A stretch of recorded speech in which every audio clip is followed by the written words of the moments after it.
Alarms and Discursions by G.K. Chesterton. Introductory. On Gargoyles. Alone at some distance from the wasting walls of a disused abbey, I found half sunken in the grass the grey and goggle-eyed visage of one of those graven monsters that made the ornamental waterspouts in the cathedrals of the Middle Ages. It lay there, scoured by ancient rains or striped by recent fungus, but still looking like the head of some huge dragon slain by a primeval hero. And as I looked at it, I thought of the meaning of the grotesque, and passed into some symbolic reverie of the three great stages of art. 1. Once upon a time there lived upon an island a merry and innocent people, mostly shepherds and tillers of the earth.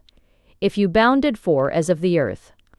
They were republicans, like all primitive and simple souls. They talked over their affairs under a tree, and the nearest approach they had to a personal ruler was a sort of priest or white witch who said their prayers for them. They worshipped the sun, not idolatrously, but as the golden crown of the god whom all such infants see almost as plainly as the sun. Now this priest was told by his people to build a great tower, pointing to the sky in salutation of the sun god, and he pondered long and heavily before he picked his materials. For he was resolved to use nothing that was not almost as clear and exquisite as sunshine itself. He would use nothing that was not washed as white as the rain can wash the heavens, nothing that did not sparkle as spotlessly as that crown of God. He would have nothing grotesque or obscure. He would not have even anything emphatic or even anything mysterious. He would have all the arches as light as laughter and as candid as logic. He built the temple in 3 concentric courts which were cooler and more exquisite in substance each than the other. For the outer wall was a hedge of white lilies, ranked so thick that a green stalk was hardly to be seen, and the wall within that was of crystal, which smashed the sun into 1,000,000 stars.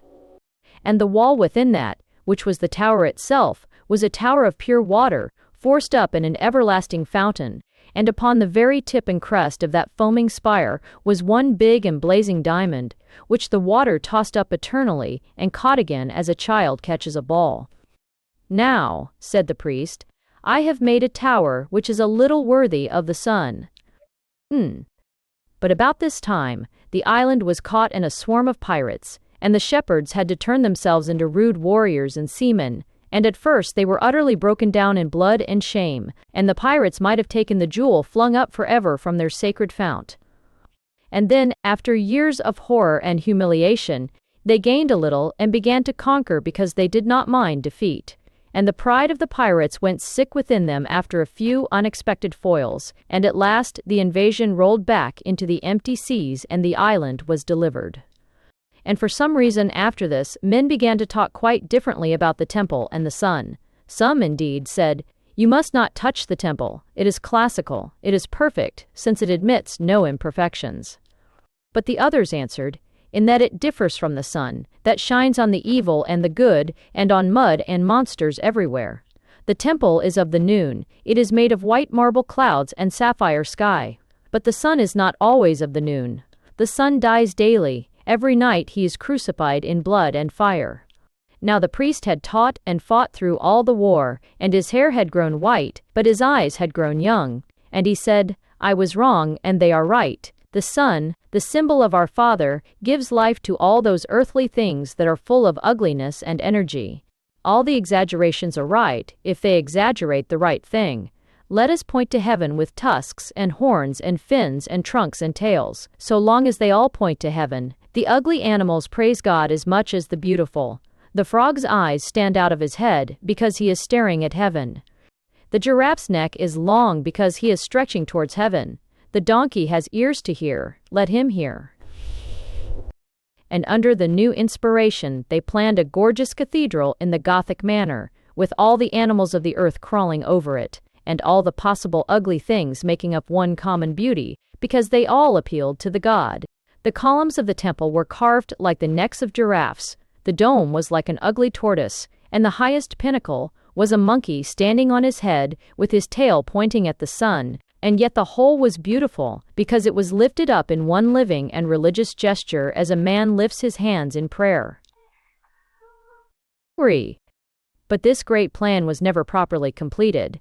the people had brought up on great wagons, the heavy tortoise roof, and the huge necks of stone, and all the 1,001 oddities that made up that unity, the owls and the efts and the crocodiles and the kangaroos, orgent, ored, neferable, which hideous by themselves, might have been magnificent, if reared in one definite proportion, and dedicated to the sun. For this was Gothic, this was romantic, this was Christian art, this was the whole advance of Shakespeare upon Sophocles. And that symbol, which was to crown it all, the ape upside down, was really Christian, for man is the ape upside down.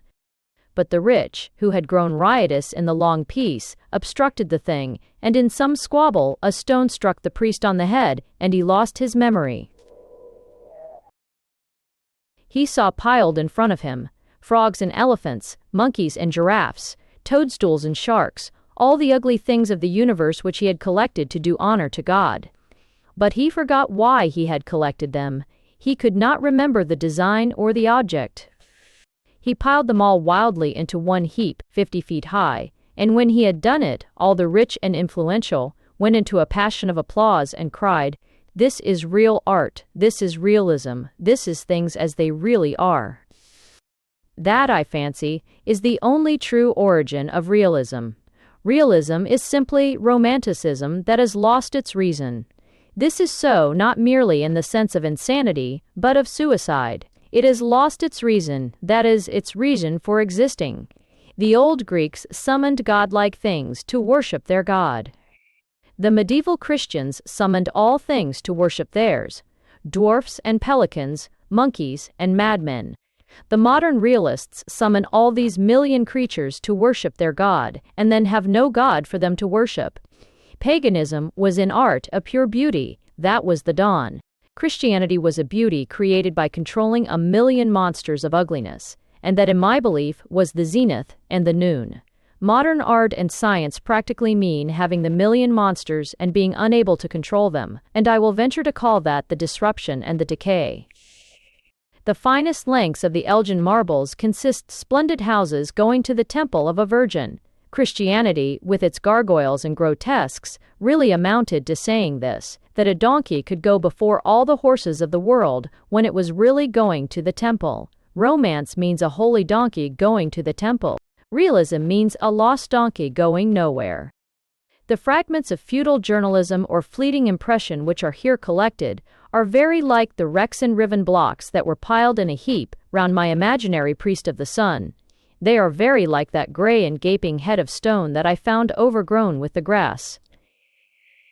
Yet I will venture to make even of these trivial fragments the high boast that I am a medievalist and not a modern, that is, I really have a notion of why I have collected all the nonsensical things there are. I have not the patience, nor perhaps the constructive intelligence, to state the connecting link between all these chaotic papers. But it could be stated. This row of shapeless and ungainly monsters which I now set before the reader does not consist of separate idols cut out capriciously in lonely valleys or various islands. These monsters are meant for the gargoyles of a definite cathedral. I have to carve the gargoyles because I can carve nothing else. I leave to others the angels and the arches and the spires, but I am very sure of the style of the architecture and of the consecration of the church. The surrender of a cockney. Everett man, though he were born in the very belfry of Bow and spent his infancy climbing among chimneys, has waiting for him somewhere a country house which he has never seen, but which was built for him in the very shape of his soul. It stands patiently waiting to be found, knee-deep in orchards of Kent, or mirrored in pools of Lincoln, and when the man sees it, he remembers it, though he has never seen it before. Even I have been forced to confess this at last, who am a cockney, if ever there was one, a cockney not only on principle, but with savage pride. I have always maintained, quite seriously, that the Lord is not in the wind or thunder of the waste, but if anywhere in the still small voice of Fleet Street. I sincerely maintain that nature worship is more morally dangerous than the most vulgar man worship of the cities, since it can easily be perverted into the worship of an impersonal mystery, carelessness, or cruelty. Thoreau would have been a jollier fellow if he had devoted himself to a greengrocer instead of to greens. Swinburne, would have been a better moralist if he had worshipped a fishmonger instead of worshipping the sea. I prefer the philosophy of bricks and mortar to the philosophy of turnips. To call a man a turnip may be playful, but is seldom respectful. But when we wish to pay emphatic honor to a man, to praise the firmness of his nature, the squareness of his conduct, the strong humility with which he is interlocked with his equals in silent mutual support, then we invoke the nobler Cockney metaphor and call him a brick. But, despite all these theories, I have surrendered. I have struck my colors at sight, at a mere glimpse through the opening of a hedge. I shall come down to living in the country, like any common socialist or simple lifer. I shall end my days in a village, in the character of the village idiot, and be a spectacle and a judgment to mankind. I have already learnt the rustic manner of leaning upon a gate, and I was thus gymnastically occupied at the moment when my eye caught the house that was made for me. It stood well back from the road, and was built of a good yellow brick. It was narrow for its height, like the tower of some border robber, and over the front door was carved in large letters, 1908.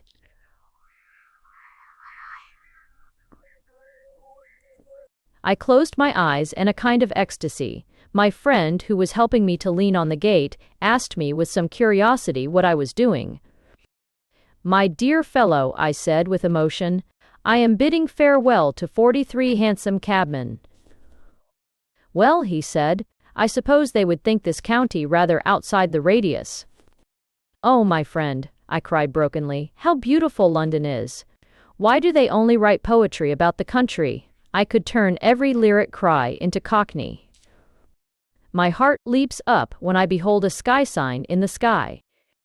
As I observed in a volume which is too little read, founded on the older English poets, you never saw my golden treasury regilded, or the classics made Cockney. It contained some fine lines. O wild West End, thou breath of London's being, or the reminiscence of Keats, beginning, city of smuts and mellow fogfulness.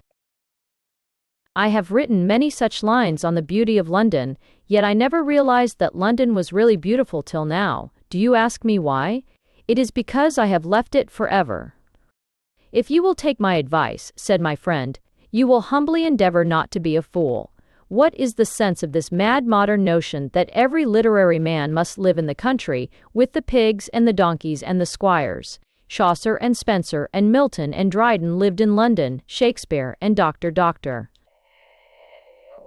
Johnson came to London because they had had quite enough of the country, and as for trumpery topical journalists like you, why, they would cut their throats in the country. You have confessed it yourself in your own last words. You hunger and thirst after the streets. You think London the finest place on the planet. And if by some miracle a Bayswater omnibus could come down this green country lane, you would utter a yell of joy. Then a light burst upon my brain, and I turned upon him with terrible sternness. "Why, miserable aesthete," I said in a voice of thunder, "that is the true country spirit. That is how the real rustic feels. The real rustic does utter a yell of joy at the sight of a Bayswater omnibus. We also bay and divisit, wheezit porting fard, we all sten hesitain. On nine-pieced waters, well, we all Lun, finest place on the planet." In the few moments that I have stood by this stile, I have grown rooted here, like an ancient tree. I have been here for ages. Petulant suburban, I am the real rustic. I believe that the streets of London are paved with gold, and I mean to see it before I die. The evening breeze freshened among the little tossing trees of that lane, and the purple evening clouds piled up and darkened behind my country seat, the house that belonged to me, making, by contrast, its yellow bricks gleam like gold. At last, my friend said, "To cut it short then, you mean that you will live in the country because you won't like it. What on earth will you do here? Dig up the garden?" "Dig," I answered in honorable scorn. "Dig, do work at my country seat. No, thank you. When I find a country seat, I sit in it. And for your other objection, you are quite wrong. I do not dislike the country, but I like the town more." Therefore, the art of happiness certainly suggests that I should live in the country and think about the town. Modern nature worship is all upside down. Trees and fields ought to be the ordinary things. Terraces and temples ought to be extraordinary. I am on the side of the man who lives in the country and wants to go to London. I abominate and abjure the man who lives in London and wants to go to the country. I do it with all the more heartiness because I am that sort of man myself. We must learn to love London again, as rustics love it.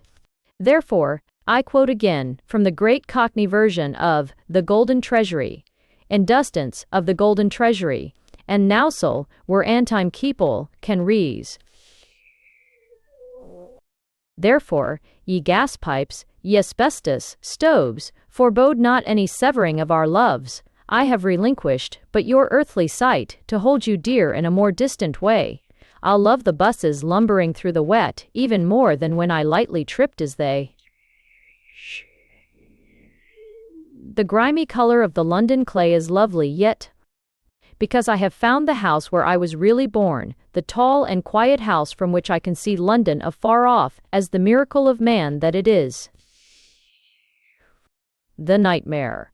Even though Shees and of Forston, a sunset of copper and gold had just broken down and gone to pieces in the west, and gray colors were crawling over everything in earth and heaven. Also a wind was growing, a wind that laid a cold finger upon flesh and spirit. The bushes at the back of my garden began to whisper like conspirators, and then to wave like wild hands and signal.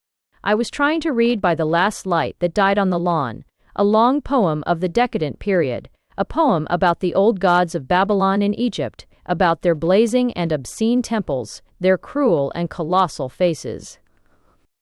Or didst thou love the god of flies who plagued the Hebrews and was splashed with wine unto the waist, or Pasht who had green beryls for her eyes?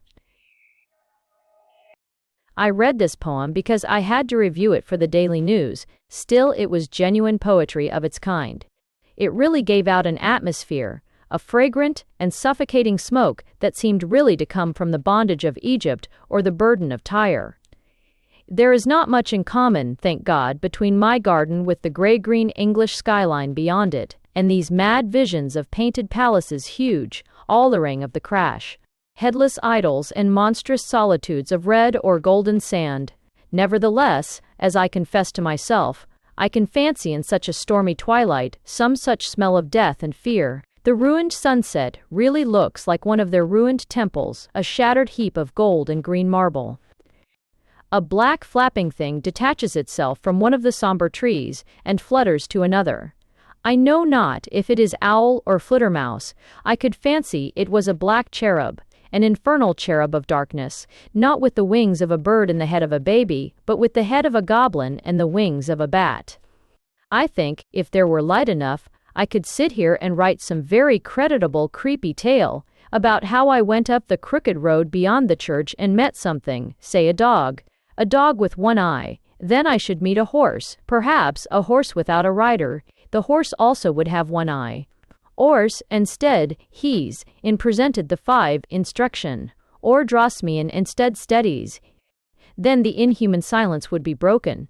I should meet a man, need I say, a one-eyed man, who would ask me the way to my own house, or perhaps tell me that it was burnt to the ground. I could tell a very cozy little tale along some such lines. Or I might dream of climbing forever the tall dark trees above me. They are so tall that I feel as if I should find at their tops the nests of the angels, but in this mood they would be dark and dreadful angels, angels of death. Only, you see, this mood is all bosh. I do not believe in it in the least. That one-eyed universe with its one-eyed men and beasts was only created with one universal wink. At the top of the tragic trees I should not find the angel's nest. I should only find the mare's nest. The dreamy and divine nest is not there. In the mare's nest I shall discover that dim, enormous opalescent egg from which is hatched the nightmare. For there is nothing so delightful as a nightmare, when you know it is a nightmare. That is the essential, that is the stern condition laid upon all artists touching this luxury of fear. The terror must be fundamentally frivolous. Sanity may play with insanity, but insanity must not be allowed to play with sanity. Let such poets as the one I was reading in the garden, by all means, be free to imagine what outrageous deities and violent landscapes they like. By all means, let them wander freely amid their opium pinnacles and perspectives. But these huge gods, these high cities, are toys. They must never for an instant be allowed to be anything else. Man, a gigantic child, must play with Babylon and Nineveh, with Isis and with Ashtaroth. By all means, let him dream of the bondage of Egypt, so long as he is free from it. By all means, let him take up the burden of Tyre, so long as he can take it lightly. But the old gods must be his dolls, not his idols. His central sanctities, his true possessions, should be Christian and simple.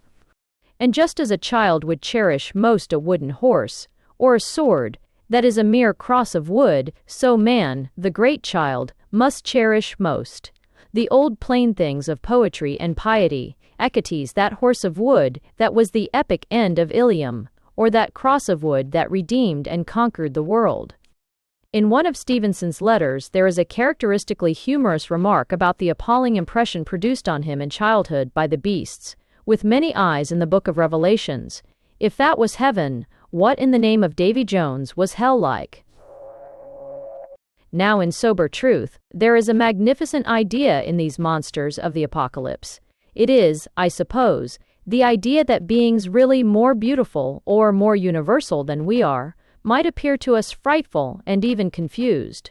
Especially they might seem to have senses at once more multiplex and more staring, an idea very imaginatively seized in the multitude of eyes. I like those monsters beneath the throne very much. But I like them beneath the throne. It is when one of them goes wandering in deserts and finds a throne for himself that evil faiths begin, and there is, literally, the devil to pay in dancing girls or human sacrifice. As long as those misshapen elemental powers are around the throne, remember that the thing that they worship is the likeness of the appearance of a man. That is, I fancy, the true doctrine on the subject of tales of terror and such things, which unless a man of letters do well and truly believe, without doubt he will end by blowing his brains out, or by writing badly. Man, the central pillar of the world, must be upright and straight. Around him all the trees and beasts and elements and devils may crook and curl like smoke if they choose. All really imaginative literature is only the contrast between the weird curves of nature and the straightness of the soul.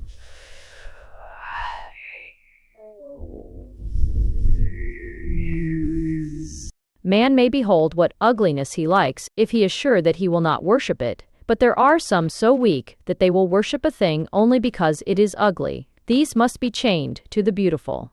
It is not always wrong even to go, like Dante, to the brink of the lowest promontory and look down at hell. It is when you look up at hell that a serious miscalculation has probably been made. Therefore, I see no wrong in riding with the nightmare tonight. She whinnies to me from the rocking treetops and the roaring wind. I will catch her and ride her through the awful air. Woods and weeds are alike tugging at the roots in the rising tempest, as if all wished to fly with us over the moon, like that wild amorous cow whose child was the moon calf. We will rise to that mad infinite where there is neither up nor down, the high topsy-turvydom of the heavens. I will answer the call of chaos and old night.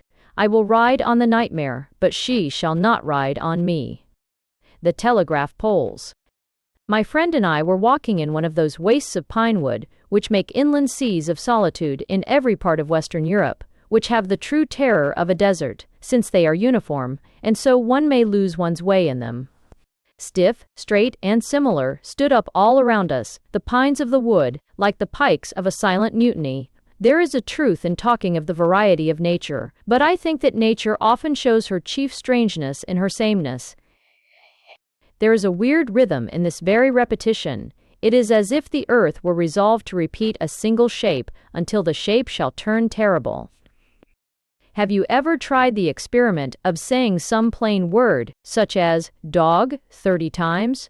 By the 30th time, it has become a word like snark or pobble.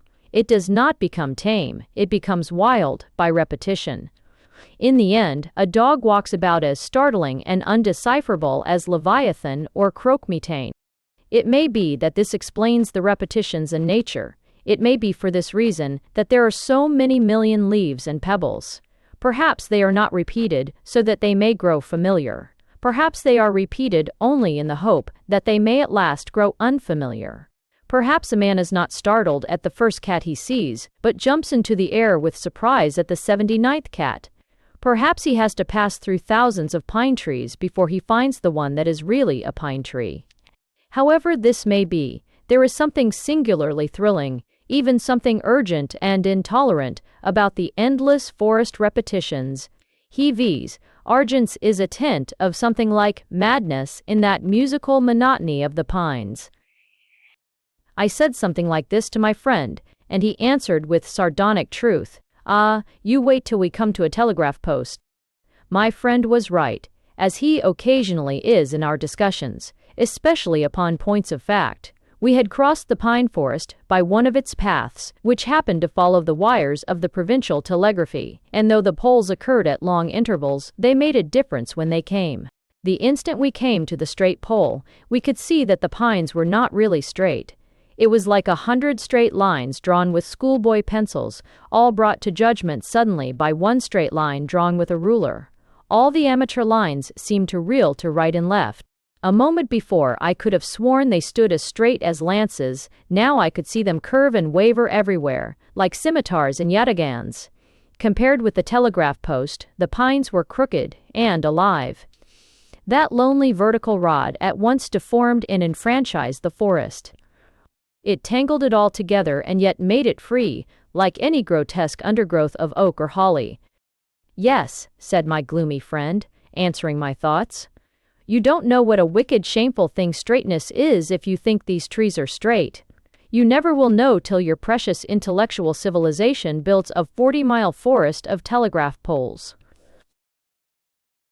We had started walking from our temporary home later in the day than we intended, and the long afternoon was already lengthening itself out into a yellow evening when we came out of the forest onto the hills above a strange town or village, of which the lights had already begun to glitter in the darkening valley. The change had already happened, which is the test and definition of evening. I mean that while the sky seemed still as bright, the earth was growing blacker against it, especially at the edges, the hills and the pine tops. This brought out yet more clearly the owlish secrecy of pine woods, and my friend cast a regretful glance at them as he came out under the sky. Then he turned to the view in front, and, as it happened, one of the telegraph posts stood up in front of him in the last sunlight. It was no longer crossed and softened by the more delicate lines of pine wood. It stood up ugly, arbitrary, and angular as any crude figure in geometry. My friend stopped, pointing his stick at it, and all his anarchic philosophy rushed to his lips. "Demon," he said to me briefly, "behold your work. That palace of proud trees behind us is what the world was before you civilized men, Christians or Democrats, or the rest, came to make it dull with your dreary rules of morals and equality." In the silent fight of that forest, tree fights speechless against tree, branch against branch, and the upshot of that dumb battle is inequality and beauty. Now lift up your eyes and look at equality and ugliness. See how regularly the white buttons are arranged on that black stick, and defend your dogmas if you dare. "Is that telegraph post so much a symbol of democracy?" I asked. "I fancy that while 3 men have made the telegraph to get dividends, about 1,000 men have preserved the forest to cut wood. But if the telegraph pole is hideous, as I admit, it is not due to doctrine, but rather to commercial anarchy. If anyone had a doctrine about a telegraph pole, it might be carved in ivory and decked with gold. Modern things are ugly, because modern men are careless, not because they are careful."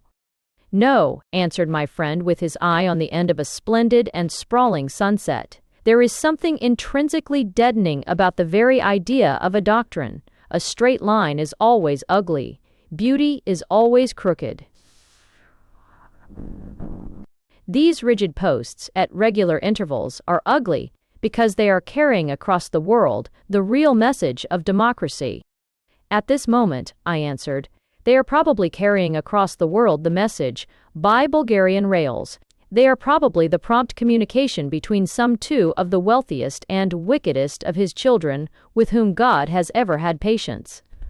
No, these telegraph poles are ugly and detestable. They are inhuman and indecent. But their baseness lies in their privacy, not in their publicity. That black stick with white buttons is not the creation of the soul of a multitude. It is the mad creation of the souls of 2 millionaires. At least you have to explain, answered my friend gravely, how it is that the hard democratic doctrine and the hard telegraphic outline have appeared together. You have. Inception, but bless my soul, we must be getting home. I had no idea it was so late. Let me see, I think this is our way through the wood. Come, let us both curse the telegraph post for entirely different reasons, and get home before it is dark. We did not get home before it was dark. For one reason or another, we had underestimated the swiftness of twilight and the suddenness of night, especially in the threading of thick woods. When my friend, after the first 5 minutes' march, had fallen over a log, and I, 10 minutes after, had stuck nearly to the knees in mire, we began to have some suspicion of our direction. At last, my friend said, in a low, husky voice, "I'm afraid we're on the wrong path. It's pitch dark." "I thought we went the right way," I said, tentatively. "Well," he said, and then, after a long pause, "I can't see any telegraph poles. I've been looking for them." "So have I," I said. "They're so straight." We groped away for about 2 hours of darkness in the thick of the fringe of trees, which seemed to dance round us in derision. Here and there, however, it was possible to trace the outline of something just too erect and rigid to be a pine tree. By these we finally felt our way home, arriving in a cold green twilight before dawn. A drama of dolls. In a small grey town of Stone in one of the great Yorkshire dales, which is full of history, I entered a hall and saw an old puppet play exactly as our fathers saw it 500 years ago. It was admirably translated from the old German and was the original tale of Faust.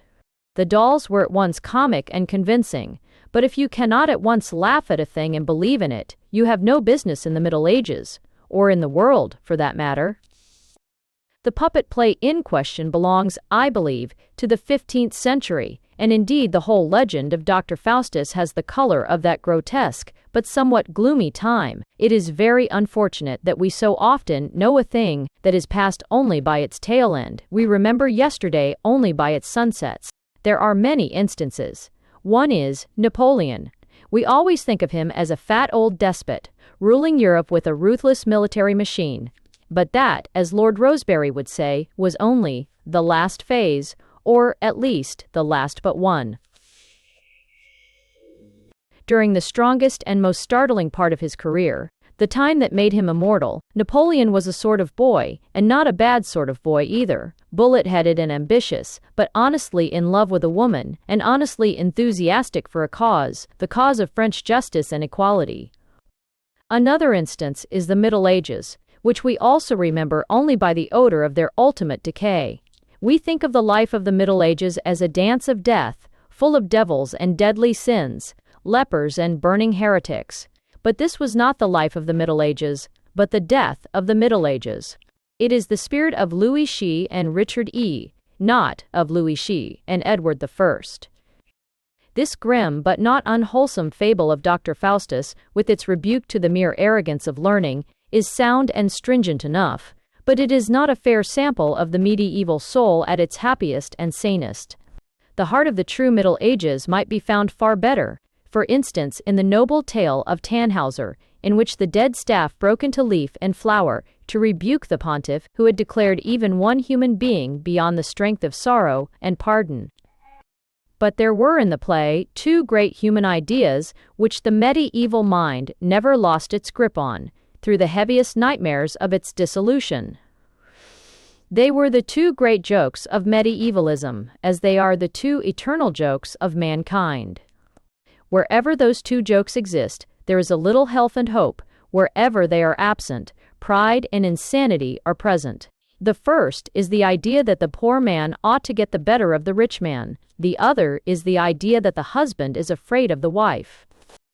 I have heard that there is a place under the knee which, when struck, should produce a sort of jump, and that if you do not jump, you are mad. I am sure that there are some such places in the soul. When the human spirit does not jump with joy at either of those two old jokes, the human spirit must be struck with incurable paralysis. There is hope for people who have gone down into the hells of greed and economic oppression. At least, I hope there is, for we are such a people ourselves. But there is no hope for a people that does not exult in the abstract idea of the peasant scoring off the prince. There is hope for the idle and the adulterous, for the men that desert their wives, and the men that beat their wives. But there is no hope for men who do not boast that their wives bully them. The first idea, the idea about the man at the bottom coming out on top, is expressed in this puppet play in the person of Dr. Faustus's servant Caspar. Sentimental old tones, regretting the feudal times, sometimes complain that in these days Jack is as good as his master. But most of the actual tales of the feudal times turn on the idea that Jack is much better than his master, and certainly it is so in the case of Caspar and Faust. The play ends with the damnation of the learned and illustrious doctor, followed by a cheerful and animated dance by Caspar, who has been made watchman of the city. But there was a much keener stroke of medieval irony earlier in the play. The learned doctor has been ransacking all the libraries of the earth to find a certain rare formula, now almost unknown, by which he can control the infernal deities. At last, he procures the one precious volume, opens it at the proper page, and leaves it on the table while he seeks some other part of his magic equipment. The servant comes in, reads off the formula, and immediately becomes an emperor of the elemental spirits. He gives them a horrible time. He summons and dismisses them alternately, with the rapidity of a piston rod, working at high speed. He keeps them flying between the doctor's house and their own more unmentionable residences, till they faint with rage and fatigue. There is all the best of the Middle Ages in that. The idea of the great levelers, luck and laughter, the idea of a sense of humor, defying and dominating hell. One of the best points in the play as performed in this Yorkshire town was that the servant Caspar was made to talk Yorkshire, instead of the German rustic dialect which he talked in the original. That also smacks of the good air of that epoch. In those old pictures and poems, they always made things living by making them local. Thus, queerly enough, the one touch that was not in the old medieval version was the most medieval touch of all.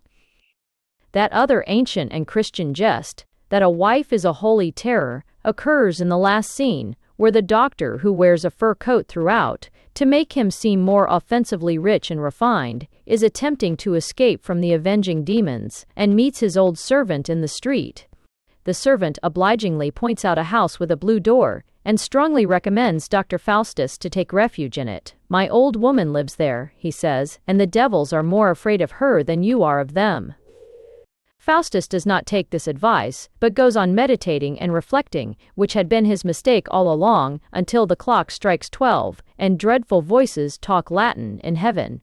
So Faustus, in his fur coat, is carried away by little black imps, and serve him right for being an intellectual. The man and his newspaper. At a little station which I decline to specify, somewhere between Oxford and Guildford, I missed a connection or miscalculated a route in such manner that I was left stranded for rather more than an hour. I adore waiting at railway stations, but this was not a very sumptuous specimen. There was nothing on the platform except a chocolate automatic machine, which eagerly absorbed pennies, but produced no corresponding chocolate, and a small paper stall, with a few remaining copies of a cheap imperial organ, which we will call the Daily Wire. It does not matter which imperial organ it was, as they all say the same thing. Though I knew it quite well already, I read it with gravity as I strolled out of the station and up the country road. It opened with the striking phrase that the radicals were setting class against class. It went on to remark that nothing had contributed more to make our empire happy and enviable, to create that obvious list of glories which you can supply for yourself, the prosperity of all classes in our great cities, our populous and growing villages, the success of our rule in Ireland, etc., etc., etc. than the sound Anglo-Saxon readiness of all classes in the state to work heartily, hand in hand. It was this alone, the paper assured me, that had saved us from the horrors of the French Revolution.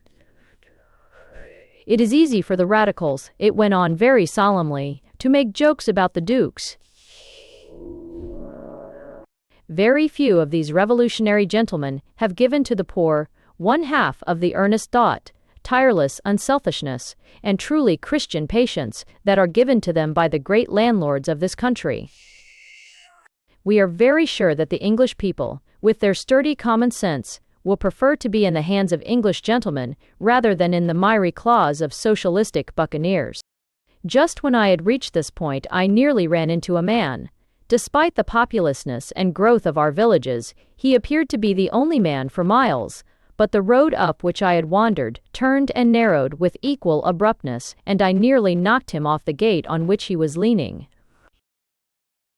I pulled up to apologize, and since he seemed ready for society and even pathetically pleased with it, I tossed the Daily Wire over a hedge and fell into speech with him. He wore a wreck of respectable clothes, and his face had that plebeian refinement which one sees in small tailors and watchmakers, in poor men of sedentary trades. Behind him, a twisted group of winter trees stood up as gaunt and tattered as himself, but I do not think that the tragedy that he symbolized was a mere fancy from the spectral wood. There was a fixed look in his face which told that he was one of those who, in keeping body and soul together, have difficulties not only with the body but also with the soul. He was a Cockney by birth, and retained the touching accent of those streets from which I am an exile, but he had lived nearly all his life in this countryside, and he began to tell me the affairs of it in that formless, tail-foremost way in which the poor gossip about their great neighbors. Names kept coming and going in the narrative like charms or spells, unaccompanied by any biographical explanation. In particular, the name of somebody called Sir Joseph multiplied itself with the omnipresence of a deity. I took Sir Joseph to be the principal landowner of the district, and as the confused picture unfolded itself, I began to form a definite and by no means pleasing picture of Sir Joseph. He was spoken of in a strange way, frigid and yet familiar, as a child might speak of a stepmother or an unavoidable nurse.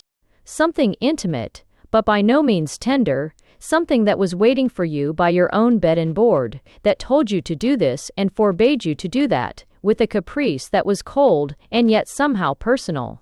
It did not appear that Sir Joseph was popular, but he was a household word. He was not so much a public man as a sort of private god or omnipotence. The particular man to whom I spoke said he had been in trouble, and that Sir Joseph had been pretty hard on him. And under that grey and silver cloudland, with a background of those frostbitten and wind-tortured trees, the little Londoner told me a tale which, true or false, was as heart-rending as Romeo and Juliet. He had slowly built up in the village a small business as a photographer, and he was engaged to a girl at one of the lodges, whom he loved with passion. "I'm the sort that had better marry," he said, and for all his frail figure I knew what he meant. But Sir Joseph, and especially Sir Joseph's wife, did not want a photographer in the village. It made the girls vain, or perhaps they disliked this particular photographer. He worked and worked until he had just enough to marry on. Honestly, and almost on the eve of his wedding, the lease expired, and Sir Joseph appeared in all his glory. He refused to renew the lease, and the man went wildly elsewhere, but Sir Joseph was ubiquitous, and the whole of that place was barred against him.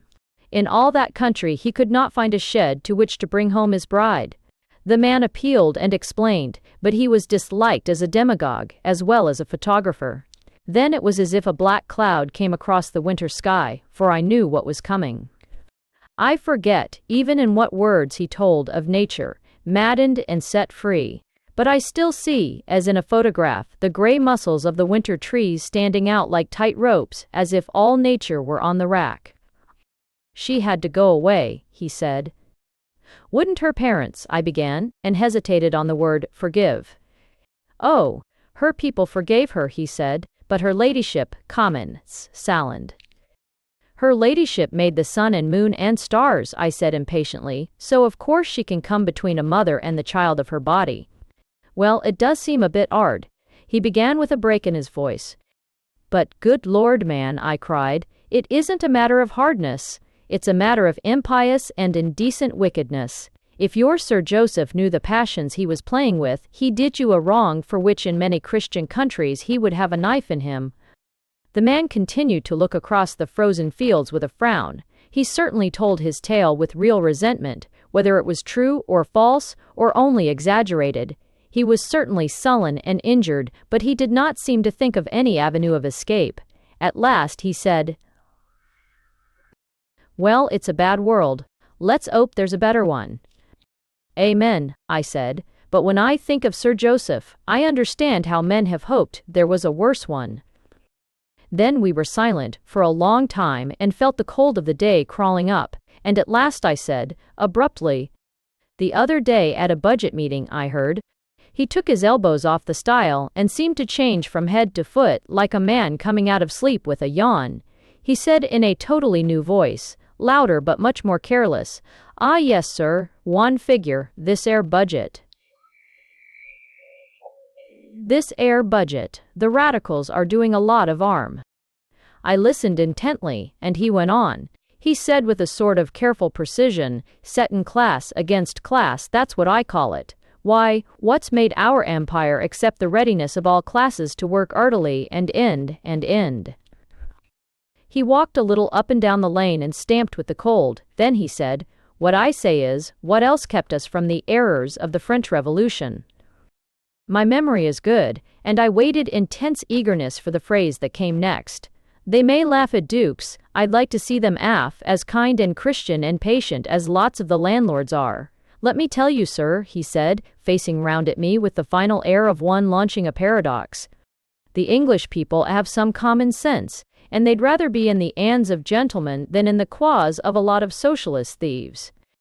I had an indescribable sense that I ought to applaud, as if I were a public meeting, the insane separation in the man's soul between his experience and his ready-made theory was but a type of what covers a quarter of England. As he turned away, I saw the Daily Wire sticking out of his shabby pocket. He bade me farewell in quite a blaze of catchwords, and went stumping up the road. I saw his figure grow smaller and smaller in the great green landscape, even as the Freeman has grown smaller and smaller in the English countryside. The appetite of earth. I was walking the other day in a kitchen garden, which I find has somehow got attached to my premises, and I was wondering why I liked it. After a prolonged spiritual self-analysis, I came to the conclusion that I like a kitchen garden because it contains things to eat. I do not mean that a kitchen garden is ugly. A kitchen garden is often very beautiful.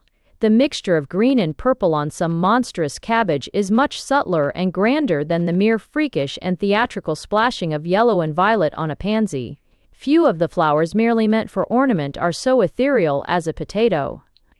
A kitchen garden is as beautiful as an orchard, but why is it that the word orchard sounds as beautiful as the word flower garden, and yet also sounds more satisfactory? I suggest again my extraordinarily dark and delicate discovery that it contains things to eat.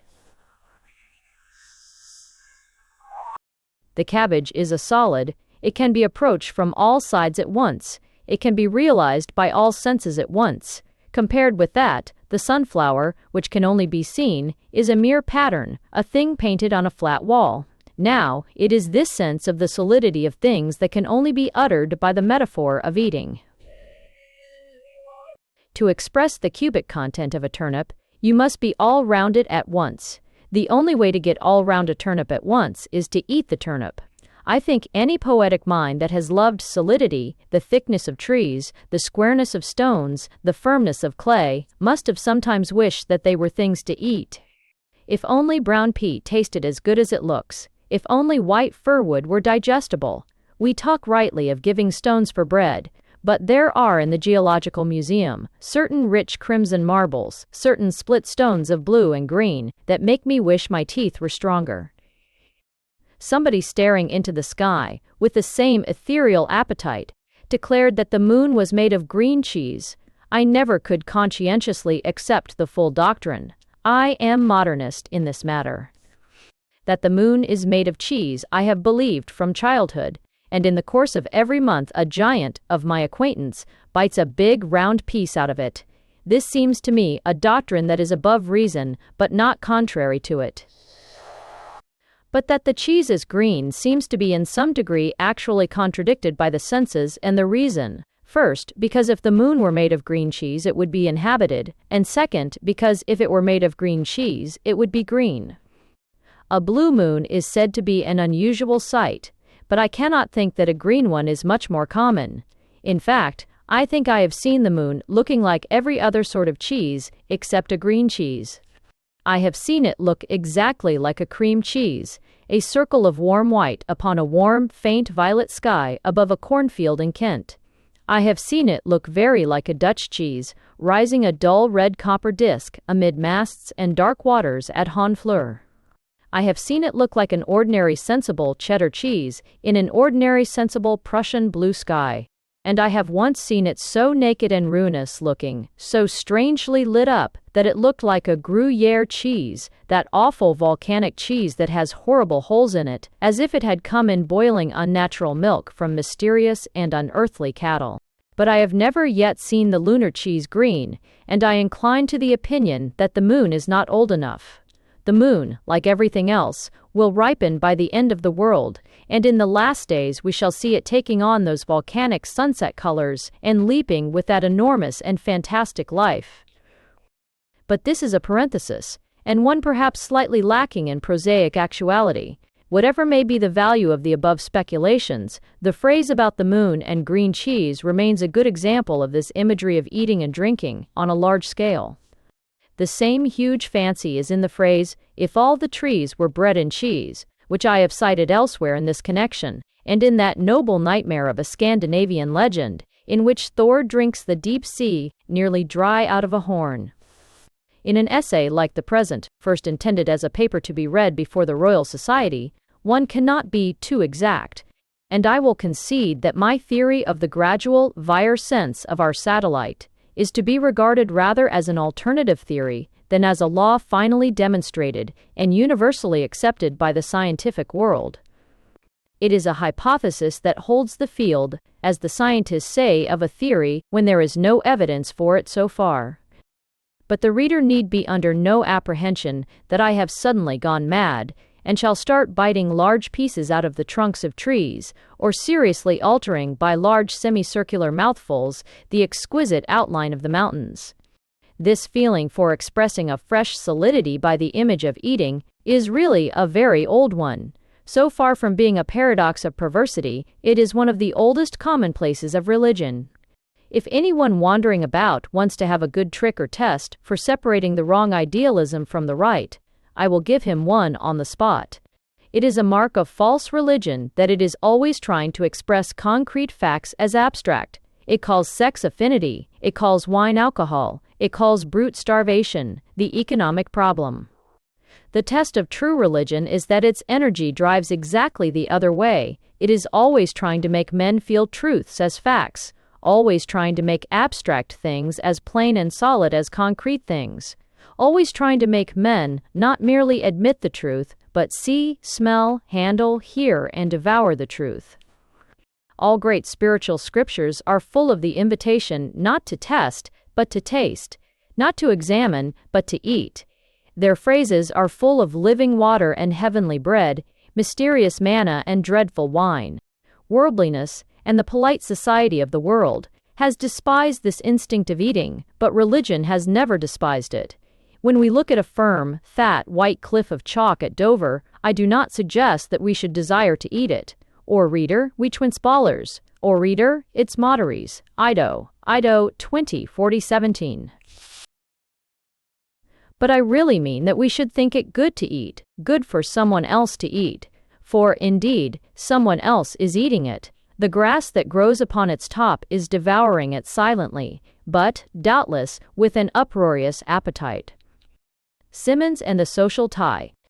It is a platitude, and nonetheless true for that we need to have an ideal in our minds with which to test all realities. But it is equally true, and less noted, that we need a reality with which to test ideals. Thus I have selected Mrs. Thereto. Well, thus I have selected Mrs. there too. Or Hubrant, Eustrable. Buttons, a charwoman in Battersea, as the touchstone of all modern theories about the mass of women. Her name is not Buttons. She is not in the least a contemptible, nor entirely a comic figure. She has a powerful stoop and an ugly, attractive face, a little like that of Huxley, without the whiskers, of course. All science as a grain, and Zeta, your crapter rusus, of course, well tiggets, and a medigris istes Zeta, Fildens also creasing. The courage with which she supports the most brutal bad luck has something quite creepy about it. Her irony is incessant and inventive, her practical charity very large, and she is wholly unaware of the philosophical use to which I put her. But when I hear the modern generalization about her sex on all sides, I simply substitute her name, and see how the thing sounds then.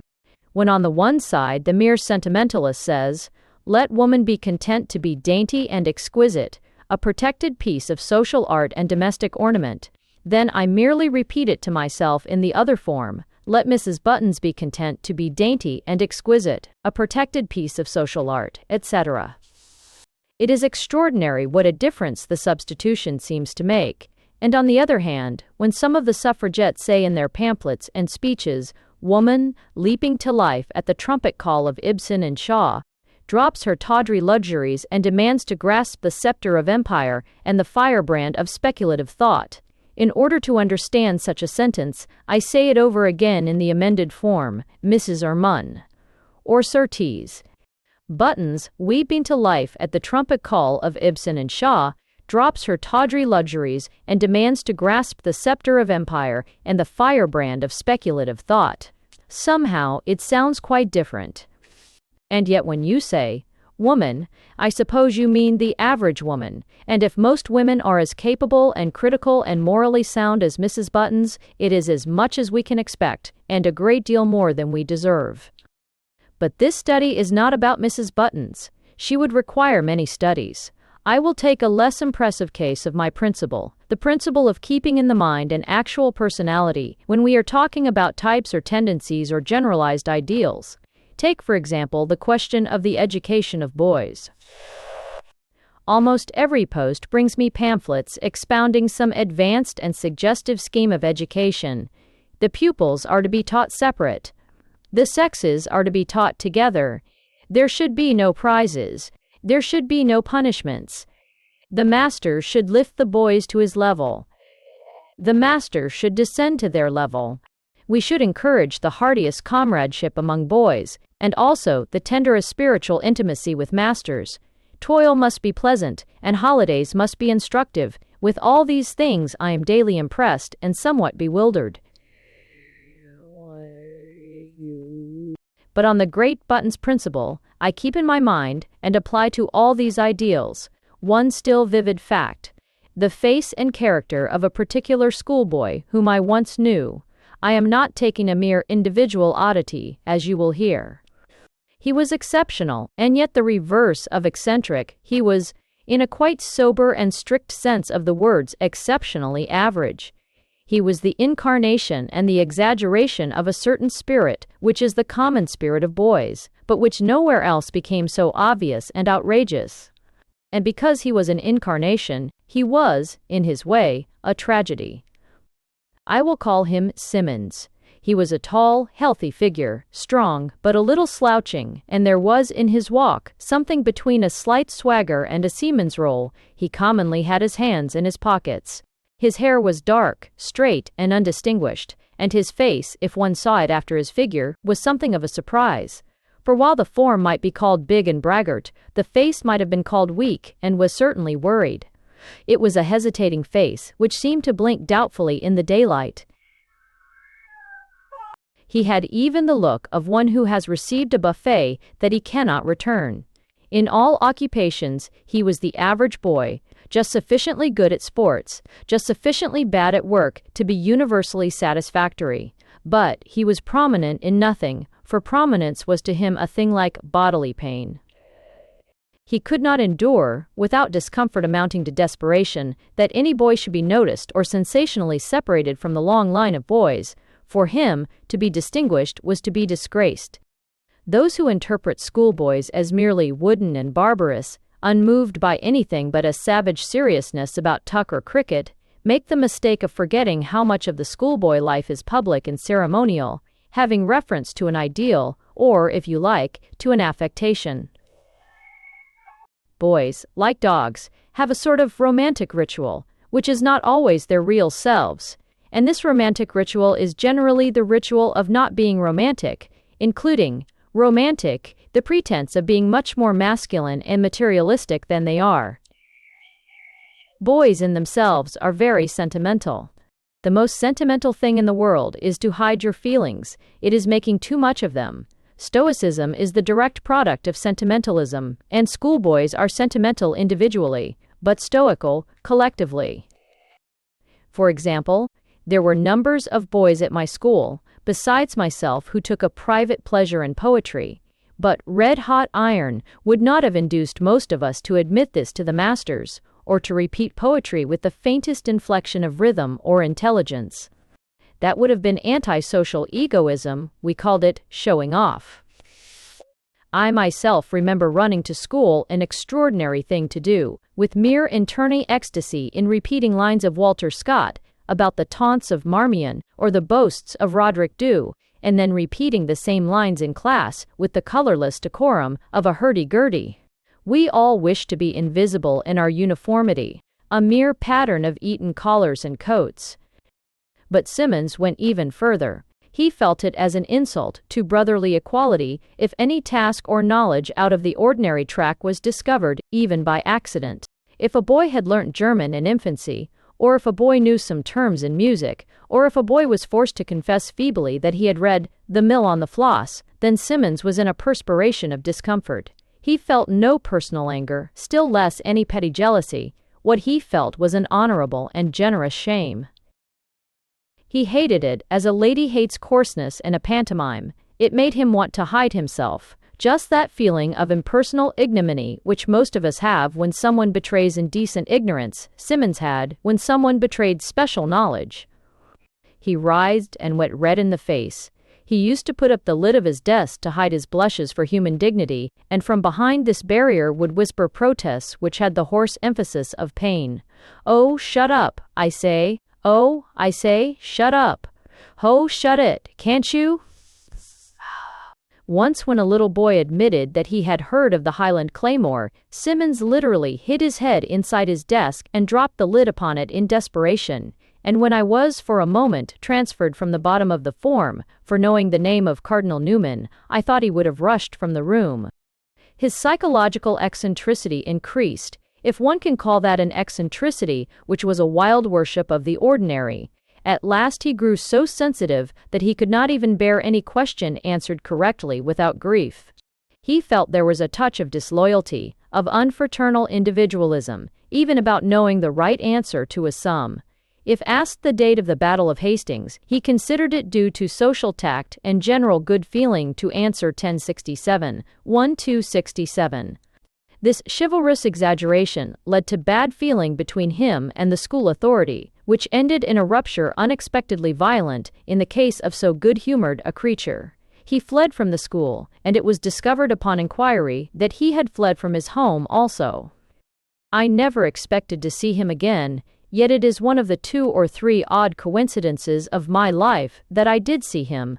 At some public sports or recreation ground, I saw a group of rather objectless youths, one of whom was wearing the dashing uniform of a private in the Lancers.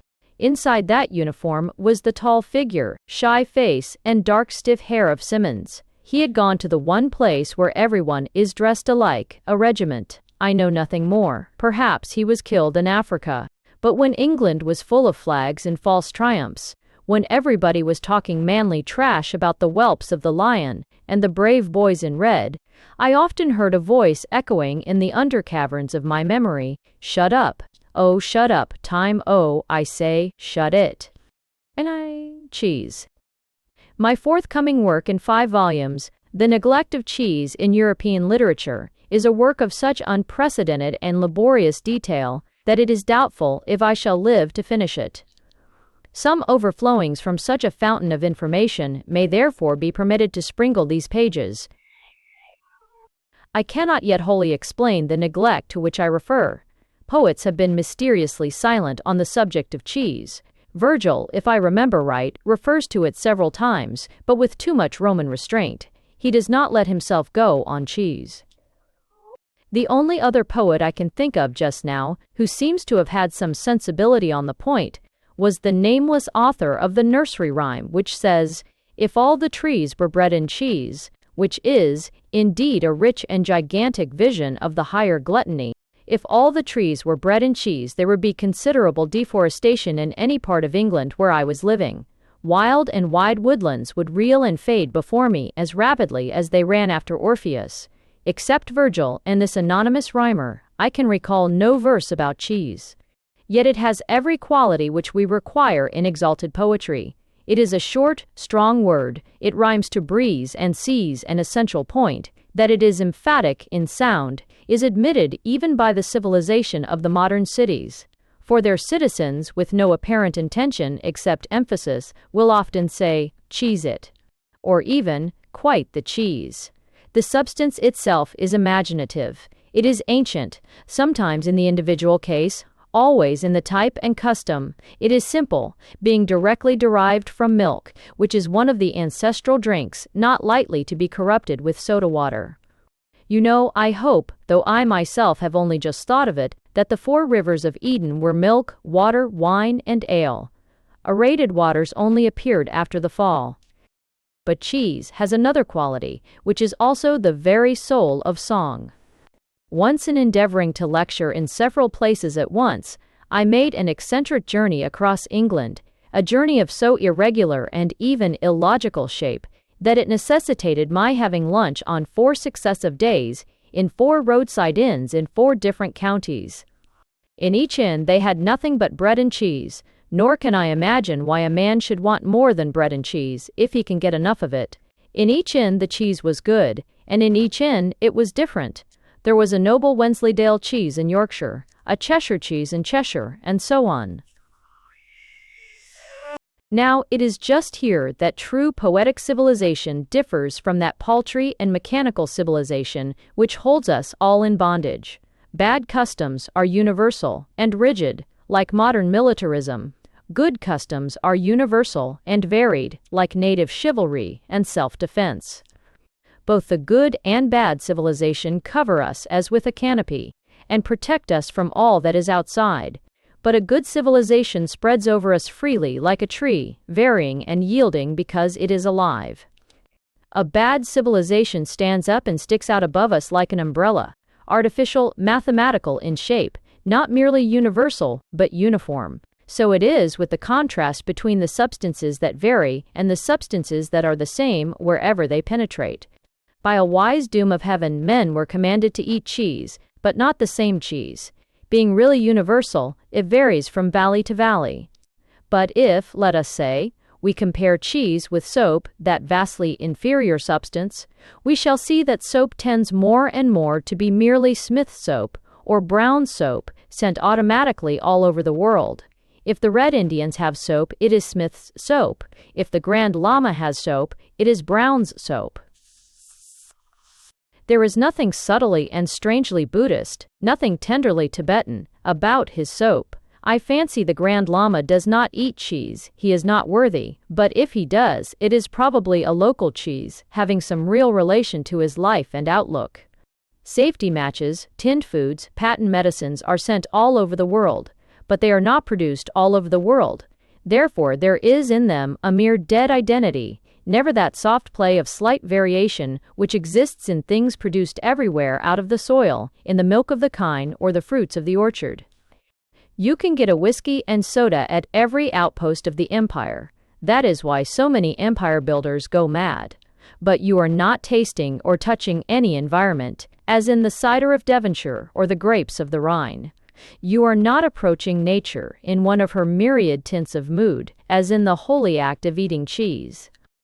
When I had done my pilgrimage in the 4 wayside public houses, I reached one of the great northern cities, and there I proceeded, with great rapidity and complete inconsistency, to a large and elaborate restaurant, where I knew I could get many other things besides bread and cheese. I could get that also, however, or at least I expected to get it, but I was sharply reminded that I had entered Babylon and left England behind. The waiter brought me cheese, indeed, but cheese cut up into contemptibly small pieces, and it is the awful fact that, instead of Christian bread, he brought me biscuits. Biscuits, to one who had eaten the cheese of 4 great countrysides. Biscuits, to one who had proved anew for himself the sanctity of the ancient wedding between cheese and bread. I addressed the waiter in warm and moving terms. I asked him who he was, that he should put asunder those whom humanity had joined. I asked him if he did not feel, as an artist, that a solid but yielding substance like cheese went naturally with a solid, yielding substance like bread. To eat it off biscuits is like eating it off slates. I asked him if, when he said his prayers, he was so supercilious as to pray for his daily biscuits. He gave me generally to understand that he was only obeying a custom of modern society. I have therefore resolved to raise my voice, not against the waiter, but against modern society, for this huge and unparalleled modern wrong. The Red Town. When a man says that democracy is false because most people are stupid, there are several courses which the philosopher may pursue.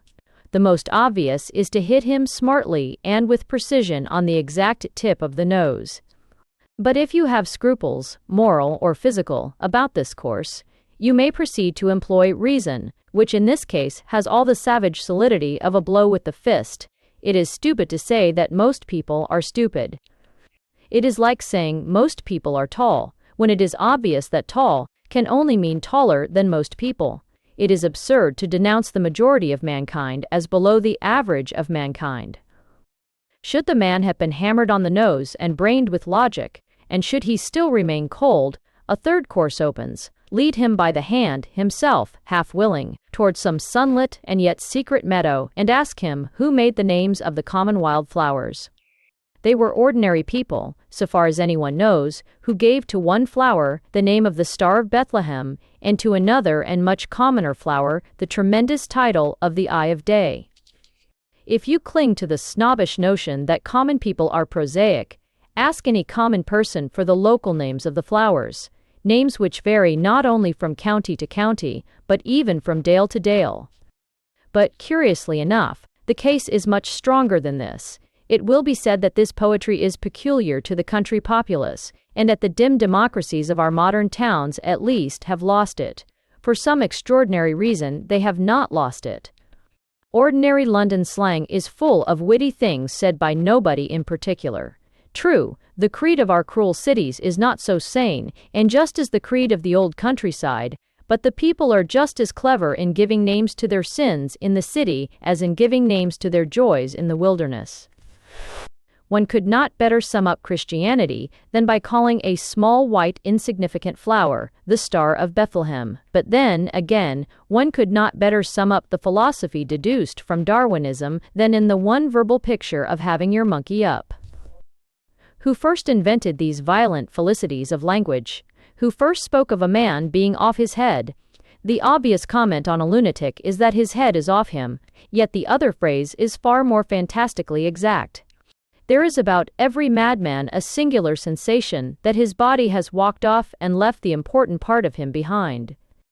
But the cases of this popular perfection in phrase are even stronger when they are more vulgar. What concentrated irony and imagination there is, for instance, in the metaphor which describes a man doing a midnight flitting as shooting the moon. It expresses everything about the runaway, his eccentric occupation, his improbable explanations, his furtive air as of a hunter, his constant glances at the blank clock in the sky. No, the English democracy is weak enough about a number of things. For instance, it is weak in politics. But there is no doubt that democracy is wonderfully strong in literature. Very few books that the cultured class has produced of late have been such good literature as the expression, painting the town red, as a. Oddly enough, this last Cockney epigram clings to my memory. For as I was walking a little while ago, round a corner near Victoria, I realized for the first time that a familiar lamp-post was painted all over with a bright vermilion, just as if it were trying, in spite of the obvious bodily disqualification, to pretend that it was a pillar box. How? I have since heard official explanations of these startling and scarlet objects, but my first fancy was that some dissipated gentleman on his way home at 4 o'clock in the morning had attempted to paint the town red, and got only as far as one lamppost. I began to make a fairy tale about the man, and, indeed, this phrase contains both a fairy tale and a philosophy. It really states almost the whole truth about those pure outbreaks of pagan enjoyment, to which all healthy men have often been tempted. It expresses the desire to have levity on a large scale, which is the essence of such a mood. The rowdy young man is not content to paint his tutor's door green, he would like to paint the whole city scarlet.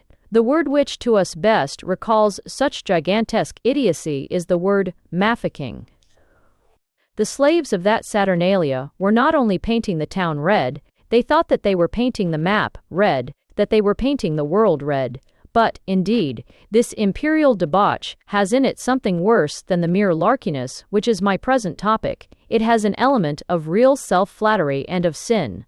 The jingo who wants to admire himself is worse than the blackguard who only wants to enjoy himself. In a very old 9th century illumination which I have seen, depicting the war of the rebel angels in heaven, Satan is represented as distributing to his followers peacock feathers, the symbols of an evil pride.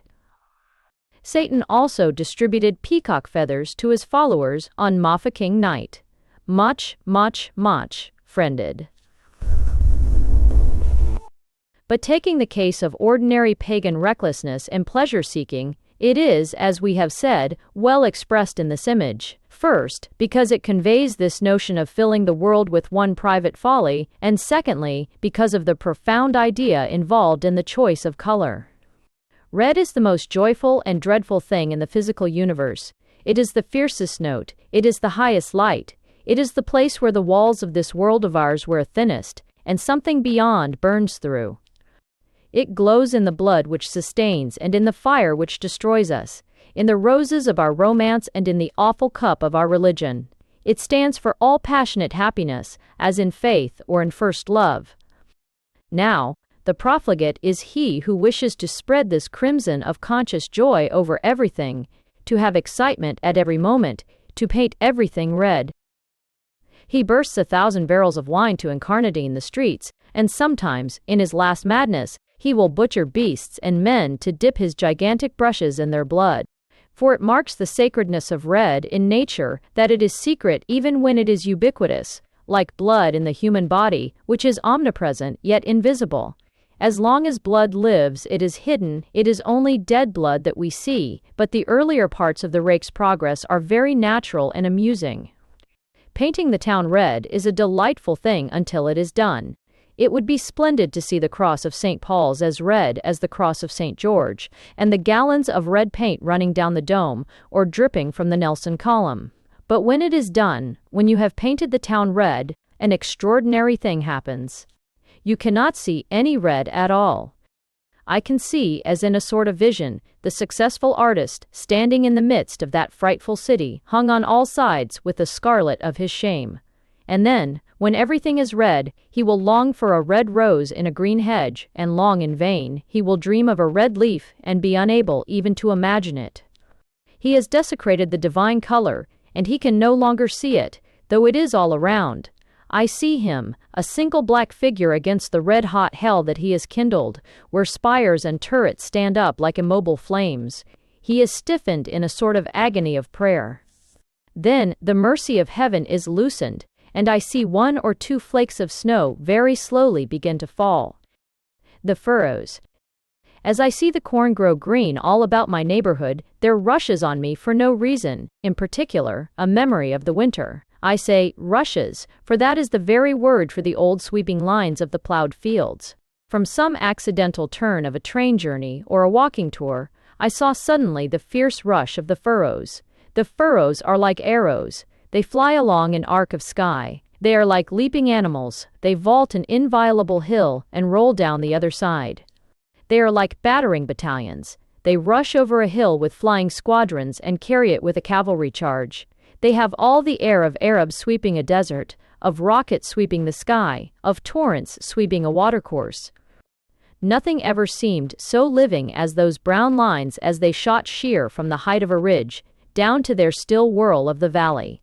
They were swifter than arrows, fiercer than Arabs, more riotous and rejoicing than rockets. And yet they were only thin straight lines drawn with difficulty, like a diagram, by painful and patient men. The men that plowed tried to plow straight. They had no notion of giving great sweeps and swirls to the eye. Those cataracts of cloven earth, they were done by the grace of God. I had always rejoiced in them, but I had never found any reason for my joy. There are some very clever people who cannot enjoy the joy unless they understand it. There are other and even cleverer people who say that they lose the joy the moment they do understand it. Thank God I was never clever, and I could always enjoy things when I understood them and when I didn't. I can enjoy the Orthodox Tory, though I could never understand him. I can also enjoy the Orthodox Liberal, though I understand him only too well. But the splendor of furrowed fields is this, that like all brave things they are made straight, and therefore they bend. In everything that bows gracefully, there must be an effort at stiffness. Bows aren't beautiful when they bend, only because they try to remain rigid, and sword blades can curl like silver ribbons only because they are certain to spring straight again. But the same is true of every tough curve of the tree trunk, of every strong-backed bend of the bough. There is hardly any such thing in nature as a mere droop of weakness. Rigidity yielding a little, like justice swayed by mercy, is the whole beauty of the earth. The cosmos is a diagram just bent beautifully out of shape. Everything tries to be straight, and everything just fortunately fails. The foil may curve in the lunge, but there is nothing beautiful about beginning the battle with a crooked foil. So the strict aim, the strong doctrine, may give a little in the actual fight with facts, but that is no reason for beginning with a weak doctrine or a twisted aim. Do not be an opportunist. Try to be theoretic at all the opportunities. Fate can be trusted to do all the opportunist part of it. Do not try to bend, any more than the trees try to bend. Try to grow straight, and life will bend you. Alas, I am giving the moral before the fable, and yet I hardly think that otherwise you could see all that I mean in that enormous vision of the plowed hills. These great furrowed slopes are the oldest architecture of man. The oldest astronomy was his guide, the oldest botany his object. And for geometry, the mere word proves my case. But when I looked at those torrents of plowed parallels, that great rush of rigid lines, I seemed to see the whole huge achievement of democracy. Here was mere equality, but equality seen in bulk is more superb than any supremacy. Equality free and flying, equality rushing over hill and dale, equality charging the world. That was the meaning of those military furrows, military in their identity, military in their energy. They sculptured hill and dale with strong curves, merely because they did not mean to curve at all. They made the strong lines of landscape with their stiffly driven swords of the soil. It is not only nonsense, but blasphemy, to say that man has spoilt the country, man has created the country, it was his business, as the image of God. High D, as the image of God. Here. No hill, covered with common scrub or patches of purple heath, could have been so sublimely hilly as that ridge, up to which the ranked furrows rose like aspiring angels. No valley, confused with needless cottages and towns, can have been so utterly valleyish as that abyss into which the down-rushing furrows raged, like demons into the swirling pit. It is the hard lines of discipline and equality that mark out a landscape and give it all its mold and meaning. It is just because the lines of the furrow arc ugly and even that the landscape is living and superb. As I think I have remarked elsewhere, the Republic is founded on the plow. 8. The philosophy of sightseeing. It would be really interesting to know exactly why an intelligent person, by which I mean a person with any sort of intelligence, can and does dislike sightseeing. Why does the idea of a char-a-banc full of tourists going to see the birthplace of Nelson or the death scene of Simon de Montfort strike a strange chill to the soul? I can tell quite easily what this dim aversion to tourists and their antiquities does not arise from, at least in my case. Whatever my other vices, and they are, of course, of a lurid cast, I can lay my hand on my heart and say that it does not arise from a paltry contempt for the antiquities, nor yet from the still more paltry contempt for the tourists. If there is one thing more dwarfish and pitiful than irreverence for the past, it is irreverence for the present, for the passionate and many-colored procession of life, which includes the char-a-banc among its many chariots and triumphal cars. I know nothing so vulgar as that contempt for vulgarity, which sneers at the clerks on a bank holiday or the cockneys on Margate sands. The man who notices nothing about the clerk except his Cockney accent would have noticed nothing about Simon de Montfort except his French accent. The man who jeers at Jones for having dropped an H might have jeered at Nelson for having dropped an arm.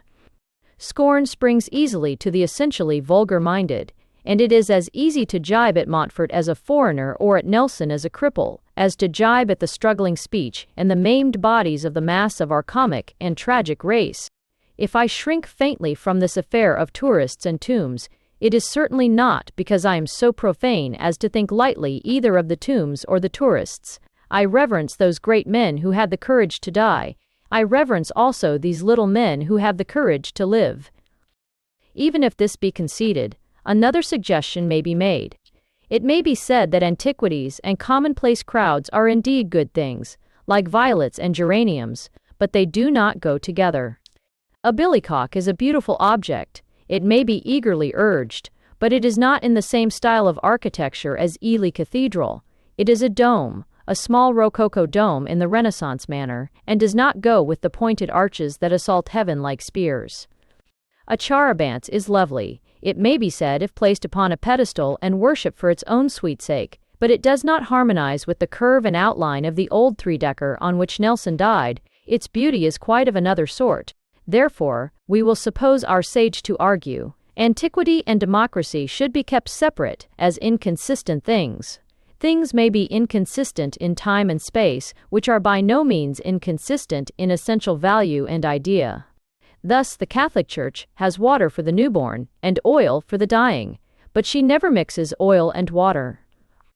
This explanation is plausible, but I do not find it adequate.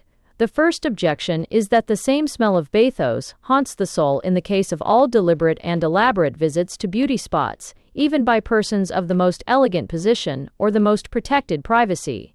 Specially visiting the Colosseum by moonlight always struck me as being as vulgar as visiting it by limelight. One millionaire standing on the top of Mont Blanc, one millionaire standing in the desert by the Sphinx, one millionaire standing in the middle of Stonehenge is just as comic as one millionaire is anywhere else, and that is saying a good deal. On the other hand, if the billycock had come privately and naturally into Ely Cathedral, no enthusiast for Gothic harmony would think of objecting to the billycock, so long, of course, as it was not worn on the head. But there is indeed a much deeper objection to this theory of the two incompatible excellences of antiquity and popularity. For the truth is that it has been almost entirely the antiquities that have normally interested the populace, and it has been almost entirely the populace who have systematically preserved the antiquities. The oldest inhabitant has always been a clodhopper. I have never heard of his being a gentleman. It is the peasants who preserve all traditions of the sites of battles or the building of churches. It is they who remember, so far as anyone remembers, the glimpses of fairies or the graver wonders of saints. In the classes above them, the supernatural has been slain by the supercilious. That is a true and tremendous text in Scripture, which says that, where there is no vision, the people perish. But it is equally true in practice that, where there is no people, the visions perish. The idea must be abandoned, then, that this feeling of faint dislike towards popular sightseeing is due to any inherent incompatibility between the idea of special shrines and trophies and the idea of large masses of ordinary men. On the contrary, these two elements of sanctity and democracy had been specially connected and allied throughout history. The shrines and trophies were often put up by ordinary men. They were always put up for ordinary men. To whatever things the fastidious modern artist may choose to apply his theory of specialist judgment and an aristocracy of taste, he must necessarily find it difficult really to apply it to such historic and monumental art. Obviously, a public building is meant to impress the public. The most aristocratic tomb is a democratic tomb, because it exists to be seen. The only aristocratic thing is the decaying corpse, not the undecaying marble, and if the man wanted to be thoroughly aristocratic, he should be buried in his own back garden. The chapel of the most narrow and exclusive sect is universal outside, even if it is limited inside. Its walls and windows confront all points of the compass and all quarters of the cosmos. It may be small as a dwelling place, but it is universal as a monument. If its sectarians had really wished to be private, they should have met in a private house. Whenever and wherever we erect a national or municipal hall, pillar, or statue, we are speaking to the crowd like a demagogue. The statue of every statesman offers itself for election as much as the statesman himself. Every epitaph on a church slab is put up for the mob as much as a placard in a general election. And if we follow this track of reflection, we shall, I think, really find why it is that modern sightseeing jars on something in us, something that is not a caddish contempt for graves, nor an equally caddish contempt for cads. For, after all, there is many a churchyard which consists mostly of dead cads, but that does not make it less sacred or less sad. The real explanation, I fancy, is this, that these cathedrals and columns of triumph were meant, not for people more cultured and self-conscious than modern tourists, but for people much rougher and more casual. Those leaps of live stone, like frozen fountains, were so placed and poised as to catch the eye of ordinary inconsiderate men going about their daily business, and when they are so seen, they are never forgotten. The true way of reviving the magic of our great minsters and historic sepulchres is not the one which Ruskin was always recommending. It is not to be more careful of historic buildings. Nay, it is rather to be more careless of them. Or, what Telebi butts, what telegrees that uses they dut telegant, or on distract, buy a bicycle in Maidstone to visit an aunt in Dover, and you will see Canterbury Cathedral as it was built to be seen. Go through London only as the shortest way between Croydon and Hampstead, and the Nelson column will, for the first time in your life, remind you of Nelson. You will appreciate Hereford Cathedral if you have come for cider, not if you have come for architecture. You will really see the Place Vendôme if you have come on business, not if you have come for art. For it was for the simple and laborious generations of men, practical, troubled about many things, that our fathers reared those portents. There is, indeed, another element, not unimportant, the fact that people have gone to cathedrals to pray. But in discussing modern artistic cathedral lovers, we need not consider this. A criminal head. When men of science, or, more often, men who talk about science, speak of studying history or human society scientifically, they always forget that there are two quite distinct questions involved. It may be that certain facts of the body go with certain facts of the soul, but it by no means follows that a grasp of such facts of the body goes with a grasp of the things of the soul. Heasing. A man may show very learnedly that certain mixtures of race make a happy community, but he may be quite wrong, he generally is, about what communities are happy. A man may explain scientifically how a certain physical type involves a really bad man, but he may be quite wrong, he generally is, about which sort of man is really bad. Thus his whole argument is useless, for he understands only one half of the equation. The drearier kind of Don may come to me and say, Celts are unsuccessful, look at Irishmen, for instance. To which I should reply, you may know all about Celts, but it is obvious that you know nothing about Irishmen. The Irish are not in the least unsuccessful, unless it is unsuccessful to wander from their own country over a great part of the earth, in which case, the English are unsuccessful too. A man with a bumpy head may say to me, as a kind of New Year greeting, fools have microcephalous skulls, or what not. To which I shall reply, in order to be certain of that, you must be a good judge both of the physical and of the mental fact. It is not enough that you should know a microcephalous skull when you see it. It is also necessary that you should know a fool when you see him, and I have a suspicion that you do not know a fool when you see him, even after the most lifelong and intimate of all forms of acquaintanceship. U-boat. The trouble with most sociologists, criminologists, etc., is that while their knowledge of their own details is exhaustive and subtle, their knowledge of man and society, to which these are to be applied, is quite exceptionally superficial and silly. They know everything about biology, but almost nothing about life. Their ideas of history, for instance, are simply cheap and uneducated. Thus, some famous and foolish professor measured the skull of Charlotte Corday to ascertain the criminal type. He had not historical knowledge enough to know that if there is any criminal type, certainly Charlotte Corday had not got it. The skull, I believe, afterwards turned out not to be Charlotte Corday's at all, but that is another story. The point is that the poor old man was trying to match Charlotte Corday's mind with her skull, without knowing anything whatever about her mind. But I came yesterday upon a yet more crude and startling example. In a popular magazine there is one of the usual articles about criminology, about whether wicked men could be made good if their heads were taken to pieces. As by far the wickedest men I know of are much too rich and powerful ever to submit to the process, the speculation leaves me cold. I always notice with pain, however, a curious absence of the portraits of living millionaires from such galleries of awful examples. Most of the portraits in which we are called upon to remark the line of the nose or the curve of the forehead appear to be the portraits of ordinary sad men who stole because they were hungry or killed because they were in a rage. The physical peculiarity seems to vary infinitely.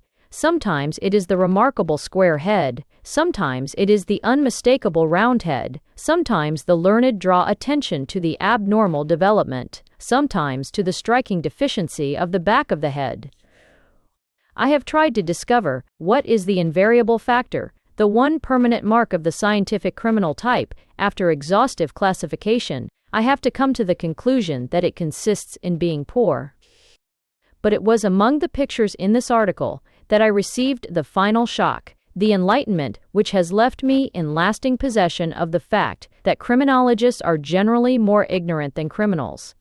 Among the starved and bitter but quite human faces was one head, neat but old-fashioned, with the powder of the 18th century and a certain almost pert primness in the dress which marked the conventions of the upper middle class about 1790. The face was lean and lifted stiffly up. The eyes stared forward with a frightful sincerity. The lip was firm with a heroic firmness, all the more pathetic because of a certain delicacy and deficiency of male force. Without knowing who it was, one could have guessed that it was a man in the manner of Shakespeare's Brutus, Iber, sea writer. A man of piercingly pure intentions, prone to use government as a mere machine for morality, very sensitive to the charge of inconsistency, and a little too proud of his own clean and honorable life. I say I should have known this almost from the face alone, even if I had not known who it was. But I did know who it was. It was Robespierre, and underneath the portrait of this pale and too eager moralist were written these remarkable words: well, deficiency of ethical instincts, followed by something to the effect that he knew no mercy, which is certainly untrue, and by some nonsense about a retreating forehead, a peculiarity which he shared with Louis XVI and with half the people of his time and ours. Then it was that I measured the staggering distance between the knowledge and the ignorance of science. Then I knew that all criminology might be worse than worthless, because of its utter ignorance of that human material of which it is supposed to be speaking. The man who could say that Robespierre was deficient in ethical instincts is a man utterly to be disregarded in all calculations of ethics. He might as well say that John Bunyan was deficient in ethical instincts. You may say that Robespierre was morbid and unbalanced, and you may say the same of Bunyan. But if these two men were morbid and unbalanced, they were morbid and unbalanced by feeling too much about morality, not by feeling too little. You may say, if you like, that Robespierre was, in a negative sort of way, mad. But if he was mad on ethics. He and a company of keen and pugnacious men, intellectually impatient of unreason and wrong, resolved that Europe should not be choked up in every channel, by oligarchies and state secrets that already stank. The work was the greatest that was ever given to men to do, except that which Christianity did in dragging Europe out of the abyss of barbarism after the Dark Ages. But they did it, and no one else could have done it. Certainly we could not do it. We are not ready to fight all Europe on a point of justice. We are not ready to fling our most powerful class as mere refuse to the foreigner. We are not ready to shatter the great estates at a stroke. We are not ready to trust ourselves in an awful moment of utter dissolution in order to make all things seem intelligible and all men feel honorable henceforth. We are not strong enough to be as strong as Danton. We are not strong enough to be as weak as Robespierre. There is only one thing, it seems, that we can do. Like a mob of children, we can play games upon this ancient battlefield. We can pull up the bones and skulls of the tyrants and martyrs of that unimaginable war, and we can chatter to each other childishly and innocently about skulls that are imbecile and heads that are criminal. I do not know whose heads are criminal, but I think I know whose are imbecile. The wrath of the roses. The position of the rose among flowers is like that of the dog among animals. It is so much that both are domesticated as that have some dim feeling that they were always domesticated. There are wild roses and there are wild dogs. I do not know the wild dogs. Wild roses are very nice. But nobody ever thinks of either of them if the name is abruptly mentioned in a gossip or a poem. On the other hand, there are tame tigers and tame cobras, but if one says, "I have a cobra in my pocket," or "there is a tiger in the music room," the adjective tame has to be somewhat hastily added. If one speaks of beasts, one thinks first of wild beasts. If of flowers, one thinks first of wild flowers. But there are two great exceptions, caught so completely into the wheel of man's civilization, entangled so unalterably with his ancient emotions and images, that the artificial product seems more natural than the natural. The dog is not a part of natural history, but of human history, and the real rose grows in a garden. All must regard the elephant as something tremendous but tamed, and many, especially in our great cultured centers, regard every bull as presumably a mad bull. In the same way, we think of most garden trees and plants as fierce creatures of the forest, or morass, taught at last to endure the curb. But with the dog and the rose, this instinctive principle is reversed. With them, we think of the artificial as the archetype, the earthborn as the erratic exception. We think vaguely of the wild dog as if he had run away, like the stray cat.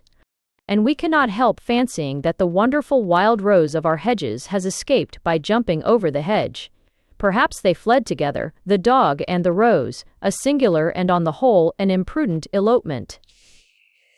Perhaps the treacherous dog crept from the kennel, and the rebellious rose from the flower bed, and they fought their way out in company, one with teeth and the other with thorns.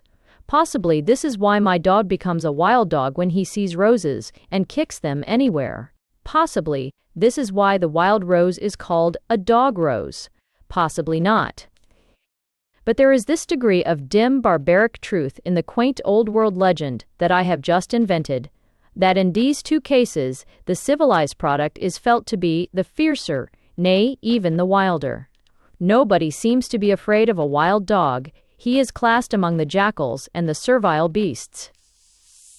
The terrible cave canem is written over man's creation. When we read, "Beware of the dog," it means, beware of the tame dog, for it is the tame dog that is terrible. He is terrible in proportion as he is tame.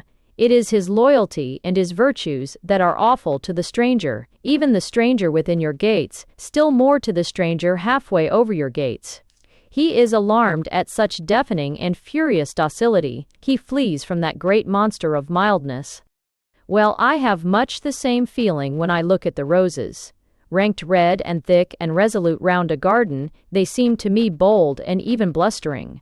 I hasten to say that I know even less about my own garden than about anybody else's garden. I know nothing about roses, not even their names. I know only the name Rose, and Rose is in every sense of the word a Christian name. It is Christian in the one absolute and primordial sense of Christian, that it comes down from the age of pagans. The rose can be seen, and even smelt, in Greek, Latin, Provençal, Gothic, Renaissance, and Puritan poems. Beyond this mere word, rose, which, like wine and other noble words, is the same in all the tongues of white men, I know literally nothing. I have heard the more evident and advertised names. I know there is a flower which calls itself the Glory of Dijon, which I had supposed to be its cathedral. In any case, to have produced a rose and a cathedral is to have produced not only two very glorious and humane things, but also, as I maintain, two very soldierly and defiant things. I also know there is a rose called Maréchal Niel. Note once more, the military ring. And when I was walking round my garden the other day, I spoke to my gardener, an enterprise of no little valor, and asked him the name of a strange dark rose that had somehow oddly taken my fancy. It was almost as if it reminded me of some turbid element in history and the soul. Its red was not only swarthy, but smoky. There was something congested and wrathful about its color. It was at once theatrical and sulky. The gardener told me it was called Victor Hugo. Therefore, it is that I feel all roses to have some secret power about them. Even their names may mean something in connection with themselves, in which they differ from nearly all the sons of men. But the rose itself is royal and dangerous. Long as it has remained in the rich house of civilization, it has never laid off its armor. A rose always looks like a medieval gentleman of Italy, with a cloak of crimson and a sword, for the thorn is the sword of the rose. And there is this real moral in the matter, that we have to remember that civilization as it goes on, ought not perhaps to grow more fighting, but ought to grow more ready to fight. The more valuable and reposeful is the order we have to guard, the more vivid should be our ultimate sense of vigilance and potential violence. And when I walk round a summer garden, I can understand how those high mad lords at the end of the Middle Ages, just before their swords clashed, caught at roses for their instinctive emblems of empire and rivalry. For to me, any such garden is full of the wars of the roses. The gold of Glastonbury. One silver morning I walked into a small grey town of stone, like 20 other grey western towns, which happened to be called Glastonbury, and saw the magic thorn of near 2,000 years growing in the open air as casually as any bush in my garden. In Glastonbury, as in all noble and humane things, the myth is more important than the history. One cannot say anything stronger of the strange old tale of St. Joseph and the thorn than that it dwarfs St. Dunstan. Standing among the actual stones and shrubs, one thinks of the 1st century and not of the 10th. One's mind goes back beyond the Saxons and beyond the greatest statesmen of the Dark Ages. The tale that Joseph of Arimathea came to Britain is presumably a mere legend. But it is not by any means so incredible or preposterous a legend as many modern people suppose. The popular notion is that the thing is quite comic and inconceivable, as if one said that Wat Tyler went to Chicago, or that John Bunyan discovered the North Pole. We think of Palestine as little, localized and very private, of Christ's followers as poor folk, a stricti globis, rooted to their towns or trades, and we think of vast routes of travel and constant world communications as things of recent and scientific origin. But this is wrong, at least the last part of it is. It is part of that large and placid lie that the rationalists tell when they say that Christianity arose in ignorance and barbarism. Christianity arose in the thick of a brilliant and bustling cosmopolitan civilization.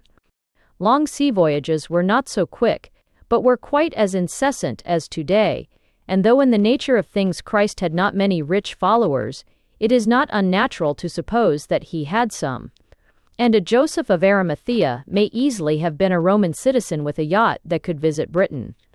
The same fallacy is employed with the same partisan motive in the case of the Gospel of St. John, which critics say could not have been written by one of the first few Christians because of its Greek transcendentalism and its Platonic tone.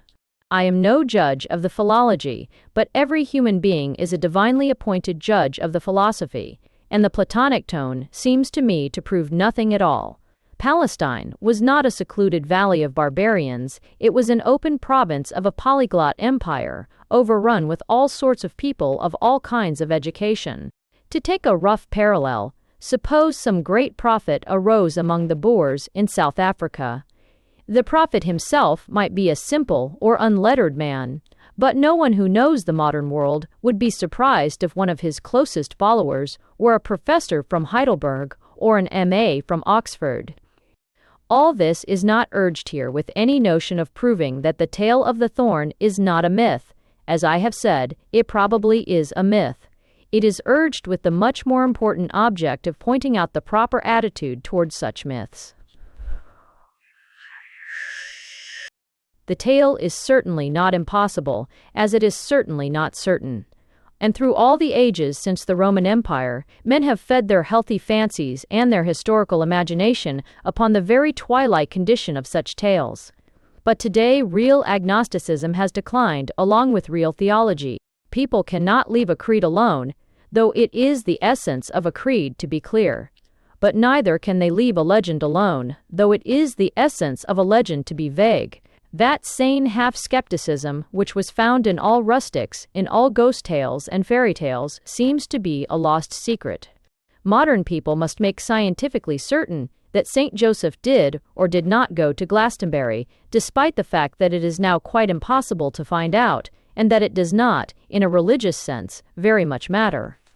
But it is essential to feel that he may have gone to Glastonbury, all songs, arts, and dedications, branching and blossoming like the thorn, are rooted in some such sacred doubt.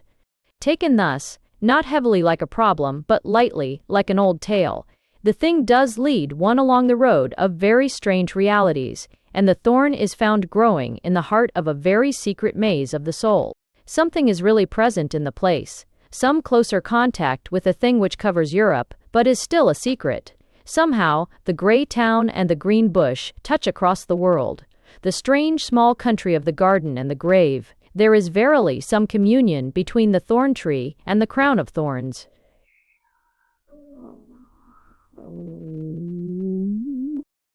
A man never knows what tiny thing will startle him to such ancestral and impersonal tears.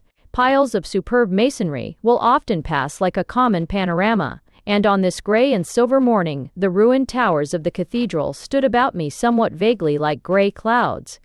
But down in a hollow where the local antiquaries are making a fruitful excavation, a magnificent old ruffian with a pickaxe, whom I believe to have been Saint Joseph of Arimathea, showed me a fragment of the old vaulted roof which he had found in the earth, and on the whitish grey stone there was just a faint brush of gold.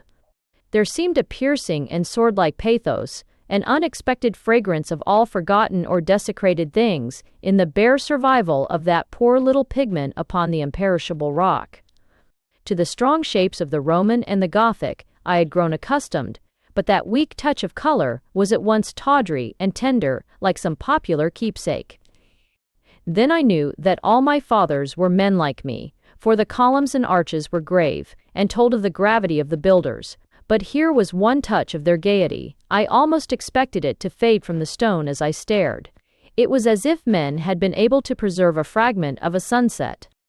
And then I remembered how the artistic critics have always praised the grave tints and the grim shadows of the crumbling cloisters and abbey towers, and how they themselves often dress up like Gothic ruins in the somber tones of dim grey walls or dark green ivy. I remembered how they hated almost all primary things, but especially primary colors. I knew they were appreciating much more delicately and truly than I, the sublime skeleton and the mighty fungoids of the dead Glastonbury. But I stood for an instant alive in the living Glastonbury, gay with gold and colored like the toy book of a child. The Futurists, and Beecher and Processists. It was a warm golden evening, fit for October, and I was watching, with regret, a lot of little black pigs being turned out of my garden, when the postman handed to me, with a perfunctory haste which doubtless masked his emotion, the Declaration of Futurism. If you ask me what Futurism is, I cannot tell you. Even the Futurists themselves seem a little doubtful. Perhaps they are waiting for the future to find out. But if you ask me what its declaration is, I answer eagerly, for I can tell you quite a lot about that. It is written by an Italian named Marinetti in a magazine which is called Poesia. It is headed Declaration of Futurism in enormous letters. It is divided off with little numbers, and it starts straight away like this. 1. We intend to glorify the love of danger, the custom of energy, the strength of daring. Fightery. 20. Fighteries. The essential elements of our poetry will be courage, audacity, and revolt. 3. Literature having up to now glorified thoughtful immobility, ecstasy, and slumber, we wish to exalt the aggressive movement, the feverish insomnia, running, the perilous leap, the cuff, and the blow. While I am quite willing to exalt the cuff within reason, it scarcely seems such an entirely new subject for literature as the futurists imagine.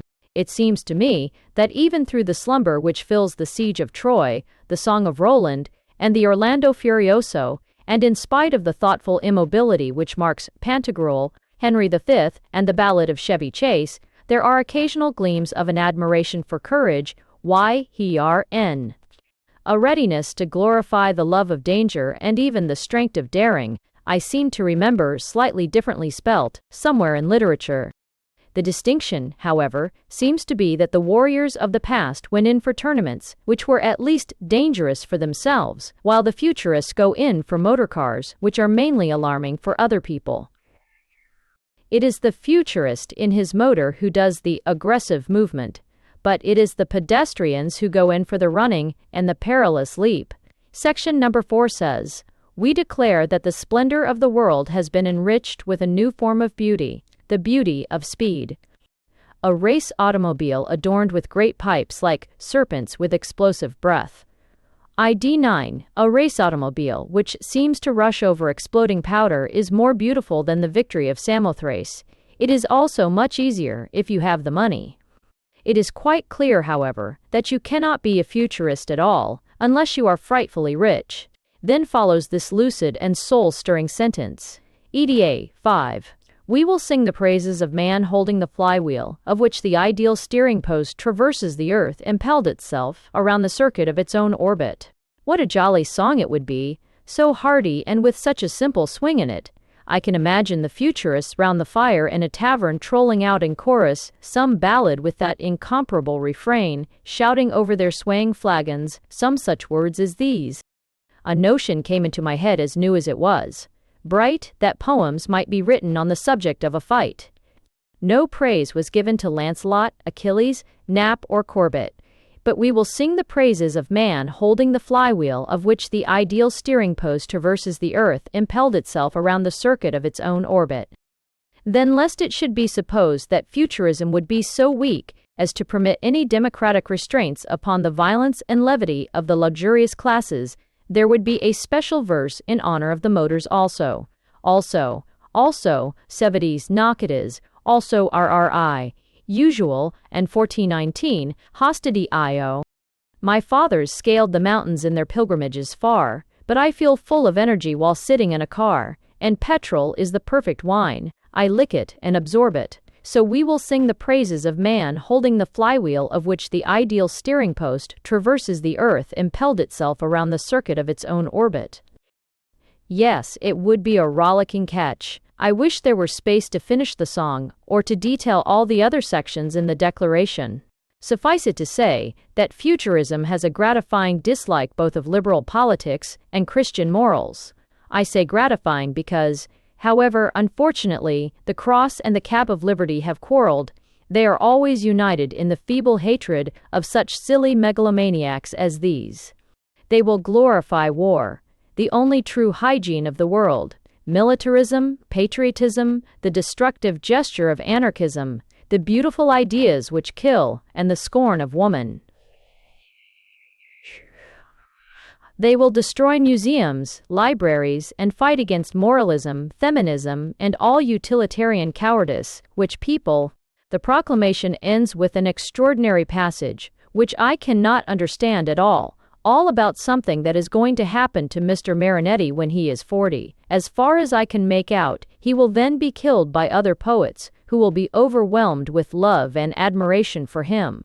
They will come against us from far away, from everywhere, leaping on the cadence of their first poems, clawing the air with crooked fingers and scenting at the academy gates the good smell of our decaying minds. Well, it is satisfactory to be told, however obscurely, that this sort of thing is coming to an end some day, to be replaced by some other tomfoolery. And though I commonly refrain from clawing the air with crooked fingers, I can assure Mr. Marinetti that this omission does not disqualify me, and that I scent the good smell of his decaying mind, all right. I think the only other point of futurism is contained in this sentence.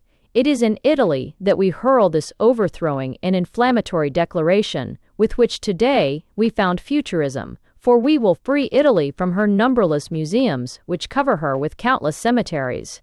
I think that rather sums it up. The best way, one would think, of freeing oneself from a museum would be not to go there. Mr. Marinetti's fathers and grandfathers freed Italy from prisons and torture chambers, places where people were held by force. They, being in the bondage of moralism, attacked governments as unjust real governments with real guns. Such was their utilitarian cowardice that they would die in hundreds upon the bayonets of Austria. I can well imagine why Mr. Marinetti in his motor car does not wish to look back at the past. If there was one thing that could make him look smaller even than before, it is that roll of dead men's drums and that dream of Garibaldi going by. The old radical ghosts go by, more real than the living men, to assault I know not what ramparted city in hell. And meanwhile, the futurist stands outside a museum in a warlike attitude, and defiantly tells the official at the turnstile that he will never, never come in. There is a certain solid use in fools. It is not so much that they rush in where angels fear to tread, but rather that they let out what devils intend to do. Some perversion of folly will float about nameless and pervade a whole society, then some lunatic gives it a name, and henceforth it is harmless. With all really evil things, when the danger has appeared, the danger is over.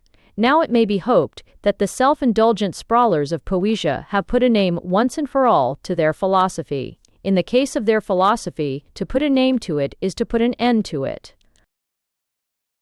Yet their philosophy has been very widespread in our time. It could hardly have been pointed and finished except by this perfect folly, the creed of which, please God, this is the flower and finish, consists ultimately in this statement, that it is bold and spirited to appeal to the future. Now, it is entirely weak and half-witted to appeal to the future. A brave man ought to ask for what he wants, not for what he expects to get. A brave man who wants atheism in the future calls himself an atheist. A brave man who wants socialism, a socialist. A brave man who wants Catholicism, a Catholic. But a weak-minded man who does not know what he wants in the future calls himself a futurist. They have driven all the pigs away. Oh, that they had driven away the prigs, and left the pigs. The sky begins to droop with darkness, and all birds and blossoms to descend unfaltering into the healthy underworld where things slumber and grow. There was just one true phrase of Mr. Cree's. Marinetti's about himself, the feverish insomnia. The whole universe is pouring headlong to the happiness of the night. It is only the madman who has not the courage to sleep. Dukes. The Duc de Chambertin Pommard was a small but lively relic of a really aristocratic family, the members of which were nearly all atheists up to the time of the French Revolution, but since that event, beneficial in such various ways, had been very devout. He was a royalist, a nationalist, and a perfectly sincere patriot, in that particular style, which consists of ceaselessly asserting that one's country is not so much in danger as already destroyed. He wrote cheery little articles for the Royalist press entitled The End of France, or The Last Cry, or what not, and he gave the final touches to a picture of the Kaiser riding across a pavement of prostrate Parisians with a glow of patriotic exultation. He was quite poor, and even his relations had no money. He walked briskly to all his meals at a little open cafe, and he looked just like everybody else. Living in a country where aristocracy does not exist, he had a high opinion of it. He would yearn for the swords and the stately manners of the Pomards before the Revolution, most of whom had been, in theory, Republicans. But he turned with a more practical eagerness to the one country in Europe, where the tricolor has never flown, and men have never been roughly equalized before the state. The beacon and comfort of his life was England, which all Europe sees clearly as the one pure aristocracy that remains. He had, moreover, a mild taste for sport, and kept an English bulldog, and he believed the English to be a race of bulldogs, of heroic squires, and hardy yeoman vassals, because he read all this in English conservative papers, written by exhausted little Levantine clerks. But his reading was naturally for the most part in the French conservative papers, though he knew English well, and it was in these that he first heard of the horrible budget. There he read of the confiscatory revolution planned by the Lord Chancellor of the Exchequer, the sinister George Lloyd. He also read how chivalrously Prince Arthur Balfour of Burleigh had defied that demagogue, assisted by Austin the Lord Chamberlain and the gay and witty Walter Lang. And being a brisk partisan and a capable journalist, he decided to pay England a special visit and report to his paper upon the struggle. He drove for an eternity in an open fly through beautiful woods, with a letter of introduction in his pocket to one duke, who was to introduce him to another duke. The endless and numberless avenues of bewildering pine woods gave him a queer feeling that he was driving through the countless corridors of a dream. Yet the vast silence and freshness healed his irritation at modern ugliness and unrest. It seemed a background fit for the return of chivalry. In such a forest a king and all his court might lose themselves hunting, or a knight-errant might perish with no companion but God. The castle itself, when he reached it, was somewhat smaller than he had expected, but he was delighted with its romantic and castellated outline. He was just about to alight when somebody opened two enormous gates at the side, and the vehicle drove briskly through. "That is not the house?" he inquired politely of the driver. "No, sir," said the driver, controlling the corners of his mouth. "The lodge, sir." "Indeed," said the Duc de Chambertin Pommard. "That is where the Duke's land begins." "Oh, no, sir," said the man, quite in distress. "We've been in His Grace's land all day." The Frenchman thanked him, and leant back in the carriage, feeling as if everything were incredibly huge and vast, like Gulliver in the country of the Brobdingnags. He got out in front of a long facade of a somewhat severe building, and a little careless man in a shooting jacket and knickerbockers ran down the steps. He had a weak, fair moustache and dull blue babyish eyes. His features were insignificant, but his manner extremely pleasant and hospitable. This was the Duke of Aylesbury, perhaps the largest landowner in Europe, and known only as a horse breeder, until he began to write abrupt little letters about the budget. He led the French Duke upstairs, talking trivialities in a hearty way, and there presented him to another and more important English oligarch, who got up from a writing desk with a slightly senile jerk. He had a gleaming bald head and glasses. The lower part of his face was masked with a short, dark beard, which did not conceal a beaming smile, not unmixed with sharpness. He stooped a little as he ran, like some sedentary head clerk or cashier, and even without the checkbook and papers on his desk, would have given the impression of a merchant or man of business. He was dressed in a light gray check jacket. He was the Duke of Windsor, the great Unionist statesman. Between these two loose, amiable men, the little Gaul stood erect in his black frock coat, with the monstrous gravity of French ceremonial good manners. This stiffness led the Duke of Windsor to put him at his ease, like a tenant, and he said, rubbing his hands, "I was delighted with your letter. Up a number fine. Delighted.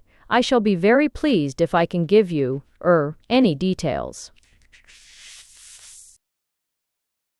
"My visit," said the Frenchman, "scarcely suffices for the scientific exhaustion of detail. I seek only the idea.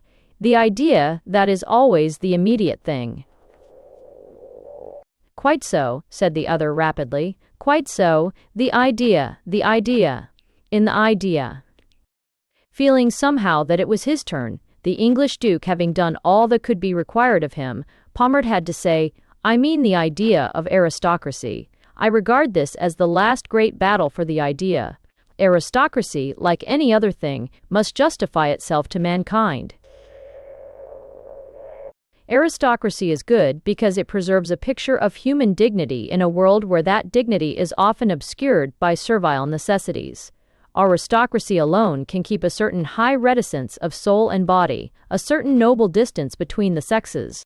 The Duke of Aylesbury, who had a clouded recollection of having squirted soda water down the neck of a countess on the previous evening, looked somewhat gloomy, as if lamenting the theoretic spirit of the Latin race. The elder Duke laughed heartily and said, "Well, well, you know, we English are horribly practical. With us the great question is the land, out here in the country. Do you know this part? Science, fort, science?" "Yes, yes," cried the Frenchman eagerly. "I see what you mean. The country, the old rustic life of humanity, a holy war upon the bloated and filthy towns. What right have these anarchists to attack your busy and prosperous countrysides? Have they not thriven under your management? Are not the English villages always growing larger and gayer under the enthusiastic leadership of their encouraging squires? Have you not the Maypole? Have you not Merry England?" The Duke of Aylesbury made a noise in his throat and then said very indistinctly, "They all go to London." "All go to London?" repeated Pommard with a blank stare. "Why?" This time nobody answered, and Pommard had to attack again. "Or do, but not taking gen." The spirit of aristocracy is essentially opposed to the greed of the industrial cities, yet in France there are actually one or two nobles so vile as to drive coal and gas trades, and drive them hard. The Duke of Windsor looked at the carpet.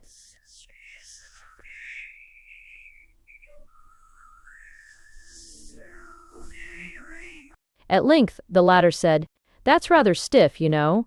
One has to look after one's own business in town as well."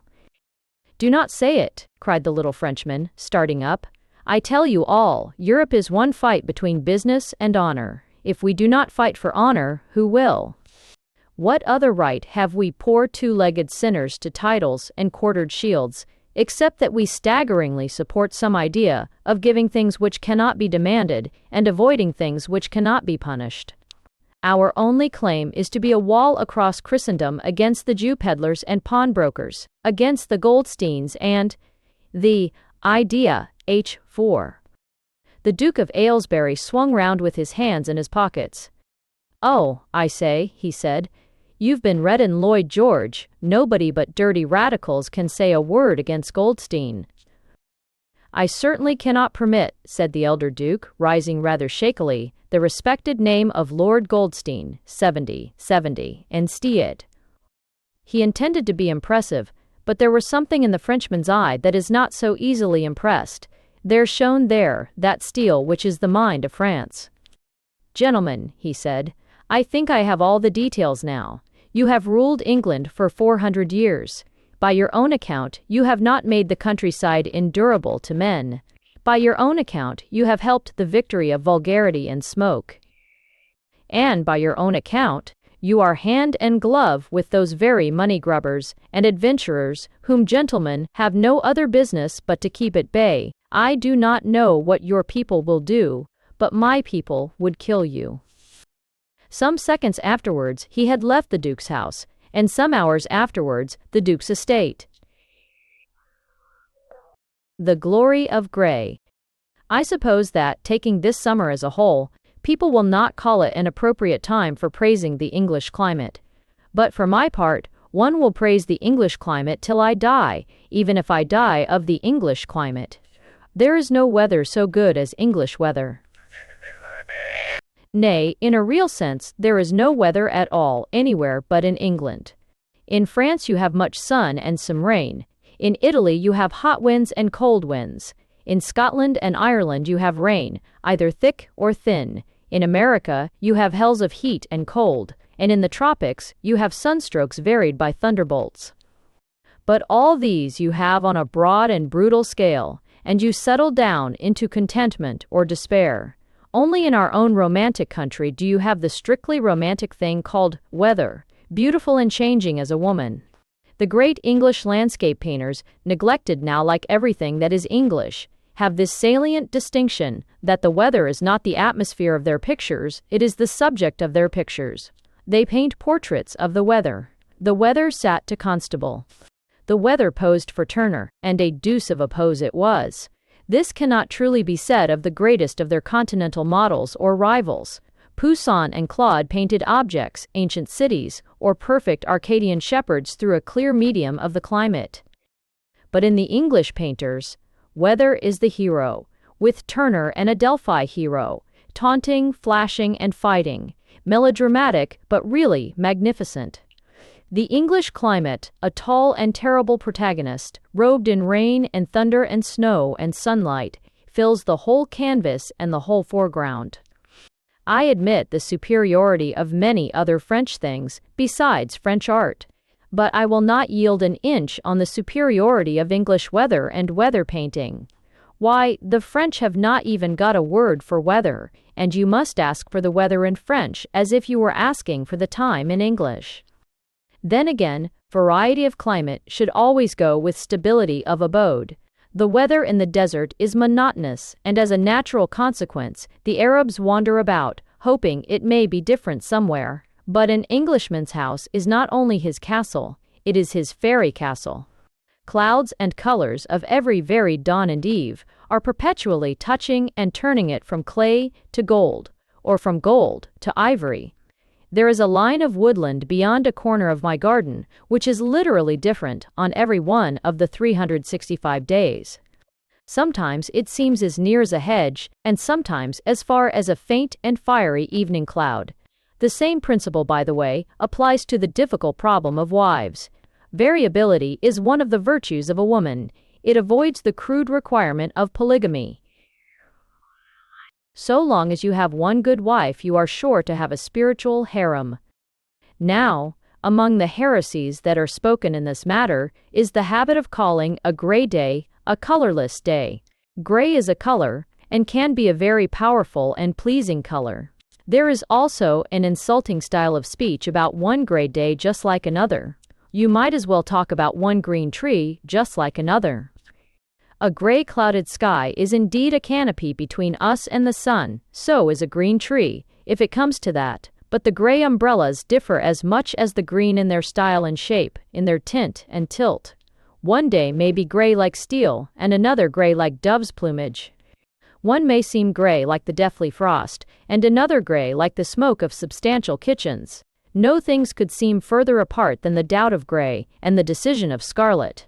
Yet gray and red can mingle, as they do in the morning clouds, and also in a sort of warm smoky stone of which they build the little towns in the West Country. In those towns, even the houses that are wholly gray have a glow in them, as if their secret firesides were such furnaces of hospitality as faintly to transfuse the walls like walls of cloud. And wandering in those westland parts, I did once really find a signpost, pointing up a steep, crooked path to a town that was called Clouds. I did not climb up to it. I feared that either the town would not be good enough for the name, or I should not be good enough for the town. Anyhow, the little hamlets of the warm gray stone have a geniality which is not achieved by all the artistic scarlet of the suburbs, as if it were better to warm one's hands at the ashes of Glastonbury than at the painted flames of Croydon. Again, the enemies of gray, those astute, daring, and evil-minded men, are fond of bringing forward the argument that colors suffer in gray weather, and that strong sunlight is necessary to all the hues of heaven and earth. Here again there are two words to be said, and it is essential to distinguish. It is true that sun is needed to burnish and bring into bloom the tertiary and dubious colors, the color of peat, pea soup, impressionist sketches, brown velvet coats, olives, gray and blue slates, the complexions of vegetarians, the tints of volcanic rock, chocolate, cocoa, mud, soot, slime, old boots. Well, the delicate shades of these do need the sunlight to bring out the faint beauty that often clings to them. But if you have a healthy Negro taste in color, if you choke your garden with poppies and geraniums, if you paint your house sky blue and scarlet, if you wear, let us say, a golden top hat and a crimson frock coat, you will not only be visible on the grayest day, but you will notice that your costume and environment produce a certain singular effect. You will find, that rich colors actually look more luminous on a gray day because they are seen against a somber background and seem to be burning with a luster of their own. Against a dark sky, all flowers look like fireworks. There is something strange about them, at once vivid and secret, like flowers traced in fire in the phantasmal garden of a witch. A bright blue sky is necessarily the highlight of the picture, and its brightness kills all the bright blue flowers. But on a gray day, the larkspur looks like fallen heaven. The red daisies are really the red lost eyes of day, and the sunflower is the vice-regent of the sun. Lastly, there is this value about the color that men call colorless, that it suggests in some way the mixed and troubled average of existence, especially in its quality of strife and expectation and promise. Gray is a color that always seems on the eve of changing to some other color, of brightening into blue, or blanching into white, or bursting into green and gold. And so we may be perpetually reminded of the indefinite hope that is in doubt itself. And when there is gray weather in our hills or gray hairs in our heads, perhaps they may still remind us of the morning. The Anarchist. I have now lived for about 2 months in the country, and have gathered the last rich autumnal fruit of a rural life, which is a strong desire to see London. Artists living in my neighborhood talk rapturously of the rolling liberty of the landscape, the living peace of woods. But I say to them with a slight Buckinghamshire accent, "Ah, that is how Cockneys feel. For us real old country people, the country is reality, it is the town that is romance. Nature is as plain as one of her pigs, as commonplace, as comic, and as healthy. But civilization is full of poetry, even if it be sometimes an evil poetry. The streets of London are paved with gold, that is, with the very poetry of avarice." With these typically bucolic words, I touch my hat and go ambling away on a stick, with a stiffness of gait proper to the oldest inhabitant, while in my more animated moments I am taken for the village idiot. Exchanging heavy but courteous salutations with other gaffers, I reach the station, where I ask for a ticket for London where the king lives. Such a journey, mingled of provincial fascination and fear, did I successfully perform only a few days ago, and alone and helpless in the capital, found myself in the tangle of roads around the Marble Arch. A faint prejudice may possess the mind that I have slightly exaggerated my rusticity and remoteness, and yet it is true as I came to that corner of the park that for some unreasonable reason of mood I saw all London as a strange city and the civilization itself as one enormous whim. The Marble Arch itself, in its new insular position, with traffic turning dizzily all about it, struck me as a placid monstrosity. What could be wilder than to have a huge arched gateway, with people going everywhere except under it? If I took down my front door, and stood it up all by itself in the middle of my back garden, my village neighbors, in their simplicity, would probably stare. Yet the Marble Arch is now precisely that, an elaborate entrance and the only place by which no one can enter. By the new arrangement, its last weak pretense to be a gate has been taken away. The cabman still cannot drive through it, but he can have the delights of riding round it, and even, on foggy nights, the rapture of running into it. It has been raised from the rank of a fiction to the dignity of an obstacle. As I began to walk across a corner of the park, this sense of what is strange in cities began to mingle with some sense of what is stern as well as strange. It was one of those queer-colored winter days when a watery sky changes to pink and gray and green, like an enormous opal. The trees stood up gray and angular, as if in attitudes of agony, and here and there on benches under the trees sat men as gray and angular as they. It was cold even for me, who had eaten a large breakfast and purposed to eat a perfectly gargantuan lunch. It was colder for the men under the trees. And to eastward, through the opalescent haze, the warmer whites and yellows of the houses in Park Lane shone as unsubstantially as if the clouds themselves had taken on the shape of mansions to mock the men who sat there in the cold. But the mansions were real, like the mockery. No one, worth calling a man, allows his moods to change his convictions. But it is by moods that we understand other men's convictions. The bigot is not he who knows he is right. Every sane man knows he is right. The bigot is he whose emotions and imagination are too cold and weak to feel how it is that other men go wrong. At that moment I felt vividly how men might go wrong, even unto dynamite. If one of those huddled men under the trees had stood up and asked for rivers of blood, it would have been erroneous, but not irrelevant. It would have been appropriate, and in the picture, that lurid gray picture of insolence on one side and impotence on the other. It may be true, on the whole it is, that this social machine we have made is better than anarchy. Still, it is a machine, and we have made it. Also, it does hold those poor men helpless, and it does lift those rich men high. And such men, good Lord! By the time I flung myself on a bench beside another man, I was half inclined to try anarchy for a change. The other was of more prosperous appearance than most of the men on such seats. Still, he was not what one calls a gentleman, and had probably worked at some time like a human being. He was a small, sharp-faced man, with grave, staring eyes and a beard somewhat foreign.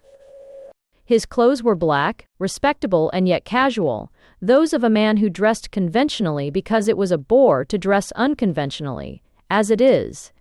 Attracted by this and other things, and wanting an outburst from my bitter social feelings, I tempted him into speech, first about the cold, and then about the general election. To this, the respectable man replied, "Well, I don't belong to any party myself. I'm an anarchist. It's because I'm an anarchist." I looked up and almost expected fire from heaven. This coincidence was like the end of the world. I had sat down feeling that somehow or other Park Lane must be pulled down, and I had sat down beside the man who wanted to pull it down. I bowed in silence for an instant under the approaching apocalypse, and in that instant the man turned sharply and started talking like a torrent. "Understand me," he said. "Ordinary people think an anarchist means a man with a bomb in his pocket. Herbert Spencer was an anarchist. But for that fatal admission of his on page 793, he would be a complete anarchist. Otherwise, he agrees wholly with Pidge." This was uttered with such blinding rapidity of syllabification as to be a better test of teetotalism than the Scotch one of saying biblical criticism 6 times. I attempted to speak, but he began again with the same rippling rapidity.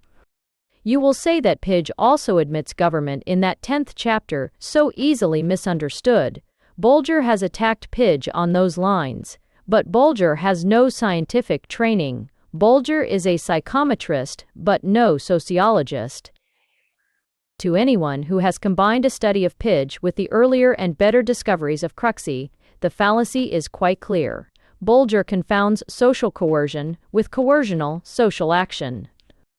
His rapid, rattling mouth shut quite tight suddenly, and he looked steadily and triumphantly at me, with his head on one side. I opened my mouth, and the mere motion seemed to sting him to fresh verbal leaps.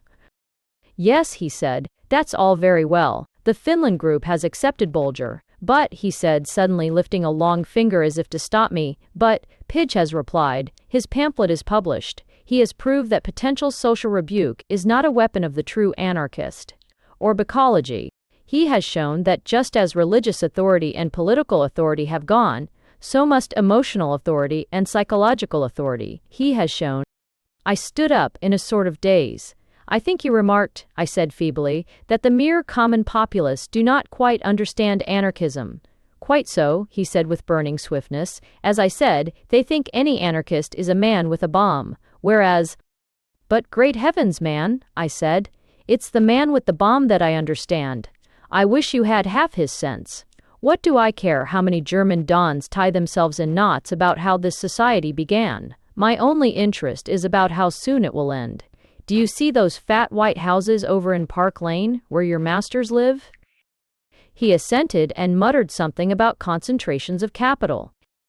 "Well," I said, "if the time ever comes when we all storm those houses, will you tell me one thing? Tell me how we shall do it without authority. Tell me how you will have an army of revolt without discipline?" For the first instant he was doubtful, and I had bidden him farewell and crossed the street again, when I saw him open his mouth and begin to run after me. He had remembered something out of Pidge. I escaped, however, and as I leapt on an omnibus, I saw again the enormous emblem of the Marble Arch. I saw that massive symbol of the modern mind, a door with no house to it, the gigantic gate of nowhere. How I found the Superman. Readers of Mr. Bernard Shaw and other modern writers may be interested to know that the Superman has been found. I found him. He lives in South Croydon. My success will be a great blow to Mr. Shaw, who has been following quite a false scent and is now looking for the creature in Blackpool. And as for Mr. Text, but one had read Vires in D-Text. Wells's notion of generating him out of gases in a private laboratory, I always thought it doomed to failure. I assure Mr. Wells that the Superman at Croydon was born in the ordinary way, though he himself, of course, is anything but ordinary. Nor are his parents unworthy of the wonderful being whom they have given to the world. The name of Lady Hypatia Smythe Brown, now Lady Hypatia Hagg, will never be forgotten in the East End, where she did such splendid social work. Her constant cry of, "Save the children," referred to the cruel neglect of children's eyesight involved in allowing them to play with crudely painted toys.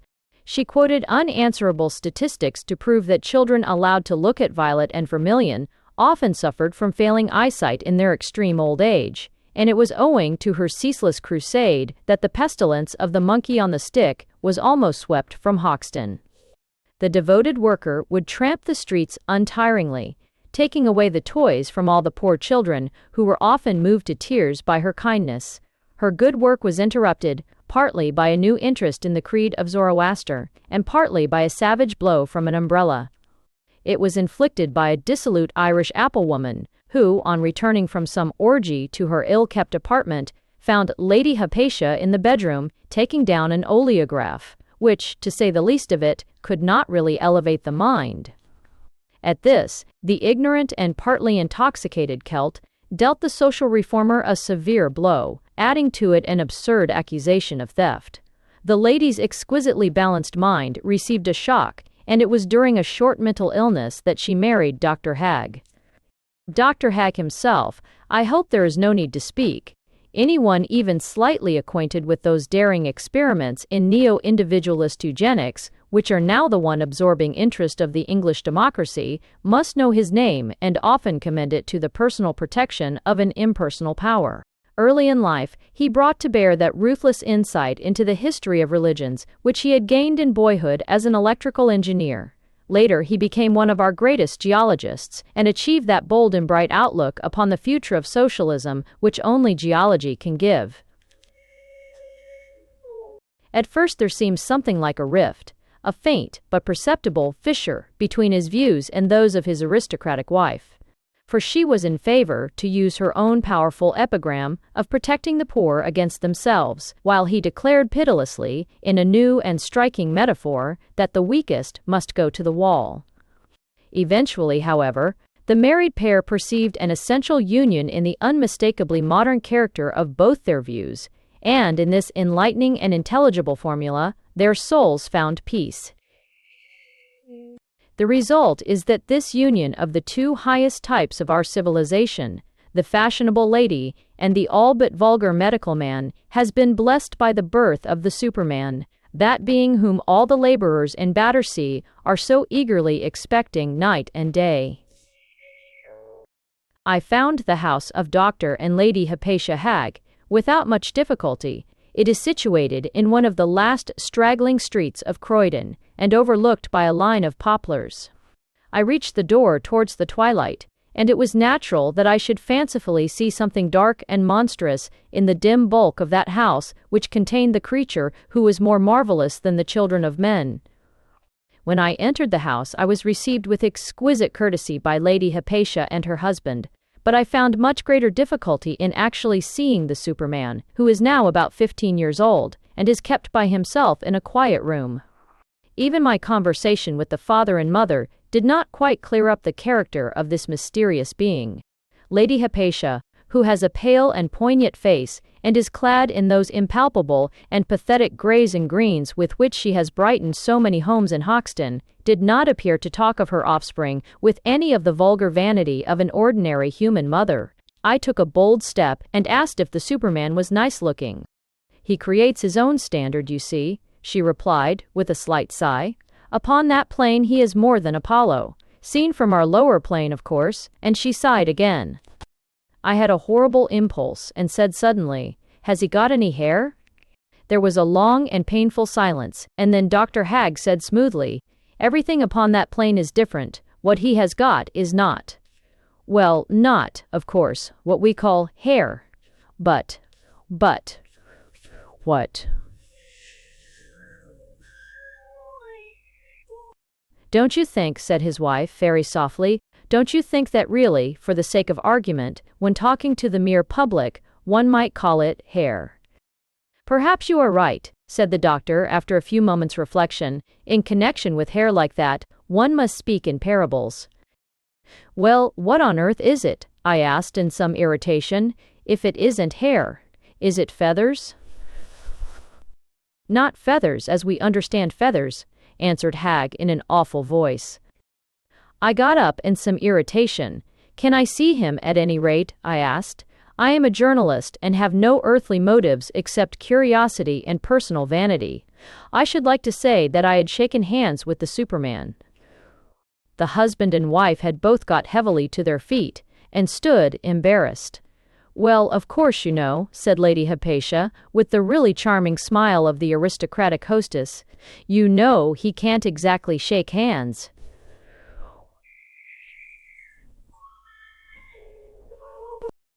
I broke out of all social bounds, and rushed at the door of the room which I thought to contain the incredible creature. I burst it open. The room was pitch dark, but from in front of me came a small sad yelp, and from behind me a double shriek. "You have done it, now," cried Dr. Hagg, burying his bald brow in his hands. "You have let in a draught on him, and he is dead."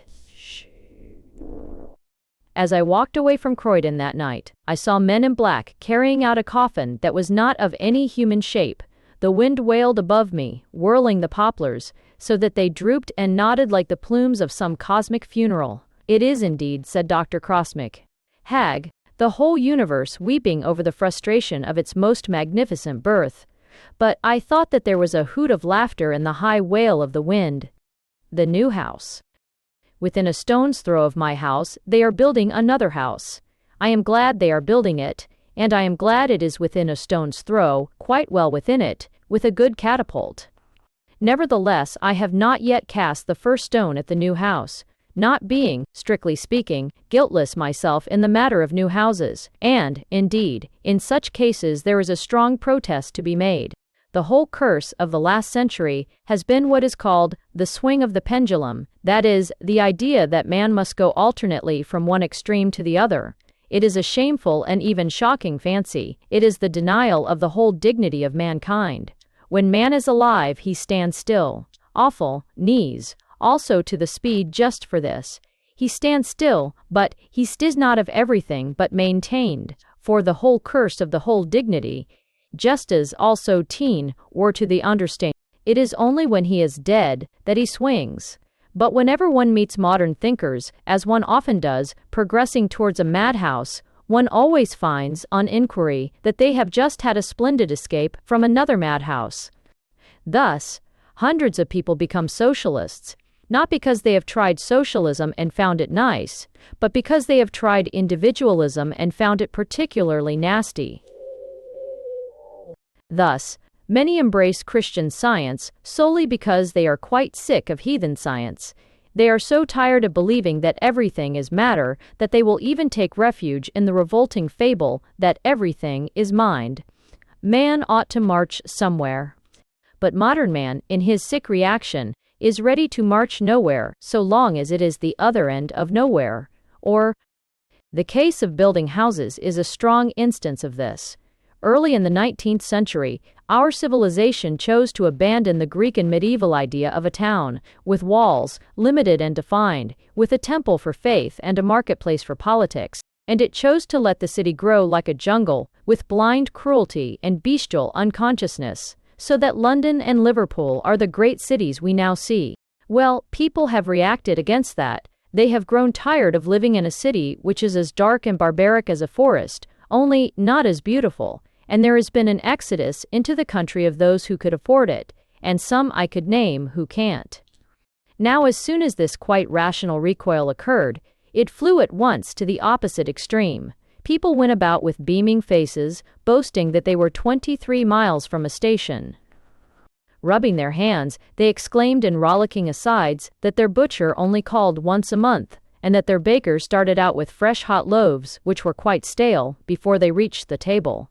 A man would praise his little house in a quiet valley, but gloomily admit, with a slight shake of the head, that a human habitation on the distant horizon was faintly discernible on a clear day. Rival ruralists would quarrel about which had the most completely inconvenient postal service, and there were many jealous heartburnings if one friend found out any uncomfortable situation which the other friend had thoughtlessly overlooked. In the feverish summer of this fanaticism, there arose the phrase that this or that part of England is being built over. Now, there is not the slightest objection, in itself, to England being built over by men, any more than there is to its being, it is already built over by birds, or by squirrels, or by spiders. But if birds' nests were so thick on a tree that one could see nothing but nests and no leaves at all, I should say that bird civilization was becoming a bit decadent. If whenever I tried to walk down the road I found the whole thoroughfare one crawling carpet of spiders, closely interlocked, I should feel a distress verging on distaste. If one were at every turn crowded, elbowed, overlooked, overcharged, sweated, rack-rented, swindled, and sold up by avaricious and arrogant squirrels, one might at last remonstrate. But the great towns have grown intolerable solely because of such suffocating vulgarities and tyrannies. It is not humanity that disgusts us in the huge cities. It is inhumanity. It is not that there are human beings, but that they are not treated as such. We do not, I hope, dislike men and women. We only dislike their being made into a sort of jam, crushed together so that they are not merely powerless, but shapeless. It is not the presence of people that makes London appalling. It is merely the absence of the people. Therefore, I dance with joy to think that my part of England is being built over, so long as it is being built over in a human way, at human intervals, and in a human proportion. So long, in short, as I am not myself built over, like a pagan slave buried in the foundations of a temple, or an American clerk in a star-striking pagoda of flats, I am delighted to see the faces and the homes of a race of bipeds, to which I am not only attracted by a strange affection, but to which also, by a touching coincidence, I actually happen to belong. I am not one desiring deserts. I am not Timon of Athens. If my town were Athens, I would stay in it. I am not Simeon Stylites, except in the mournful sense that every Saturday I find myself on the top of a newspaper column. I am not in the desert repenting of some monstrous sins. At least, I am repenting of them all right, but not in the desert. I do not want the nearest human house to be too distant to see. That is my objection to the wilderness. But neither do I want the nearest human house to be too close to see. That is my objection to the modern city. I love my fellow man. I do not want him so far off that I can only observe anything of him through a telescope, nor do I want him so close that I can examine parts of him with a microscope. I want him within a stone's throw of me, so that whenever it is really necessary, I may throw the stone. Perhaps, after all, it may not be a stone. Perhaps, after all, it may be a bouquet, or a snowball, or a firework, or a free trade loaf. Perhaps they will ask for a stone and I shall give them bread. But it is essential that they should be within reach. How can I love my neighbor as myself if he gets out of range for snowballs? There should be no institution out of the reach of an indignant or admiring humanity. I could hit the nearest house quite well with the catapult, but the truth is that the catapult belongs to a little boy I know, and, with characteristic youthful selfishness, he has taken it away. The Wings of Stone. The preceding essay is about a half-built house upon my private horizon. I wrote it sitting in a garden chair, and as, though it was a week ago, I have scarcely moved since then to speak of, I do not see why I should not go on writing about it. Strictly speaking, I have moved. I have even walked across a field of turf, all fiery in our early summer sunlight, and studied the early angular red skeleton, which is turned golden in the sun. It is odd that the skeleton of a house is cheerful when the skeleton of a man is mournful, since we only see it after the man is destroyed. At least, we think the skeleton is mournful. The skeleton himself does not seem to think so. Anyhow, there is something strangely primary and poetic about this sight of the scaffolding and main lines of a human building. It is a pity there is no scaffolding round a human baby. One seems to see domestic life as the daring and ambitious thing that it is, when one looks at those open staircases and empty chambers, those spirals of wind and open halls of sky. Ibsen said that the art of domestic drama was merely to knock one wall out of the four walls of a drawing room. I find the drawing room even more impressive when all four walls are knocked out. I have never understood what people mean by domesticity being tame. It seems to me one of the wildest of adventures. But if you wish to see how high and harsh and fantastic an adventure it is, consider only the actual structure of a house itself. A man may march up in a rather bored way to bed, but at least he is mounting to a height from which he could kill himself. Every rich, silent, padded staircase with banisters of oak, stair rods of brass, and busts and settees on every landing, every such staircase is truly only an awful and naked ladder running up into the infinite to a deadly height. The millionaire who stumps up inside the house is really doing the same thing as the tiler or roof mender who climbs up outside the house. They are both mounting up into the void. They are both making an escalade of the intense inane. On 10. Each is a sort of domestic mountaineer. He is reaching a point from which mere idle falling will kill a man, and life is always worth living, while men feel that they may die. I cannot understand people at present making such a fuss about flying ships and aviation, when men ever since Stonehenge and the pyramids have done something so much more wild than flying. A grasshopper can go astonishingly high up in the air. His biological limitation and weakness is that he cannot stop there. Hosts of unclean birds and crapulous insects can pass through the sky, but they cannot pass any communication between it and the earth. But the army of man has advanced vertically into infinity and not been cut off. It can establish outposts in the ether and yet keep open behind it its erect and insolent road. It would be grand, as in Jules Verne, to fire a cannonball at the moon, but would it not be grander to build a railway to the moon? Yet every building of brick or wood is a hint of that high railroad, every chimney points to some star, and every tower is a Tower of Babel. Man rising on these awful and unbroken wings of stone seems to me more majestic and more mystic than man fluttering for an instant on wings of canvas and sticks of steel. How sublime and, indeed, almost dizzy is the thought of these veiled ladders on which we all live, like climbing monkeys, in one perspections and the bear. Many a black-coated clerk in a flat may comfort himself for his somber garb by reflecting that he is like some lonely rook in an immemorial elm. Many a wealthy bachelor on the top floor of a pile of mansions should look forth at morning and try, if possible, to feel like an eagle whose nest just clings to the edge of some awful cliff. How sad that the word giddy is used to imply wantonness or levity. It should be a high compliment to a man's exalted spirituality and the imagination to say he is a little giddy. I strolled slowly back across the stretch of turf by the sunset, a field of the cloth of gold. As I drew near my own house, its huge size began to horrify me, and when I came to the porch of it, I discovered with an incredulity as strong as despair that my house was actually bigger than myself. A minute or two before, there might well have seemed to be a monstrous and mythical competition about which of the two should swallow the other. But I was Jonah. My house was the huge and hungry fish, and even as its jaws darkened and closed about me, I had again this dreadful fancy touching the dizzy altitude of all the works of man. I climbed the stairs stubbornly, planting each foot with savage care, as if ascending a glacier. When I got to a landing, I was wildly relieved and waved my hat. The very word landing has about it the wild sound of someone washed up by the sea. I climbed each flight like a ladder in naked sky. The walls all round me failed and faded into infinity. I went up the ladder to my bedroom as Montrose went up the ladder to the gallows. Sicitur et astro.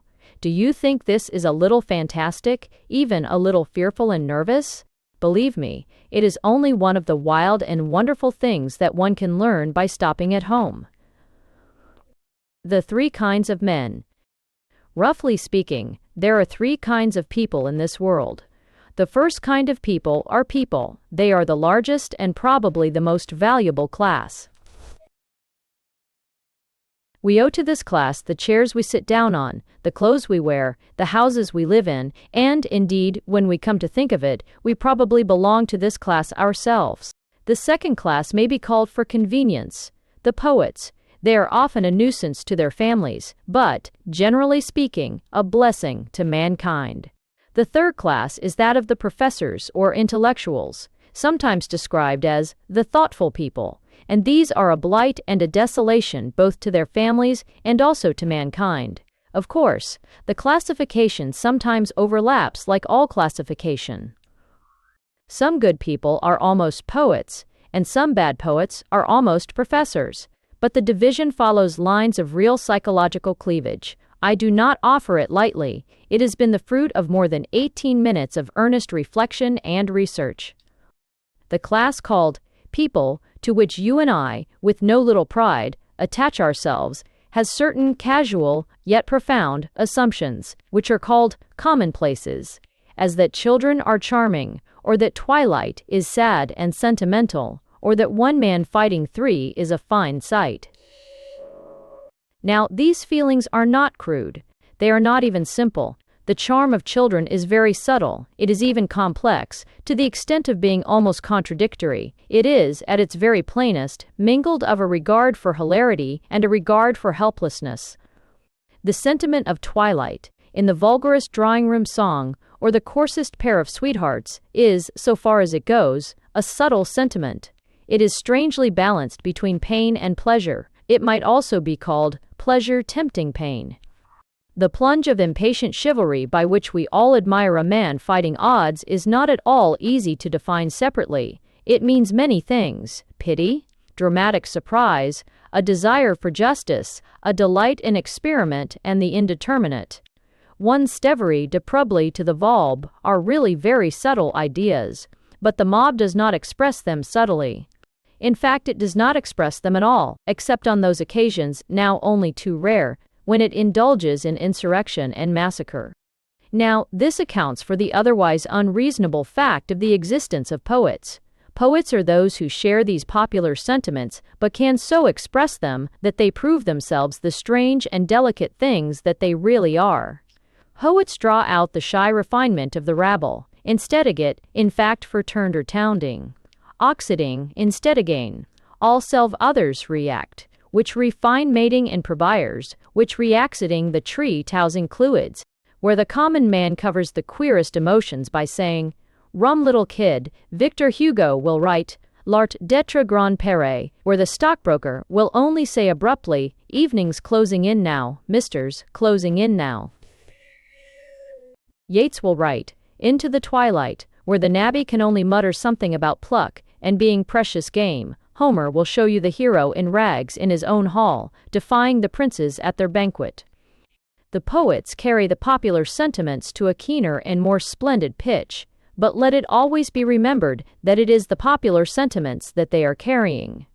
No man ever wrote any good poetry to show that childhood was shocking, or that twilight was gay and farcical, or that a man was contemptible because he had crossed his single sword with three. The people who maintain this are the professors or prigs.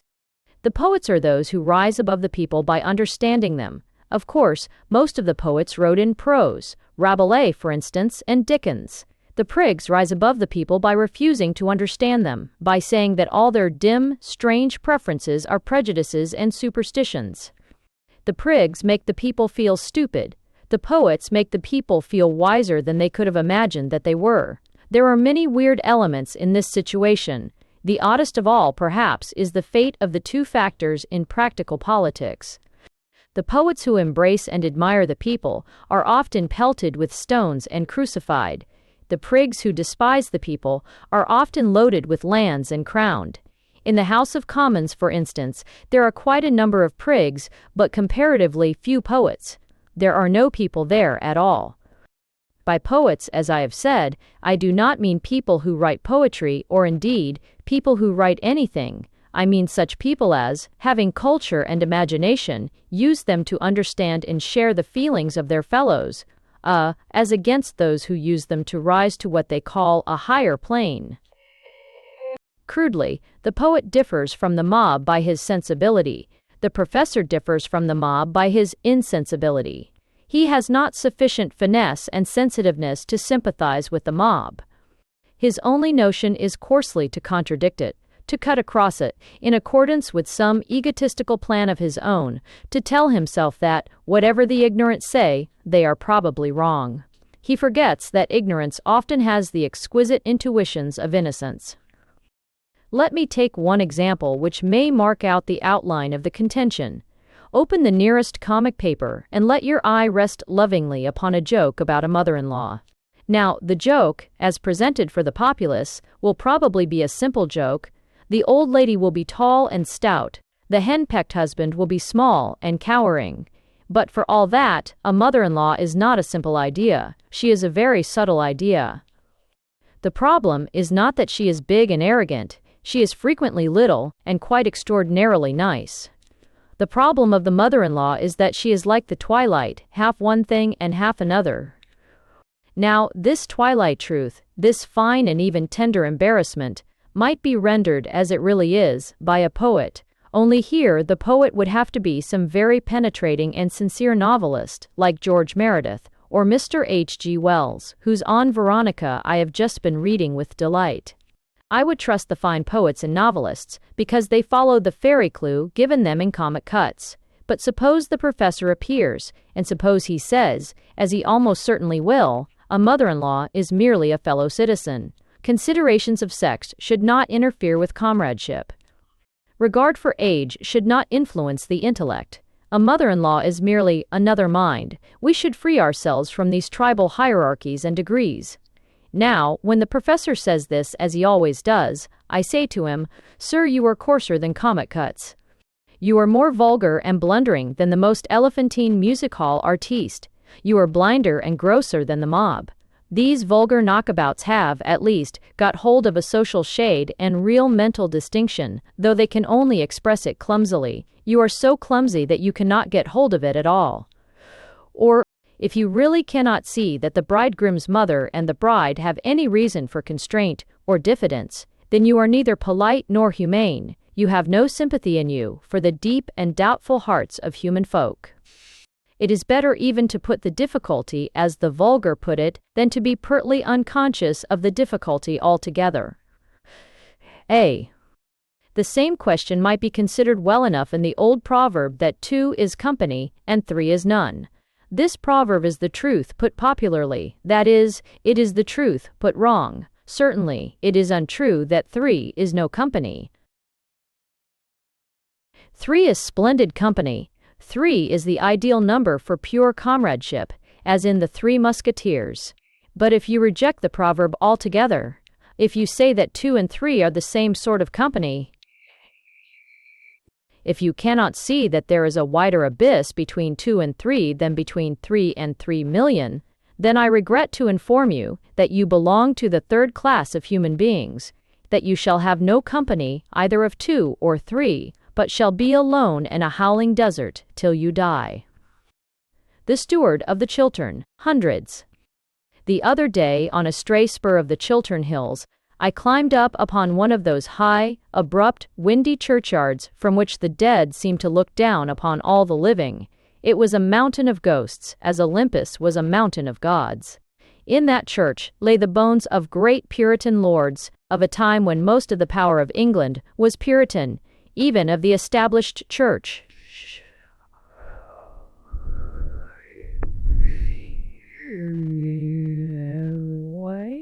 And below these uplifted bones lay the huge and hollow valleys of the English countryside, where the motors went by every now and then, like meteors, were stood out in white squares and oblongs in the checkered forest, many of the country seats, even of those same families now dulled with wealth or decayed with Toryism. And looking over that deep green prospect on that luminous yellow evening, a lovely and austere thought came into my mind, a thought as beautiful as the green wood and as grave as the tombs. The thought was this, that I should like to go into Parliament, quarrel with my party, accept the stewardship of the Chiltern Hundreds, and then refuse to give it up. We are so proud in England of our crazy constitutional anomalies, that I fancy that very few readers, indeed, will need to be told about the steward of the Chiltern Hundreds. But in case there should be here or there one happy man who has never heard of such twisted tomfooleries, I will rapidly remind you what this legal fiction is. As it is quite a voluntary, sometimes even an eager affair to get into Parliament, you would naturally suppose that it would be also a voluntary matter to get out again. You would think your fellow members would be indifferent, or even relieved to see you go, especially as, by another exercise of the shrewd, illogical Old English common sense, they have carefully built the room too small for the people who have to sit in it. But not so, my pippins, as it says in the Iliad. If you are merely a member of Parliament, Lord knows why, you can't resign. But if you are a minister of the Crown, Lord knows why, you can. It is necessary to get into the ministry in order to get out of the House, and they have to give you some office that doesn't exist or that nobody else wants, and thus unlock the door. So you go to the Prime Minister, concealing your air of fatigue, and say, "It has been the ambition of my life to be steward of the Chiltern Hundreds." The Prime Minister then replies, "I can imagine no man more fitted both morally and mentally for that high office." He then gives it you, and you hurriedly leave, reflecting how the republics of the continent reel anarchically to and fro for lack of a little solid English directness and simplicity. Now, the thought that struck me like a thunderbolt as I sat on the Chiltern slope was that I would like to get the Prime Minister to give me the Chiltern Hundreds and then startle and disturb him by showing the utmost interest in my work. I should profess a general knowledge of my duties, but wish to be instructed in the details. I should ask to see the under-steward and the under-under-steward, and all the fine staff of experienced permanent officials who are the glory of this department. And, indeed, my enthusiasm would not be wholly unreal. For as far as I can recollect, the original duties of a steward of the Chiltern Hundreds were to put down the outlaws and brigands in that part of the world. Well, there are a great many outlaws and brigands in that part of the world still, and though their methods have so largely altered as to require a corresponding alteration in the tactics of the steward, I do not see why an energetic and public-spirited steward should not nab them yet. For the robbers have not vanished from the old high forests to the west of the great city. The thieves have not vanished, they have grown so large that they are invisible. You do not see the word Asia written across a map of that neighborhood, nor do you see the word thief written across the countrysides of England, though it is really written in equally large letters.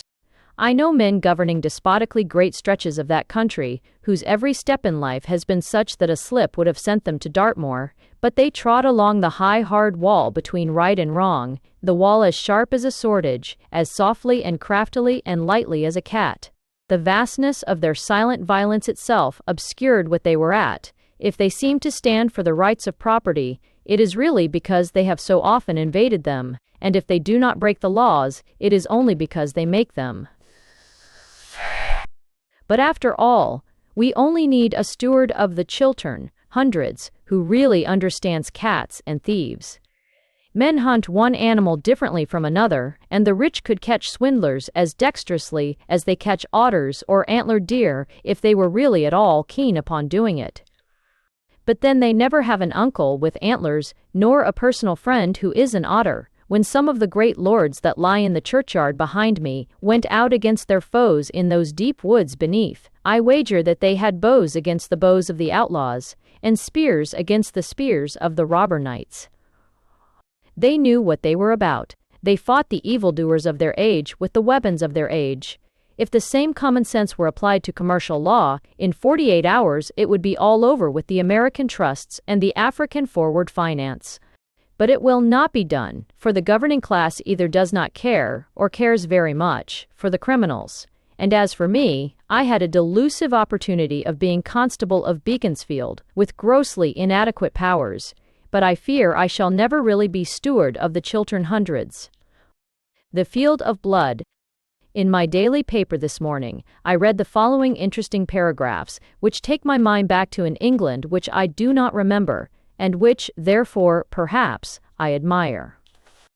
Nearly 60 years ago, on 4 September, 1850, the Austrian General Haynau, who had gained an unenviable fame throughout the world by his ferocious methods in suppressing the Hungarian Revolution in 1849, while on a visit to this country, was belaboured in the streets of London by the draymen of Messrs. Budd, Barclay, Perkins and Co., whose brewery he had just inspected, in company of an adjutant. Popular delight was so great that the government of the time did not dare to prosecute the assailants, and the general, the women, flogger, as he was called by the people, had to leave these shores without remedy. He returned to his own country and settled upon his estate at Chequers, which is close to the commune above mentioned. By his will, the estate passed to his daughter, after whose death it was to be presented to the commune. This daughter has just died, but the communal council, after much deliberation, has declined to accept the gift and ordered that the estate should be left to fall out of cultivation and be called the Bloody Meadow. Now, that is an example of how things happen under an honest democratical impulse. I do not dwell specially on the earlier part of the story, though the earlier part of the story is astonishingly interesting. It recalls the days when Englishmen were potential lighters, that is, potential rebels. It is not for lack of agonies of intellectual anger the Sultan and the late King Leopold have been denounced as heartily as General Haynau, but I doubt if they would have been physically thrashed in the London streets. It is not the tyrants that are lacking, but the draymen. Nevertheless, it is not upon the historic heroes of Barclay, Perkins, and Co. that I build all my hope. Fine as it was not a full and perfect revolution. A brewer's drayman beating an eminent European general with a stick, though a singularly bright and pleasing vision, is not a complete one. Only when the brewer's drayman beats the brewer with a stick shall we see the clear and radiant sunrise of British self-government. The fun will really start when we begin to thump the oppressors of England as well as the oppressors of Hungary. It is, however, a definite decline in the spiritual character of draymen that now they can thump neither one nor the other. But, as I have already suggested, my real quarrel is not about the first part of the extract, but about the second. Whether or no the draymen of Barclay and Perkins have degenerated, the commune, which includes Chequers, has not degenerated. By the way, the commune, which includes Chequers, is called Chequers. I trust that this frank avowal will excuse me from the necessity of mentioning either of these places again by name. The commune is still capable of performing direct democratic actions if necessary, with a stick. I say with a stick, not with sticks, for that is the whole argument about democracy. A people is a soul, and if you want to know what a soul is, I can only answer that it is something that can sin and that can sacrifice itself. A people can commit theft. A people can confess theft. A people can repent of theft.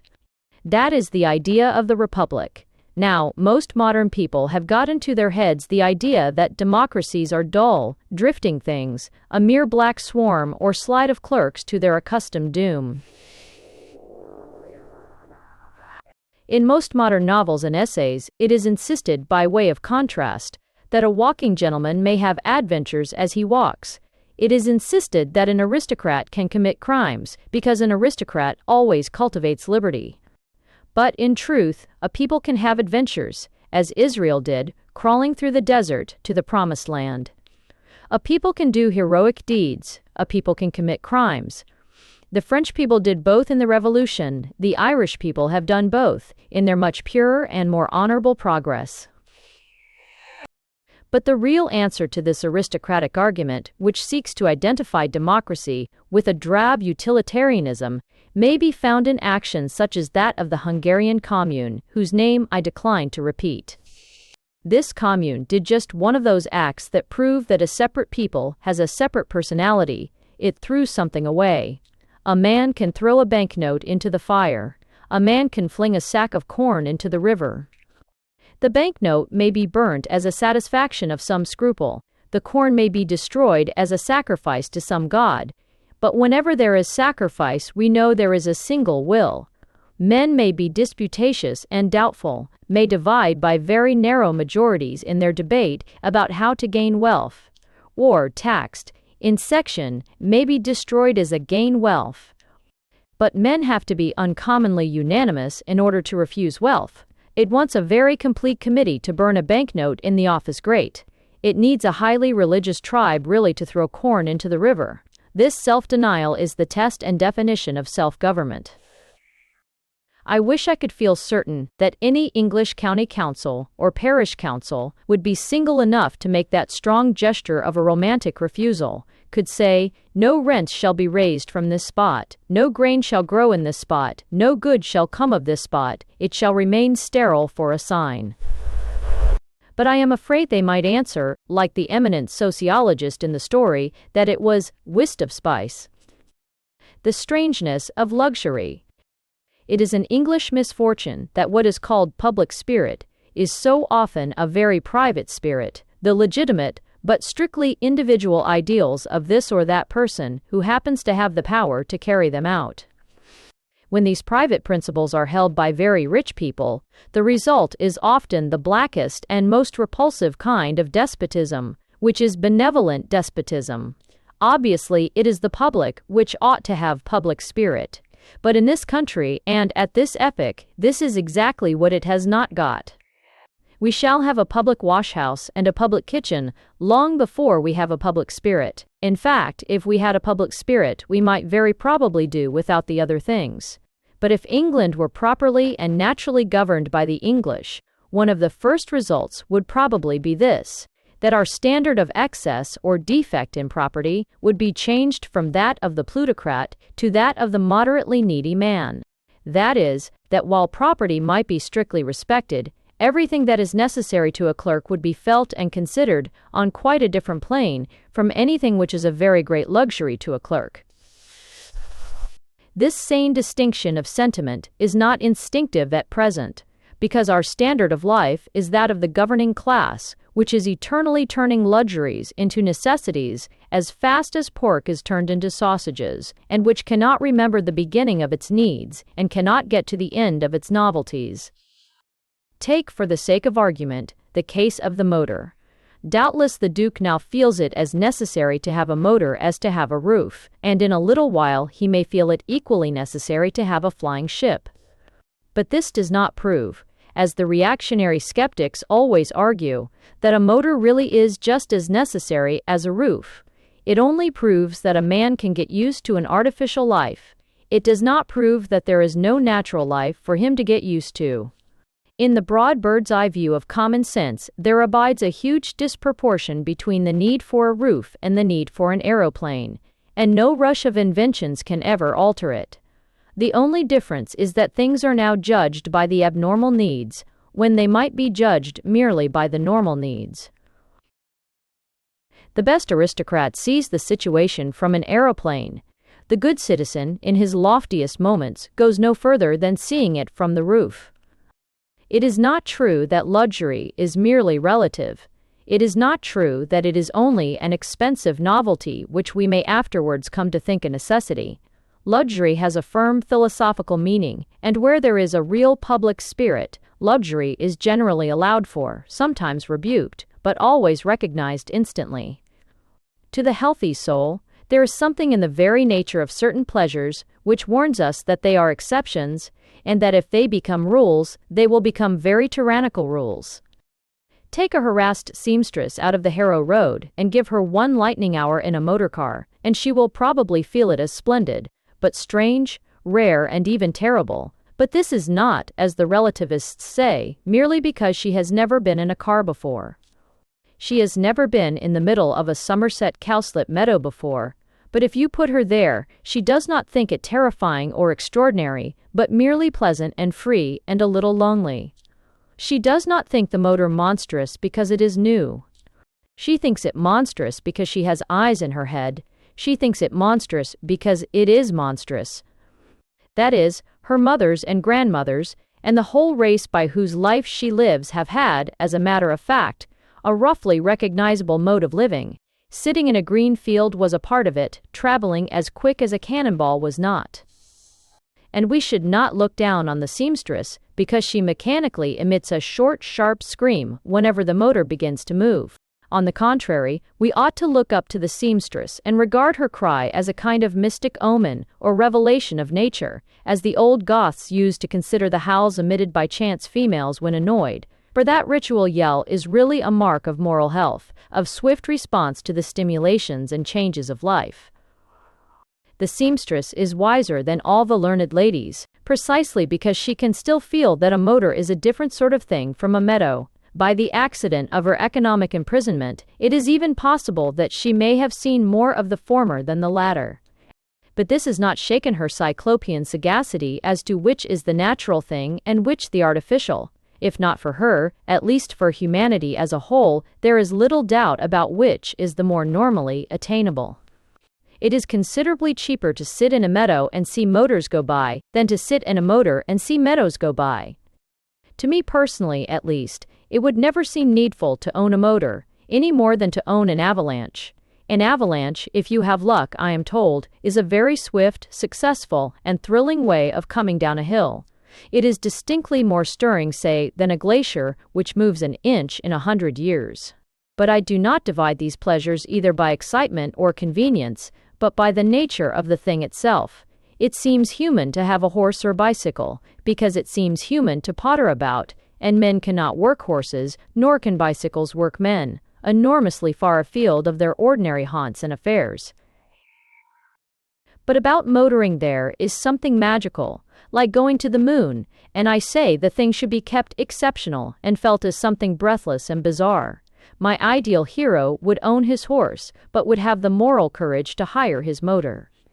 Fairy tales are the only sound guidebooks to life. I like the fairy prince to ride on a white pony out of his father's stables, which are of ivory and gold. But if in the course of his adventures he finds it necessary to travel on a flaming dragon, I think he ought to give the dragon back to the witch at the end of the story. It is a mistake to have dragons about the place.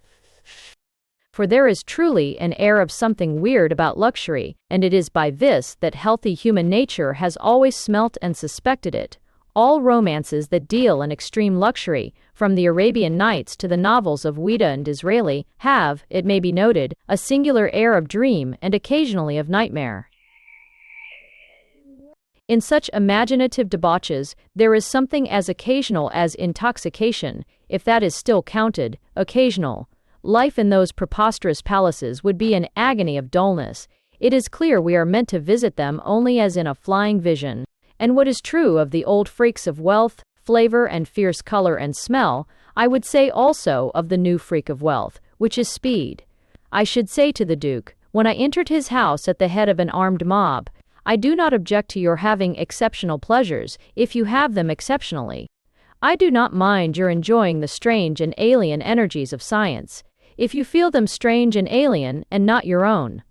But in condemning you, under the 17th section of the 8th decree of the Republic, to hire a motor car twice a year at Margate, I am not the enemy of your luxuries, but, rather, the protector of them. That is what I should say to the Duke. As to what the Duke would say to me, that is another matter, and may well be deferred. The triumph of the donkey. Doubtless the unsympathetic might state my doctrine that one should not own a motor like a horse, but rather use it like a flying dragon in the simpler form that I will always go motoring in somebody else's car. My favorite modern philosopher, Mr. W. W. Jacobs, describes a similar case of spiritual delicacy misunderstood. I have not the book at hand, but I think that Joe Brown was reproaching Bill Chambers for wasteful drunkenness, and Henry Walker spoke up for Bill, and said he scarcely ever had a glass, but what somebody else paid for it, and there was unpleasantness all round then. Being less sensitive than Bill Chambers, or whoever it was, I will risk this rude perversion of my meaning, and concede that I was in a motor car yesterday, and the motor car most certainly was not my own, and the journey, though it contained nothing that is specially unusual on such journeys, had running through it a strain of the grotesque, which was at once wholesome and humiliating. The symbol of that influence was that ancient symbol of the humble and humorous, a donkey. When first I saw the donkey, I saw him in the sunlight as the unearthly gargoyle that he is. My friend had met me in his car, I repeat firmly, in his car at the little painted station in the middle of the warm wet woods and hop fields of that western country. He proposed to drive me first to his house beyond the village, before starting for a longer spin of adventure, and we rattled through those rich green lanes, which have in them something singularly analogous to fairy tales, whether the lanes produce the fairies or, as I believe, the fairies produce the lanes. All around in the glimmering hop yards stood those little hop kilns like stunted and slanting spires. They looked like dwarfish churches, in fact, rather like many modern churches I could mention, churches all of them small and each of them a little crooked. In this elfin atmosphere we swung round a sharp corner, and halfway up a steep white hill, and saw what looked at first like a tall black monster against the sun. It appeared to be a dark and dreadful woman, walking on wheels and waving long ears like a bat's. A second glance told me that she was not the local witch in a state of transition, she was only one of the million tricks of perspective. She stood up in a small wheeled cart drawn by a donkey. The donkey's ears were just set behind her head, and the whole was black against the light. Perspective is really the comic element in everything. It has a pompous Latin name, but it is incurably Gothic and grotesque. One simple proof of this is that it is always left out of all dignified and decorative art. There is no perspective in the Elgin marbles, and even the essentially angular angels in medieval stained glass almost always, as it says in Patience, contrive to look both angular and flat. There is something intrinsically disproportionate and outrageous in the idea of the distant objects dwindling and growing dwarfish, the closer objects swelling enormous and intolerable. There is something frantic in the notion that one's own father, by walking a little way, can be changed by a blast of magic to a pygmy. There is something farcical in the fancy that nature keeps one's uncle in an infinite number of sizes, according to where he is to stand. All soldiers in retreat turn into tin soldiers, all bears en route into toy bears, as if on the ultimate horizon of the world. Everything was sardonically doomed to stand up laughable and little against heaven. It was for this reason that the old woman and her donkey struck us first when seen from behind as one black grotesque. I afterwards had the chance of seeing the old woman, the cart, and the donkey fairly in flank and in all their length. I saw the old woman and the donkey passant, as they might have appeared heraldically on the shield of some heroic family. I saw the old woman and the donkey, dignified, decorative, and flat, as they might have marched across the Elgin marbles. Seen thus under an equal light, there was nothing specially ugly about them. The cart was long and sufficiently comfortable, the donkey was stolid and sufficiently respectable, the old woman was lean but sufficiently strong, and even smiling in a sour, rustic manner. But seen from behind, they looked like one black monstrous animal. The dark donkey cars seemed like dreadful wings, and the tall dark back of the woman, erect like a tree, seemed to grow taller and taller until one could almost scream. Then we went by her with a blasting roar like a railway train, and fled far from her over the brow of the hill to my friend's home. There we paused only for my friend to stock the car with some kind of picnic paraphernalia, and so started again, as it happened, by the way we had come. Thus it fell that we went shattering down that short, sharp hill again before the poor old woman and her donkey had managed to crawl to the top of it, and seeing them under a different light, I saw them very differently. Black against the sun, they had seemed comic, but bright against greenwood and grey cloud, they were not comic but tragic, for there are not a few things that seem fantastic in the twilight, and in the sunlight are sad. I saw that she had a grand, gaunt mask of ancient honor and endurance, and wide eyes sharpened to two shining points, as if looking for that small hope on the horizon of human life. I also saw that her cart contained carrots. "Don't you feel, broadly speaking, a beast," I asked my friend, "when you go so easily and so fast?" For we had crashed by so that the crazy cart must have thrilled in every stick of it. My friend was a good man, and said, "Yes, but I don't think it would do her any good if I went slower."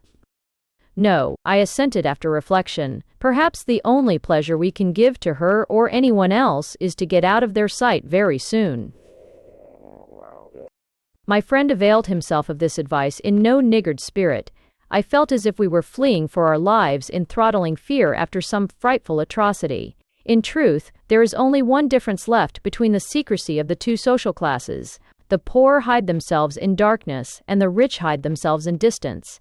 And nastiness, and the rich hide themselves in distance. They both hide. As we shot like a lost boat over a cataract down into a whirlpool of white roads far below, I saw afar a black dot crawling like an insect. I looked again. I could hardly believe it. There was the slow old woman, with her slow old donkey, still toiling along the main road.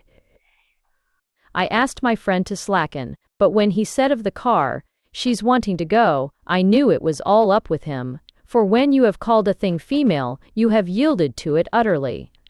We passed the old woman with a shock that must have shaken the earth. If her head did not reel and her heart quail, I know not what they were made of. And when we had fled perilously on in the gathering dark, spurning hamlets behind us, I suddenly called out, "Why, what asses we are! Why, it's she that is brave, she and the donkey. We are safe enough, we are artillery and plate armor, and she stands up to us with matchwood and a snail. If you had grown old in a quiet valley, and people began firing cannonballs as big as cabs at you in your 70th year, wouldn't you jump?" And she never moved an eyelid. "Oh, we go very fast and very far, no doubt." While, as I spoke, came a curious noise, and my friend, instead of going fast, began to go very slow. Then he stopped, then he got out. Then he said, "And I left the Stepney behind." The gray moths came out of the wood and the yellow stars came out to crown it, as my friend, with the lucidity of despair, explained to me, on the soundest scientific principles of course, that nothing would be any good at all. We must sleep the night in the lane, except in the very unlikely event of someone coming by to carry a message to some town. One presage, to some town. One presage, frusage. One cresage frussid, it taxed tresage. One cressagen, and it died away like wind in the trees, and the motorist was already asleep when I heard it renewed and realized. Something certainly was approaching. I ran up the road, and there it was. Yes, it, and she. Thrice had she come, once comic and once tragic and once heroic, and when she came again it was as if in pardon on a pure errand of prosaic pity and relief. I am quite serious. I do not want you to laugh. It is not the first time a donkey has been received seriously, nor one riding a donkey with respect. The wheel. In a quiet and rustic, though fairly famous church in my neighborhood, there is a window supposed to represent an angel on a bicycle. It does definitely and indisputably represent a nude youth sitting on a wheel, but there is enough complication in the wheel and sanctity, I suppose, in the youth to warrant this working description. It is a thing of florid Renaissance outline, and belongs to the highly pagan period which introduced all sorts of objects into ornament. Personally, I can believe in the bicycle more than in the angel. Men, they say, are now imitating angels, in their flying machines, that is, not in any other respect that I have heard of. So perhaps the angel on the bicycle, if he is an angel, and if it is a bicycle, was avenging himself by imitating man. If so, he showed that high order of intellect which is attributed to angels in the medieval books, though not always, perhaps, in the medieval pictures. For wheels are the mark of a man quite as much as wings are the mark of an angel. Wheels are the things that are as old as mankind and yet are strictly peculiar to man, that are prehistoric but not prehuman. A distinguished psychologist, who is well acquainted with physiology, has told me that parts of himself are certainly levers, while other parts are probably pulleys, but that after feeling himself carefully all over, he cannot find a wheel anywhere. The wheel, as a mode of movement, is a purely human thing. On the ancient escutcheon of Adam, which, like much of the rest of his costume, has not yet been discovered, the heraldic emblem was a wheel, passant. As a mode of progress, I say, it is unique. Many modern philosophers, like my friend before mentioned, are ready to find links between man and beast, and to show that man has been in all things the blind slave of his Mother Earth. Some, of a very different kind, are even eager to show it, especially if it can be twisted to the discredit of religion. But even the most eager scientists have often admitted in my hearing that they would be surprised if some kind of cow approached them moving solemnly on 4 wheels. Wings, fins, flappers, claws, hooves, webs, trotters. With all these, the fantastic families of the earth come against us and close around us, fluttering and flapping and rustling and galloping and lumbering and thundering. But there is no sound of wheels. I remember dimly, if, indeed, I remember aright, that in some of those dark prophetic pages of Scripture that seem of cloudy purple and dusky gold, there is a passage in which the seer beholds a violent dream of wheels. Perhaps this was indeed the symbolic declaration of the spiritual supremacy of man. Whatever the birds may do above or the fishes beneath his ship, man is the only thing to steer, the only thing to be conceived as steering. He may make the birds his friends if he can. He may make the fishes his gods if he chooses. But most certainly he will not believe a bird at the masthead, and it is hardly likely that he will even permit a fish at the helm. He is, as Swinburne says, helmsman in chief. He is literally the man at the wheel. The wheel is an animal that is always standing on its head, only it does it so rapidly that no philosopher has ever found out which is its head, or if the phrase be felt is more exact, it is an animal that is always turning head over heels and progressing by this principle. Spies. Some fish, I think, turn head over heels, supposing them, for the sake of argument, to have heels. I have a dog who nearly did it, and I did it once myself when I was very small. It was an accident, and, as the delightful novelist, Mr. De Morgan, would say, it never can happen again. Since then, no one has accused me of being upside down except mentally, and I rather think that there is something to be said for that, especially as typified by the rotary symbol. A wheel is the sublime paradox. One part of it is always going forward, and the other part, always going back. Now this, as it happens, is highly similar to the proper condition of any human soul or any political state. Every sane soul or state looks at once backwards and forwards, and even goes backwards to come on. For those interested in revolt, as I am, I only say meekly that one cannot have a revolution without revolving. The wheel, being a logical thing, has reference to what is behind as well as what is before. It has, as every society should have, a part that perpetually leaps helplessly at the sky, and a part that perpetually bows down its head into the dust. Why should people be so scornful of us who stand on our heads? Bowing down one's head in the dust is a very good thing, the humble beginning of all happiness. When we have bowed our heads in the dust for a little time, the happiness comes, and then, leaving our heads in the humble and reverent position, we kick up our heels behind in the air. That is the true origin of standing on one's head, and the ultimate defense of paradox. The wheel humbles itself to be exalted, only it does it a little quicker than I do. 555. Life is full of a ceaseless shower of small coincidences, too small to be worth mentioning except for a special purpose, often too trifling even to be noticed, any more than we notice one snowflake falling on another. It is this that lends a frightful plausibility to all false doctrines and evil fads, or term and is evil. There are always such crowds of accidental arguments for anything. If I said suddenly that historical truth is generally told by red-haired men, I have no doubt that 10 minutes' reflection, in which I decline to indulge, would provide me with a handsome list of instances in support of it.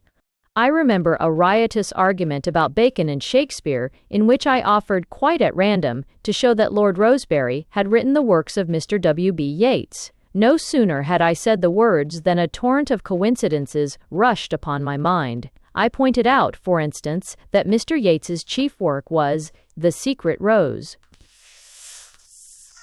This may easily be paraphrased as The Quiet or Modest Rose, and so, of course, as The Primrose. A second after I saw the same suggestion in the combination of rose and berry. If I had pursued the matter, who knows, but I might have been a raving maniac by this time. We trip over these trivial repetitions and exactitudes at every turn, only they are too trivial even for conversation. A man named Williams did walk into a strange house and murder a man named Williamson. It sounds like a sort of infanticide, hopping a sting. A journalist of my acquaintance did move quite unconsciously from a place called Overstrand to a place called Overroads. When he had made this escape, he was very properly pursued by a voting card from Battersea, on which a political agent named Byrne asked him to vote for a political candidate named Burns.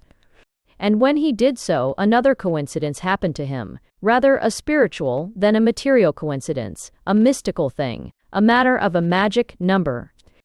For a sufficient number of reasons, the man I know went up to vote in Battersea in a drifting and even dubious frame of mind. As the train slid through swampy woods and sullen skies, there came into his empty mind those idle and yet awful questions which come when the mind is empty.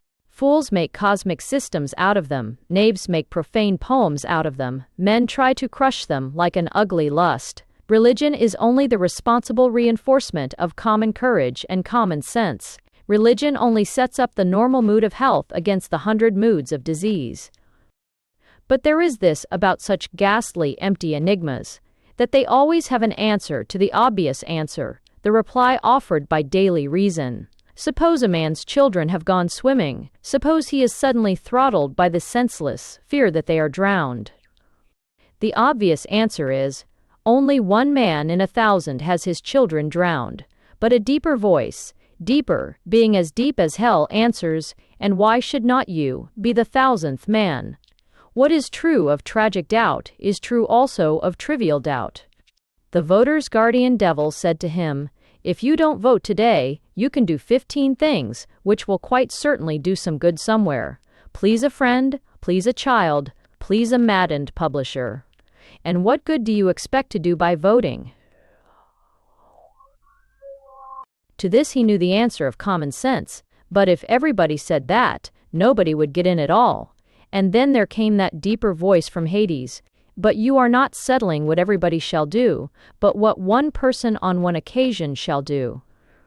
If this afternoon you went your way about more solid things, how would it matter and who would ever know?" Yet somehow the voter drove on blindly through the blackening London roads, and found somewhere a tedious polling station and recorded his tiny vote. The politician for whom the voter had voted got in by 555 votes. The voter read this next morning at breakfast, being in a more cheery and expansive mood, and found something very fascinating, not merely in the fact of the majority, but even in the form of it. There was something symbolic about the 3 exact figures. One felt it might be a sort of motto, or cipher. In the great book of seals and cloudy symbols, there is just such a thundering repetition. 666 was the mark of the beast. 555 is the mark of the man, the triumphant tribune and citizen, a number so symmetrical as that really rises out of the region of science into the region of art. It is a pattern, like the egg and dart ornament or the Greek key. One might edge a wallpaper or fringe a robe with a recurring decimal.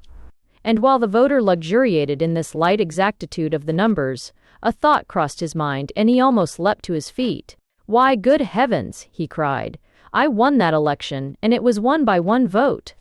But for me it would have been the despicable, broken-backed, disjointed, inharmonious figure, 554. The whole artistic point would have vanished. The mark of the man would have disappeared from history. It was I who with a masterful hand seized the chisel and carved the hieroglyph, complete and perfect. I clutched the trembling hand of destiny when it was about to make a dull square 4, and forced it to make a nice curly 5. Why, but for me, the cosmos would have lost a coincidence. After this outburst, the voter sat down and finished his breakfast. Ethandune. Perhaps you do not know where Ethandune is. Nor do I, nor does anybody. That is where the somewhat somber fun begins. I cannot even tell you for certain whether it is the name of a forest or a town or a hill. I can only say that in any case it is of the kind that floats and is unfixed. If it is a forest, it is one of those forests that march with a million legs, like the walking trees that were the doom of Macbeth. If it is a town, it is one of those towns that vanish, like a city of tents. If it is a hill, it is a flying hill, like the mountain to which faith lends wings. Over a vast, dim region of England, this dark name of Ethandune floats like an eagle, doubtful where to swoop and strike, and, indeed, there were birds of prey enough over Ethandune, wherever it was.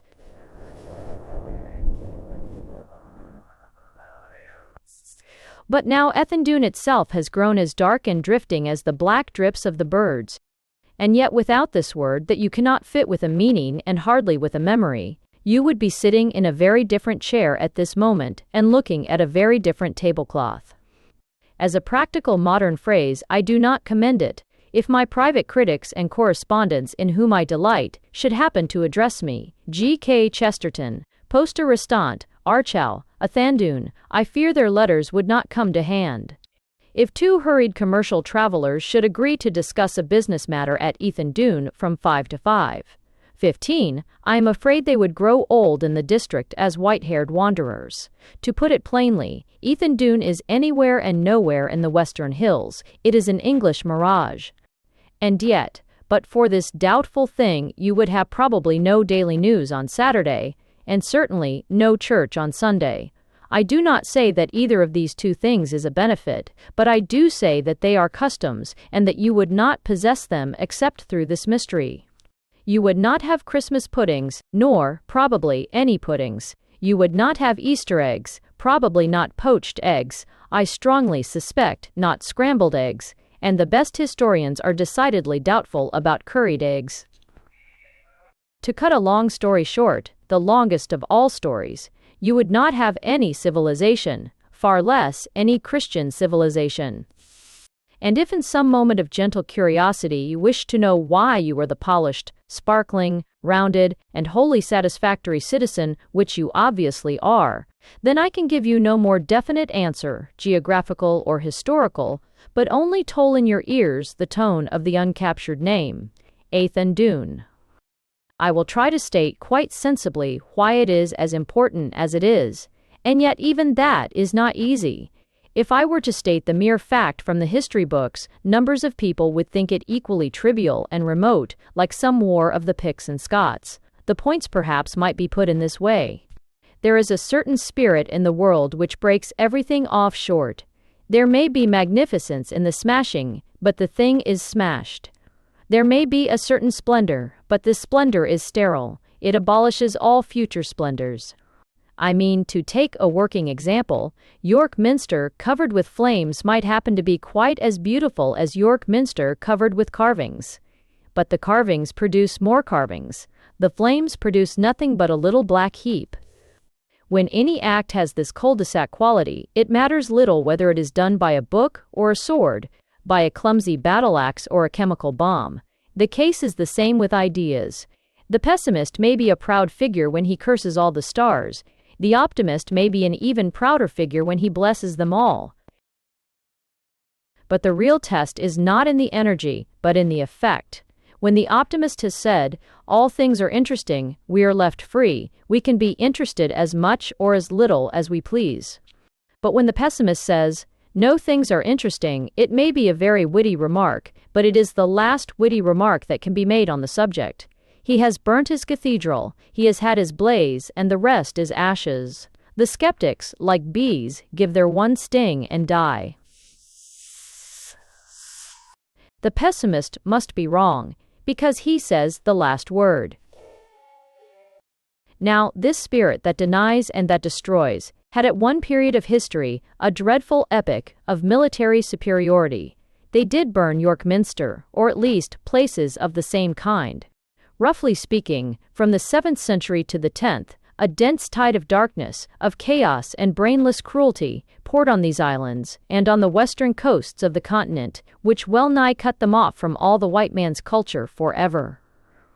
And this is the final human test, that the very chiefs of that vague age were remembered or forgotten according to how they had resisted this almost cosmic raid. Nobody thought of the modern nonsense about races. Everybody thought of the human race and its highest achievements. Arthur was a Celt, and may have been a fabulous Celt, but he was a fable on the right side. Charlemagne may have been a Gaul or a Goth, but he was not a barbarian. He fought for the tradition against the barbarians, the nihilists. And for this reason also, in the last resort, only, we call the saddest, and in some ways the least successful of the Wessex kings, by the title of Alfred the Great. Alfred was defeated by the barbarians again and again. He defeated the barbarians again and again, but his victories were almost as vain as his defeats. Fortunately, he did not believe in the time spirit or the trend of things or any such modern rubbish, and therefore kept pegging away. But while his failures and his fruitless successes have names still in use, such as Wilton, Basing, and Ashdown, that last epic battle which really broke the barbarian has remained without a modern place or name. Except that it was near Chippenham, where the Danes gave up their swords and were baptized, no one can pick out certainly the place where you and I were saved from being savages forever. But the other day, under a wild sunset and moonrise, I passed the place which is best reputed as Effendune, a high, grim upland, partly bare and partly shaggy, like that savage and sacred spot in those great imaginative lines about the demon lover and the waning moon. The darkness, the red wreck of sunset, the yellow and lurid moon, the long fantastic shadows, actually created that sense of monstrous incident which is the dramatic side of landscape. The bare gray slopes seemed to rush downhill like routed hosts.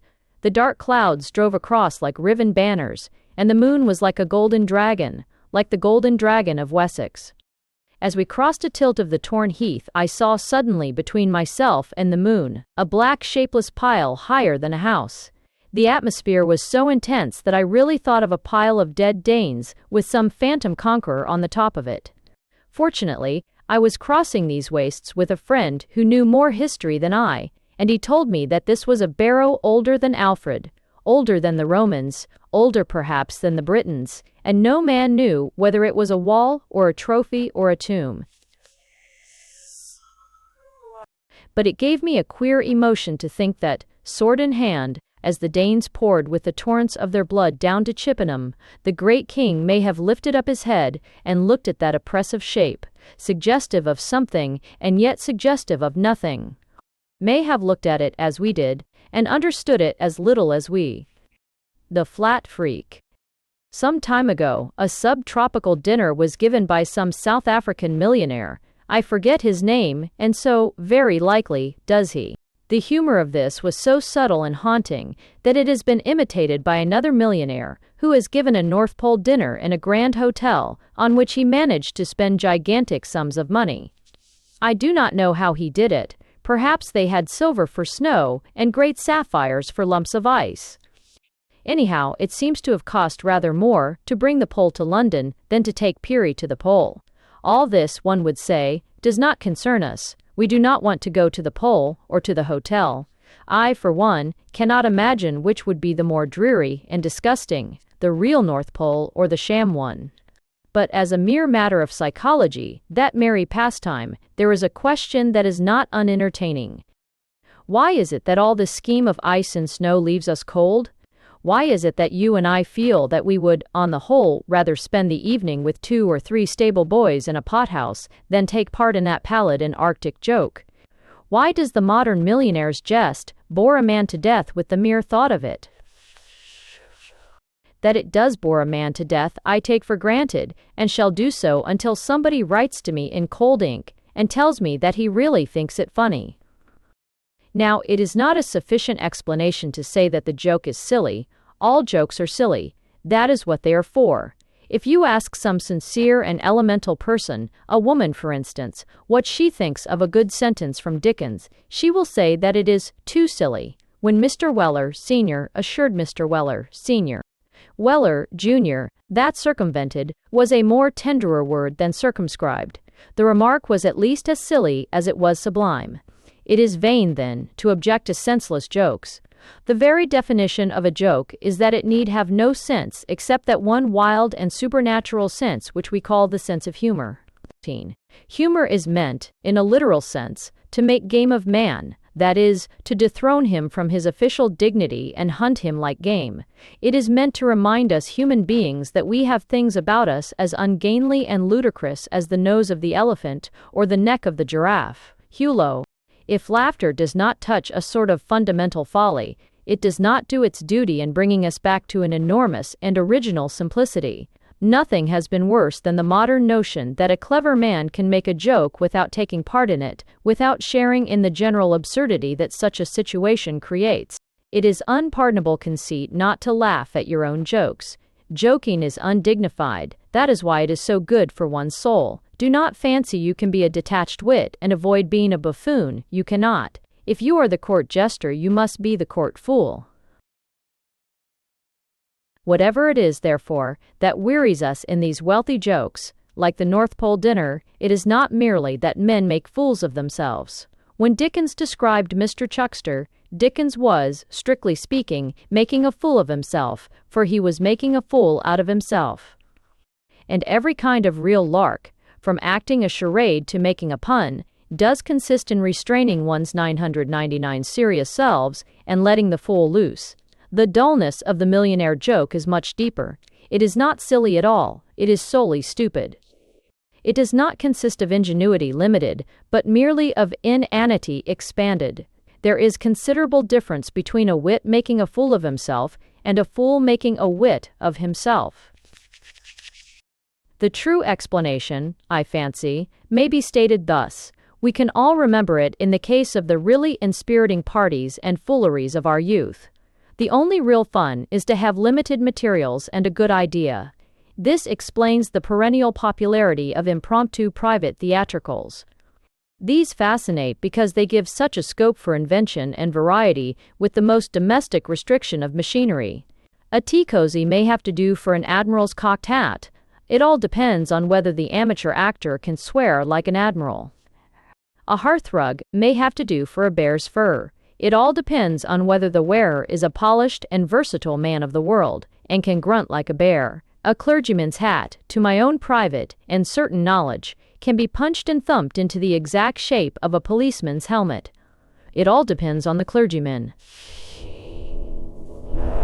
I mean, it depends on his permission, his imprimatur, his nihil obstat. Clergymen can be policemen, rugs can rage like wild animals, tea cozies can smell of the sea, if only there is at the back of them all one bright and amusing idea.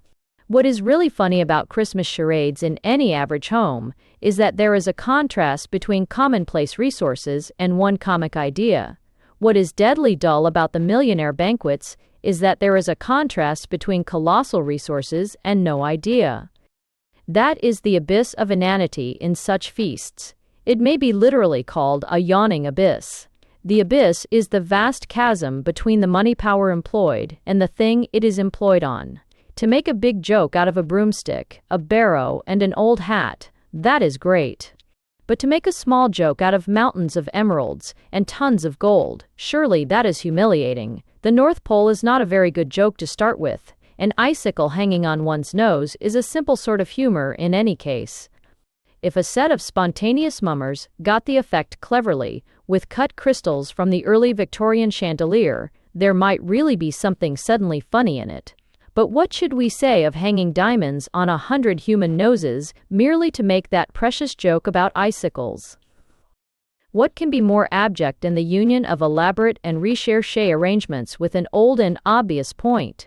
The clown with the red-hot poker and the string of sausages is all very well in his way. But think of a string of pâté de foie gras sausages at a guinea apiece. Think of a red-hot poker cut out of a single ruby. Imagine such fantasticalities of expense, with such a tameness and staleness of design. We may even admit the practical joke, if it is domestic and simple. We may concede that apple pie beds and butter slides are sometimes useful things for the education of pompous persons living the higher life. But imagine a man making a butter slide and telling everybody it was made with the most expensive butter. Picture an apple pie bed of purple and cloth of gold. It is not hard to see that such schemes would lead simultaneously to a double boredom, weariness of the costly and complex method, and of the meager and trivial thought. This is the true analysis. I think of that chill of tedium that strikes to the soul of any intelligent man when he hears of such elephantine pranks. That is why we feel that freak dinners would not even be freakish. That is why we feel that expensive Arctic feasts would probably be a frost. If it be said that such things do no harm, I hasten, in one sense at least, to agree. Far from it, they do good. They do good in the most vital matter of modern times, for they prove and print in huge letters the truth which our society must learn or perish. They prove that wealth in society, as now constituted, does not tend to get into the hands of the thrifty or the capable, but actually tends to get into the hands of wastrels and imbeciles. And it proves that the wealthy class of today is quite as ignorant about how to enjoy itself as about how to rule other people. That it cannot make its government govern or its education educate, we may take as a trifling weakness of oligarchy, but pleasure we do look to see in such a class, and it has surely come to its decrepitude when it cannot make its pleasures please.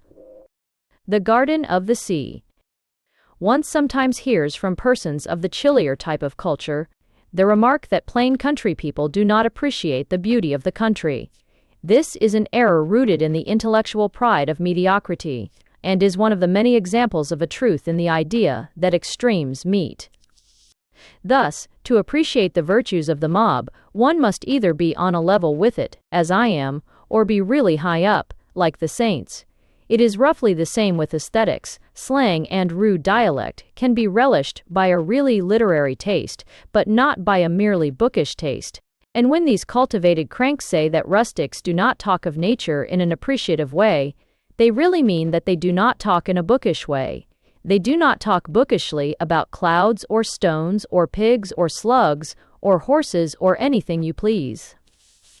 They talk piggishly about pigs, and sluggishly, I suppose, about slugs, and are refreshingly horsey about horses. They speak in a stony way of stones. They speak in a cloudy way of clouds, and this is surely the right way. And if by any chance a simple, intelligent person from the country comes in contact with any aspect of nature unfamiliar and arresting, such a person's comment is always worth remark. It is sometimes an epigram, and at worst it is never a quotation. Consider, for instance, what wastes of wordy imitation and ambiguity the ordinary educated person in the big towns could pour out on the subject of the sea. A country girl I know in the county of Buckingham had never seen the sea in her life until the other day. When she was asked what she thought of it, she said it was like cauliflowers. Now, that is a piece of pure literature, vivid, entirely independent and original, and perfectly true. I had always been haunted with an analogous kinship which I could never locate. Cabbages always remind me of the sea, and the sea always reminds me of cabbages. It is partly, perhaps, the veined mingling of violet and green, as in the sea a purple that is almost dark red may mix with a green that is almost yellow, and still be the blue sea as a whole. But it is more the grand curves of the cabbage that curl over cavernously like waves, and it is partly again that dreamy repetition, as of a pattern, that made two great poets, Aeschylus and Shakespeare, use a word like multitudinous of the ocean. But just where my fancy halted, the Buckinghamshire young woman rushed, so to speak, to my imaginative rescue. Cauliflowers are 20 times better than cabbages, for they show the wave breaking as well as curling, and the efflorescence of the branching foam, blind, bubbling, and opaque. Moreover, the strong lines of life are suggested, the arches of the rushing waves have all the rigid energy of green stalks, as if the whole sea were one great green plant, with one immense white flower rooted in the abyss. Now, a large number of delicate and superior persons would refuse to see the force in that kitchen-garden comparison, because it is not connected with any of the ordinary maritime sentiments as stated in books and songs. The aesthetic amateur would say that he knew what large and philosophical thoughts he ought to have, by the boundless deep. He would say that he was not a greengrocer who would think first of greens. To which I should reply, like Hamlet, apropos of a parallel profession, I would, you were so honest a man. The mention of Hamlet reminds me, by the way, that besides the girl who had never seen the sea, I knew a girl who had never seen a stage play. She was taken to Hamlet, and she said it was very sad. There is another case of going to the primordial point which is overlaid by learning and secondary impressions. We are so used to thinking of Hamlet as a problem that we sometimes quite forget that it is a tragedy, just as we are so used to thinking of the sea as vast and vague that we scarcely notice when it is white and green. But there is another quarrel involved in which the young gentleman of culture comes into violent collision with the young lady of the cauliflowers. The first essential of the merely bookish view of the sea is that it is boundless and gives a sentiment of infinity. Now, it is quite certain, I think, that the cauliflower simile was partly created by exactly the opposite impression, the impression of boundary and of barrier. The girl thought of it as a field of vegetables, even as a yard of vegetables. The girl was right. The ocean only suggests infinity when you cannot see it. A sea mist may seem endless, but not a sea. So far from being vague and vanishing, the sea is the one hard straight line in nature. It is the one plain limit, the only thing that God has made that really looks like a wall.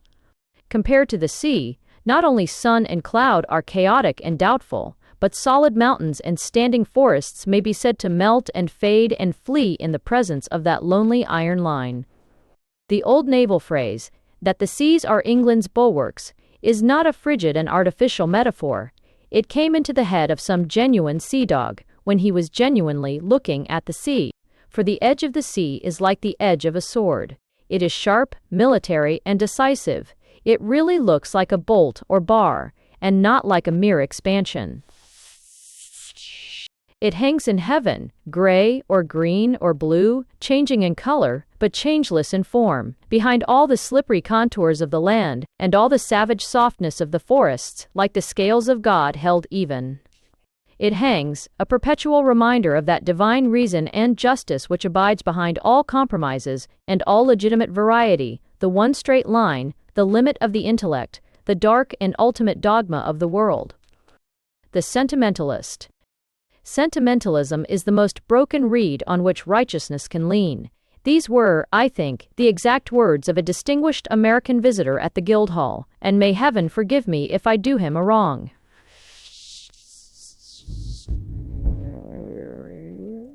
It was spoken in illustration of the folly of supporting Egyptian and other Oriental nationalism, and it has tempted me to some reflections on the first word of the sentence.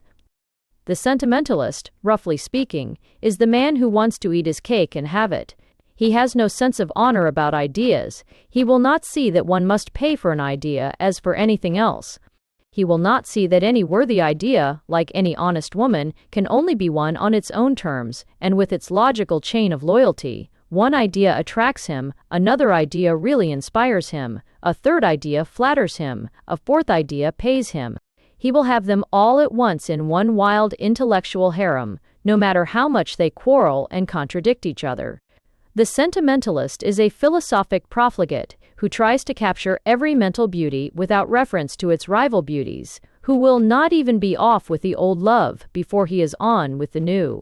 Thus, if a man were to say, "I love this woman, but I may someday find my affinity in some other woman," he would be a sentimentalist. He would be saying, "I will eat my wedding cake and keep it."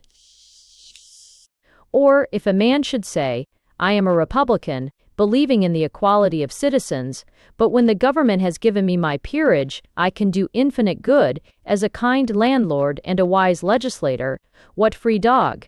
then that man would be a sentimentalist. He would be trying to keep at the same time the classic austerity of equality, and also the vulgar excitement of an aristocrat. Or if a man should say, "I am in favor of religious equality, but I must preserve the Protestant succession," he would be a sentimentalist of a grosser and more improbable kind.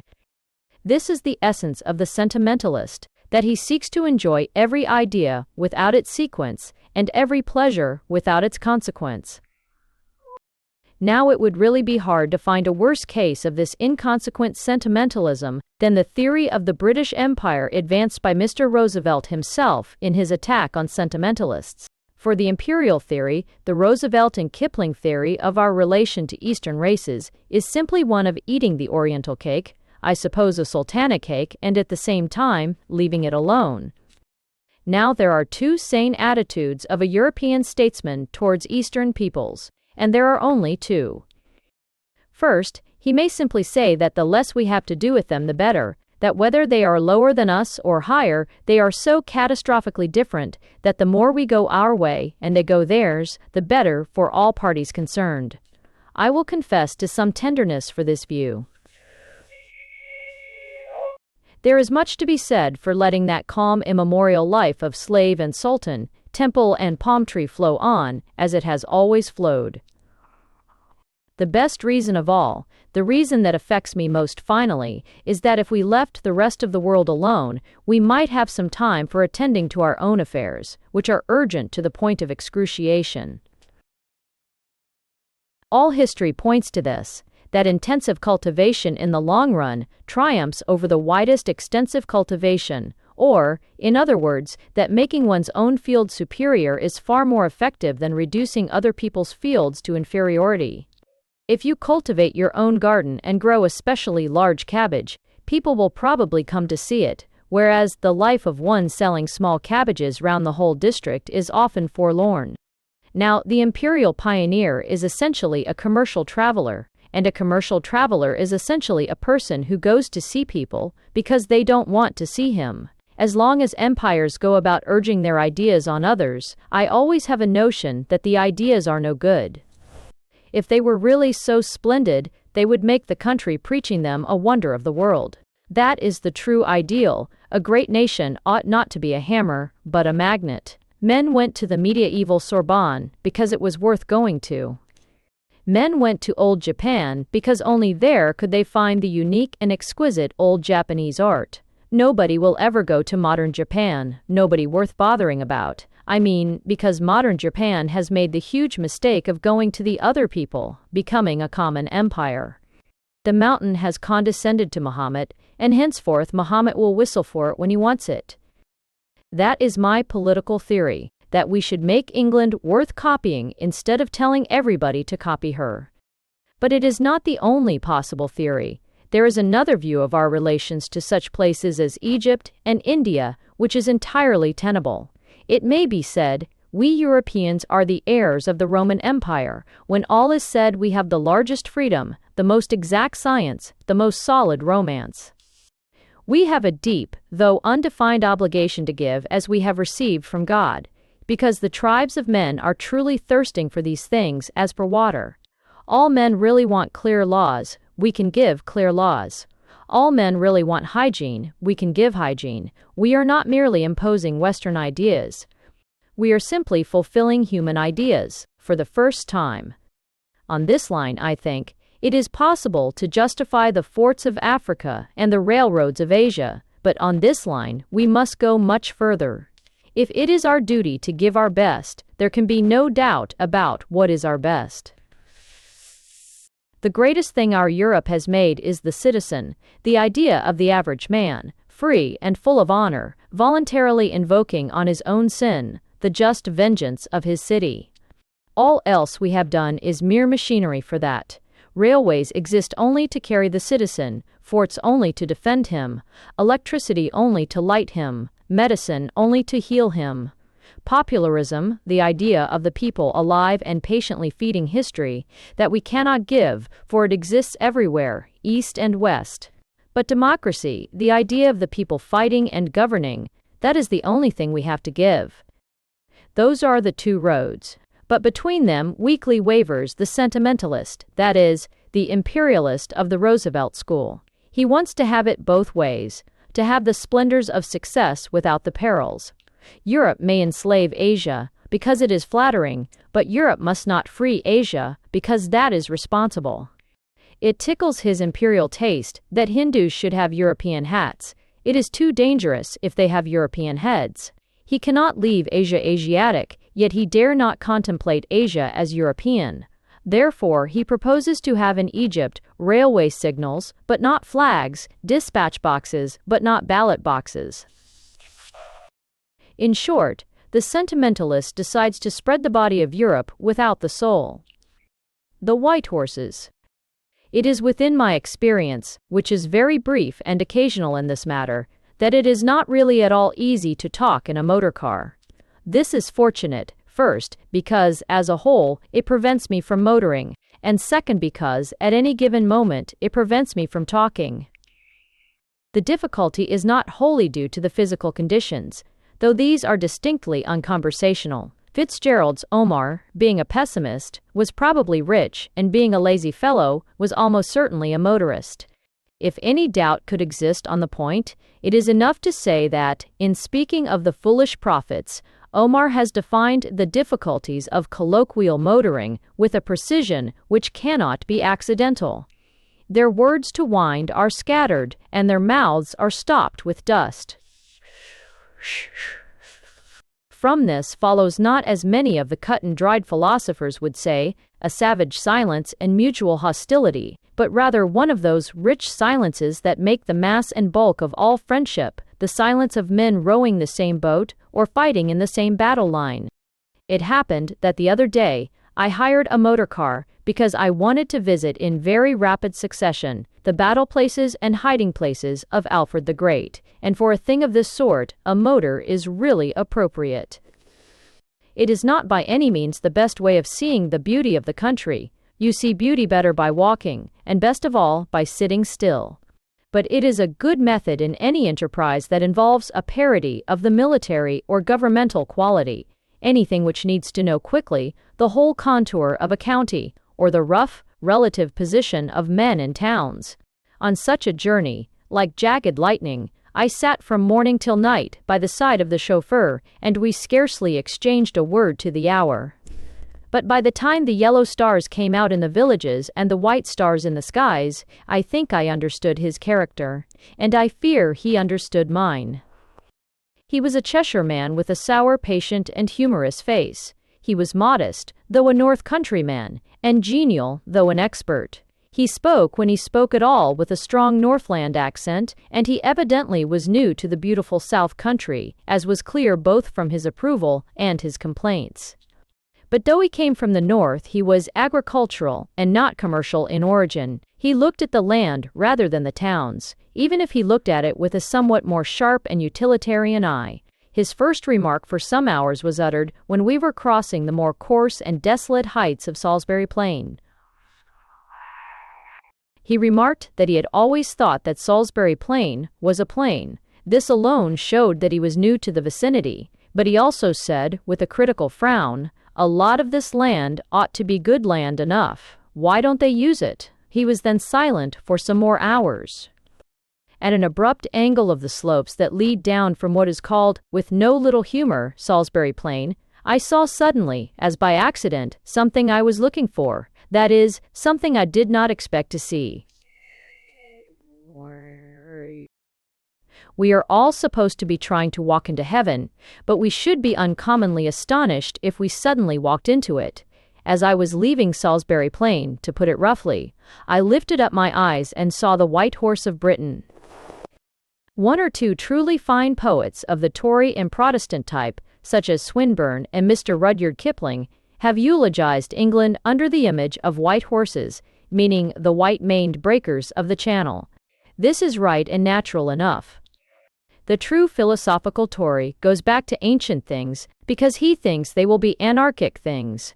It would startle him very much to be told that there are white horses of artifice in England that may be older than those wild white horses of the elements. Yet it is truly so. Nobody knows how old are those strange green and white hieroglyphics, those straggling quadrupeds of chalk that stand out on the sides of so many of the southern downs. They are possibly older than Saxon and older than Roman times. They may well be older than British, older than any recorded times. One fire. They may go back, for all we know, to the first faint seeds of human life on this planet. Men may have picked a horse out of the grass long before they scratched a horse on a vase or pot, or messed and massed any horse out of clay. This may be the oldest human art, before building or graving. And if so, it may have first happened in another geological age, before the sea burst through the narrow straits of Dover. The white horse may have begun in Berkshire when there were no white horses at Folkestone or Newhaven. That rude but evident white outline that I saw across the valley may have been begun when Britain was not an island. We forget that there are many places where art is older than nature.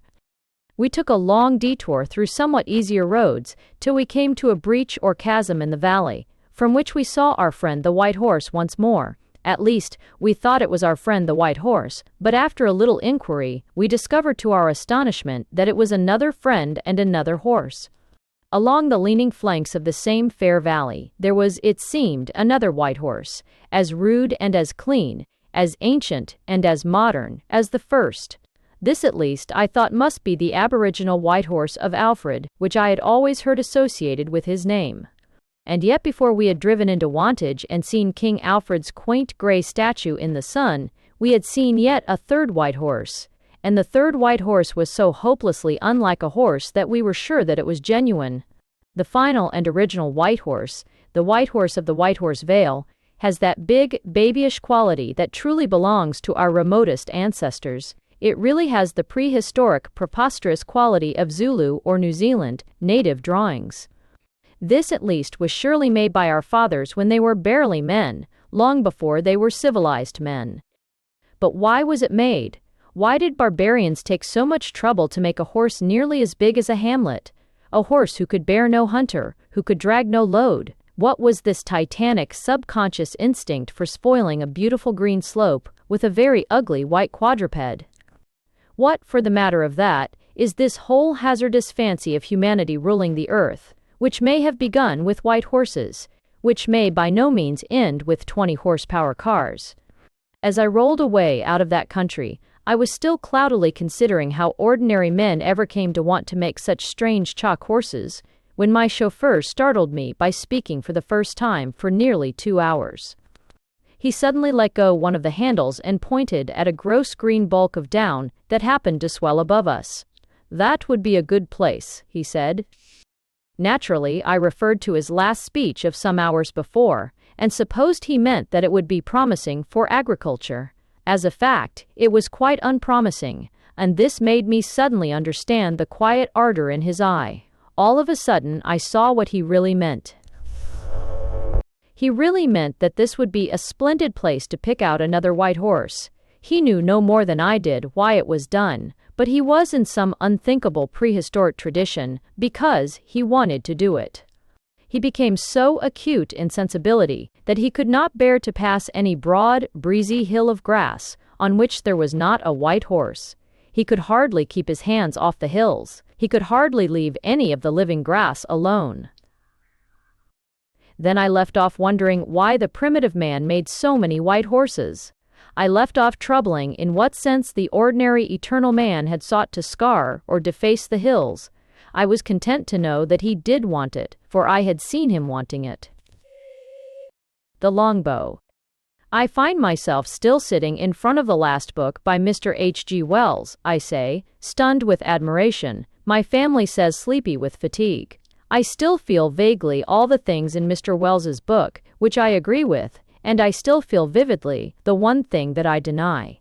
I deny that biology can destroy the sense of truth, which alone can even desire biology. No truth which I find can deny that I am seeking the truth. My mind cannot find anything which denies my mind. Content, but what is all this? This is no sort of talk for a genial essay. Let us change the subject. Let us have a romance, or a fable, or a fairy tale. Come, let us tell each other stories. There was once a king who was very fond of listening to stories, like the king in the Arabian Nights. The only difference was that, unlike that cynical Oriental, this king believed all the stories that he heard. It is hardly necessary to add that he lived in England. His face had not the swarthy secrecy of the tyrant of the thousand tales. On the contrary, his eyes were as big and innocent as 2 blue moons, and when his yellow beard turned totally white, he seemed to be growing younger. Above him hung still his heavy sword and horn, to remind men that he had been a tall hunter and warrior in his time. Indeed, with that rusted sword he had wrecked armies. But he was one of those who will never know the world, even when they conquer it. Besides his love of this old Chaucerian pastime of the telling of tales, he was, like many old English kings, specially interested in the art of the bow. He gathered round him great archers of the stature of Ulysses and Robin Hood, and to 4 of these he gave the whole government of his kingdom. They did not mind governing his kingdom, but they were sometimes a little bored with the necessity of telling him stories. None of their stories were true, but the king believed all of them, and this became very depressing. They created the most preposterous romances, and could not get the credit of creating them. Their true ambition was sent empty away. They were praised as archers, but they desired to be praised as poets. They were trusted as men, but they would rather have been admired as literary men.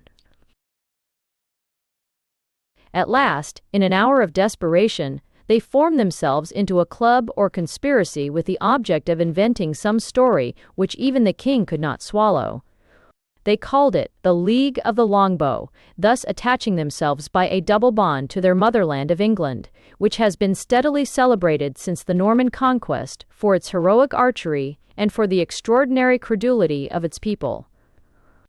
At last it seemed to the 4 archers that their hour had come. The king commonly sat in a green curtained chamber which opened by 4 doors and was surmounted by 4 turrets. Summoning his champions to him on an April evening, he sent out each of them by a separate door, telling him to return at morning with the tale of his journey. Every champion bowed low, and, girding on great armor as for awful adventures, retired to some part of the garden to think of a lie. They did not want to think of a lie which would deceive the king. Any lie would do that. They wanted to think of a lie so outrageous that it would not deceive him, and that was a serious matter. The first archer who returned was a dark, quiet, clever fellow, very dexterous in small matters of mechanics.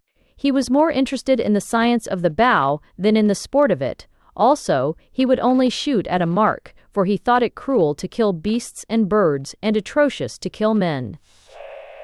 When he left the king, he had gone out into the wood and tried all sorts of tiresome experiments about the bending of branches and the impact of arrows. When even he found it tiresome, he returned to the house of the 4 turrets and narrated his adventure. "Well," said the king, "what have you been shooting?" "Arrows," answered the archer. "So I suppose," said the king, smiling. "But I mean, what wild things have you shot?" "I have shot nothing but arrows," answered the bowman obstinately. "When I went out onto the plain, I saw in a crescent the black army of the Tartars, the terrible archers whose bows are of bended steel, and their bolts as big as javelins. They spied me afar off, and the shower of their arrows shut out the sun and made a rattling roof above me. You know, I think it wrong to kill a bird or worm or even a Tartar, but such is the precision and rapidity of perfect science that, with my own arrows, I split every arrow as it came against me. I struck every flying shaft as if it were a flying bird. Therefore, sire, I may say truly that I shot nothing but arrows." The king said, "I know how clever you engineers are with your fingers." The archer said, "Oh," and went out. The second archer, who had curly hair and was pale, poetical, and rather effeminate, had merely gone out into the garden and stared at the moon. When the moon had become too wide, blank, and watery, even for his own wide, blank, and watery eyes, he came in again. And when the king said, "What have you been shooting?" he answered with great volubility, "I have shot a man, not a man from Tartary, not a man from Europe, Asia, Africa, or America, not a man on this earth at all. I have shot the man in the moon." "Shot the man in the moon," repeated the king with something like a mild surprise. "It is easy to prove it," said the archer with hysterical haste. "Examine the moon through this particularly powerful telescope, and you will no longer find any traces of a man there." The king glued his big blue idiotic eye to the telescope for about 10 minutes, and then said, "You are right, as you have often pointed out, scientific truth can only be tested by the senses. I believe you." And the second archer went out, and being of a more emotional temperament, burst into tears. The third archer was a savage, brooding sort of man, with tangled hair and dreamy eyes, and he came in without any preface, saying, "I have lost all my arrows. They have turned into birds." Then as he saw that they all stared at him, he said, Well, you know everything changes on the earth. Mud turns into marigolds, eggs turn into chickens, one can even breed dogs into quite different shapes. Well, I shot my arrows at the awful eagles that clashed their wings round the Himalayas, great golden eagles as big as elephants, which snap the tall trees by perching on them. My arrows fled so far over mountain and valley that they turned slowly into fowls in their flight. See here, and he threw down a dead bird and laid an arrow beside it. Can't you see they are the same structure? The straight shaft is the backbone, the sharp point is the beak, the feather is the rudimentary plumage. It is merely modification and evolution. After a silence, the king nodded gravely and said, "Yes, of course everything is evolution." At this, the third archer suddenly and violently left the room, and was heard in some distant part of the building, making extraordinary noises, either of sorrow or of mirth. The fourth archer was a stunted man, with a face as dead as wood, but with wicked little eyes close together, and very much alive. His comrades dissuaded him from going in, because they said that they had soared up into the seventh heaven of living lies, and that there was literally nothing which the old man would not believe. The face of the little archer became a little more wooden as he forced his way in, and when he was inside he looked round with blinking bewilderment. "Ha, the last," said the king heartily. "Welcome back again." There was a long pause, and then the stunted archer said, "What do you mean by again?" "I have never been here before." The king stared for a few seconds and said, "I sent you out from this room with the 4 doors last night." After another pause, the little man slowly shook his head. "I never saw you before," he said simply. "You never sent me out from anywhere. I only saw your 4 turrets in the distance and strayed in here by accident. I was born in an island in the Greek archipelago. I am by profession an auctioneer, and my name is Punk." The king sat on his throne for 7 long instants like a statue, and then there awoke in his mild and ancient eyes an awful thing, the complete conviction of untruth. Everyone has felt it who has found a child obstinately false. He rose to his height and took down the heavy sword above him, plucked it out naked, and then spoke. "I will believe your mad tales about the exact machinery of arrows, for that is science. I will believe your mad tales about traces of life in the moon, for that is science. Fie, for that is science. I will believe your mad tales about jellyfish turning into gentlemen, and everything turning into anything, for that is science. But I will not believe you when you tell me what I know to be untrue. I will not believe you when you say that you did not all set forth under my authority and out of my house. The other 3 may conceivably have told the truth, but this last man has certainly lied, therefore I will kill him." And with that the old and gentle king ran at the man with uplifted sword, but he was arrested by the roar of happy laughter, which told the world that there is, after all, something which an Englishman will not swallow. The Modern Scrooge. Mr. Vernon Smith, of Trinity and the Social Settlement, Stooting, author of A Higher London and the Boyg System at Work, came to the conclusion, after looking through his select and even severe library, that Dickens's Christmas Carol was a very suitable thing to be read to charwomen. Had they been men, they would have been forcibly subjected to Browning's Christmas Eve with exposition, but chivalry spared the charwomen, and Dickens was funny and could do no harm. His fellow worker Wimpole would read things like 3 Men in a Boat to the poor, but Vernon Smith regarded this as a sacrifice of principle, or, what was the same thing to him, of dignity. He would not encourage them in their vulgarity. They should have nothing from him that was not literature. Still, Dickens was literature after all, not literature of a high order, of course, not thoughtful or purposeful literature, but literature quite fitted for charwomen on Christmas Eve. He did not, however, let them absorb Dickens without due antidotes of warning and criticism. He explained that Dickens was not a writer of the first rank, since he lacked the high seriousness of Matthew Arnold. He also feared that they would find the characters of Dickens terribly exaggerated. But they did not, possibly because they were meeting them every day, for among the poor there are still exaggerated characters. They do not go to the universities to be universified. He told the charwomen, with progressive brightness, that a mad wicked old miser like Scrooge would be really quite impossible now, but as each of the charwomen had an uncle or a grandfather or a father-in-law who was exactly like Scrooge, his cheerfulness was not shared. Indeed, the lecture as a whole lacked something of his firm and elastic touch, and towards the end he found himself rambling, and in a sort of abstraction, talking to them as if they were his fellows. He caught himself saying quite mystically that a spiritual plane, by which he meant his plane, always looked to those on the sensual or Dickens plane, not merely austere, but desolate. He said, quoting Bernard Shaw, that we could all go to heaven just as we can all go to a classical concert, but if we did, it would bore us. Realizing that he was taking his flock far out of their depth, he ended somewhat hurriedly, and was soon receiving that generous applause which is a part of the profound ceremonialism of the working classes. As he made his way to the door, 3 people stopped him, and he answered them heartily enough, but with an air of hurry which he would not have dreamed of showing to people of his own class. One was a little schoolmistress who told him with a sort of feverish meekness that she was troubled because an ethical lecturer had said that Dickens was not really progressive, but she thought he was progressive, and surely he was progressive. Of what being progressive was she had no more notion than a whale.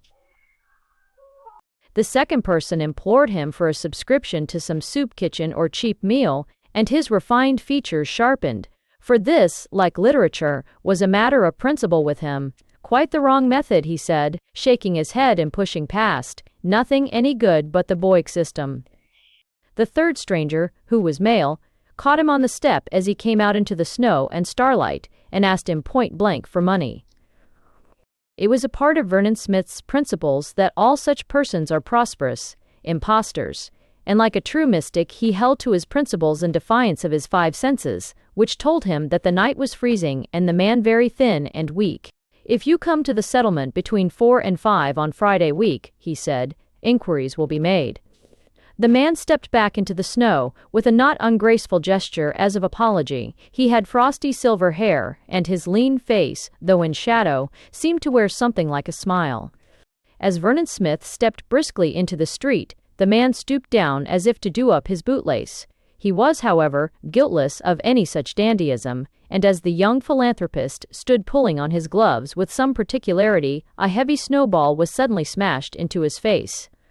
He was blind for a black instant, then, as some of the snow fell, saw faintly, as in a dim mirror of ice or dreamy crystal, the lean man bowing with the elegance of a dancing master, and saying amiably, "A Christmas box." When he had quite cleared his face of snow, the man had vanished. For 3 burning minutes, Cyril Vernon Smith was nearer to the people and more their brother than he had been in his whole high-stepping pedantic existence, for if he did not love a poor man, he hated one, and you never really regard a laborer as your equal until you can quarrel with him. "Dirty cad," he muttered. "Filthy fool, mucking with snow like a beastly baby. When will they be civilized? Why, the very state of the street is a disgrace and a temptation to such tomfools. Why isn't all this snow cleared away and the street made decent?" To the eye of efficiency, there was indeed something to complain of in the condition of the road. Snow was banked up on both sides in white walls, and towards the other and darker end of the street even rose into a chaos of low, colorless hills. By the time he reached them, he was nearly knee-deep, and was in a far from philanthropic frame of mind. The solitude of the little streets was as strange as their white obstruction, and before he had plowed his way much further, he was convinced that he had taken a wrong turning, and fallen upon some formless suburb unvisited before. Army nighed. There was no light in any of the low, dark houses, no light in anything but the blank, emphatic snow. He was modern and morbid, hellish isolation. Hit and held him suddenly. Anything human would have relieved a strain, if it had been only the leap of a garroter.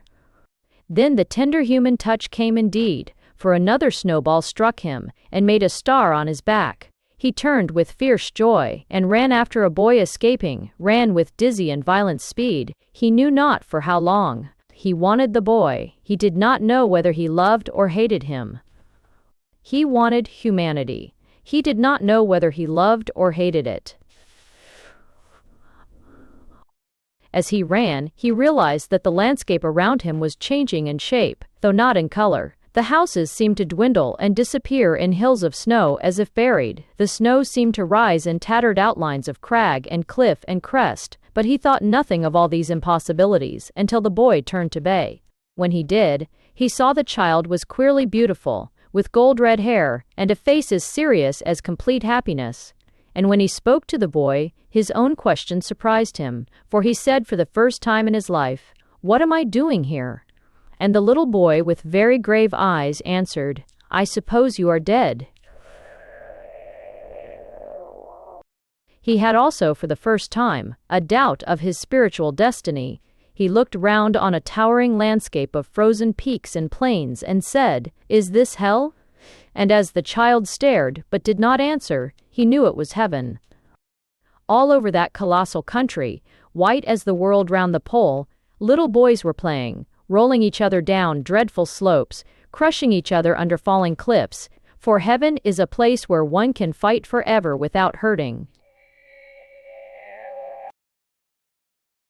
Smith suddenly remembered how happy he had been as a child, rolling about on the safe sandhills around Conway. Right above Smith's head, higher than the cross of St. Paul's, but curving over him like the hanging blossom of a harebell, was a cavernous crag of snow. 100 feet below him, like a landscape seen from a balloon, lay snowy flats as white and as far away. He saw a little boy stagger with many catastrophic slides to that toppling peak, and seizing another little boy by the leg, sent him flying away down to the distant silver plains. There he sank and vanished in the snow, as if in the sea, but coming up again like a diver, rushed madly up the steep once more, rolling before him a great gathering snowball, gigantic at last, which he hurled back at the mountain crest, and brought both the boy and the mountain down in one avalanche to the level of the vale.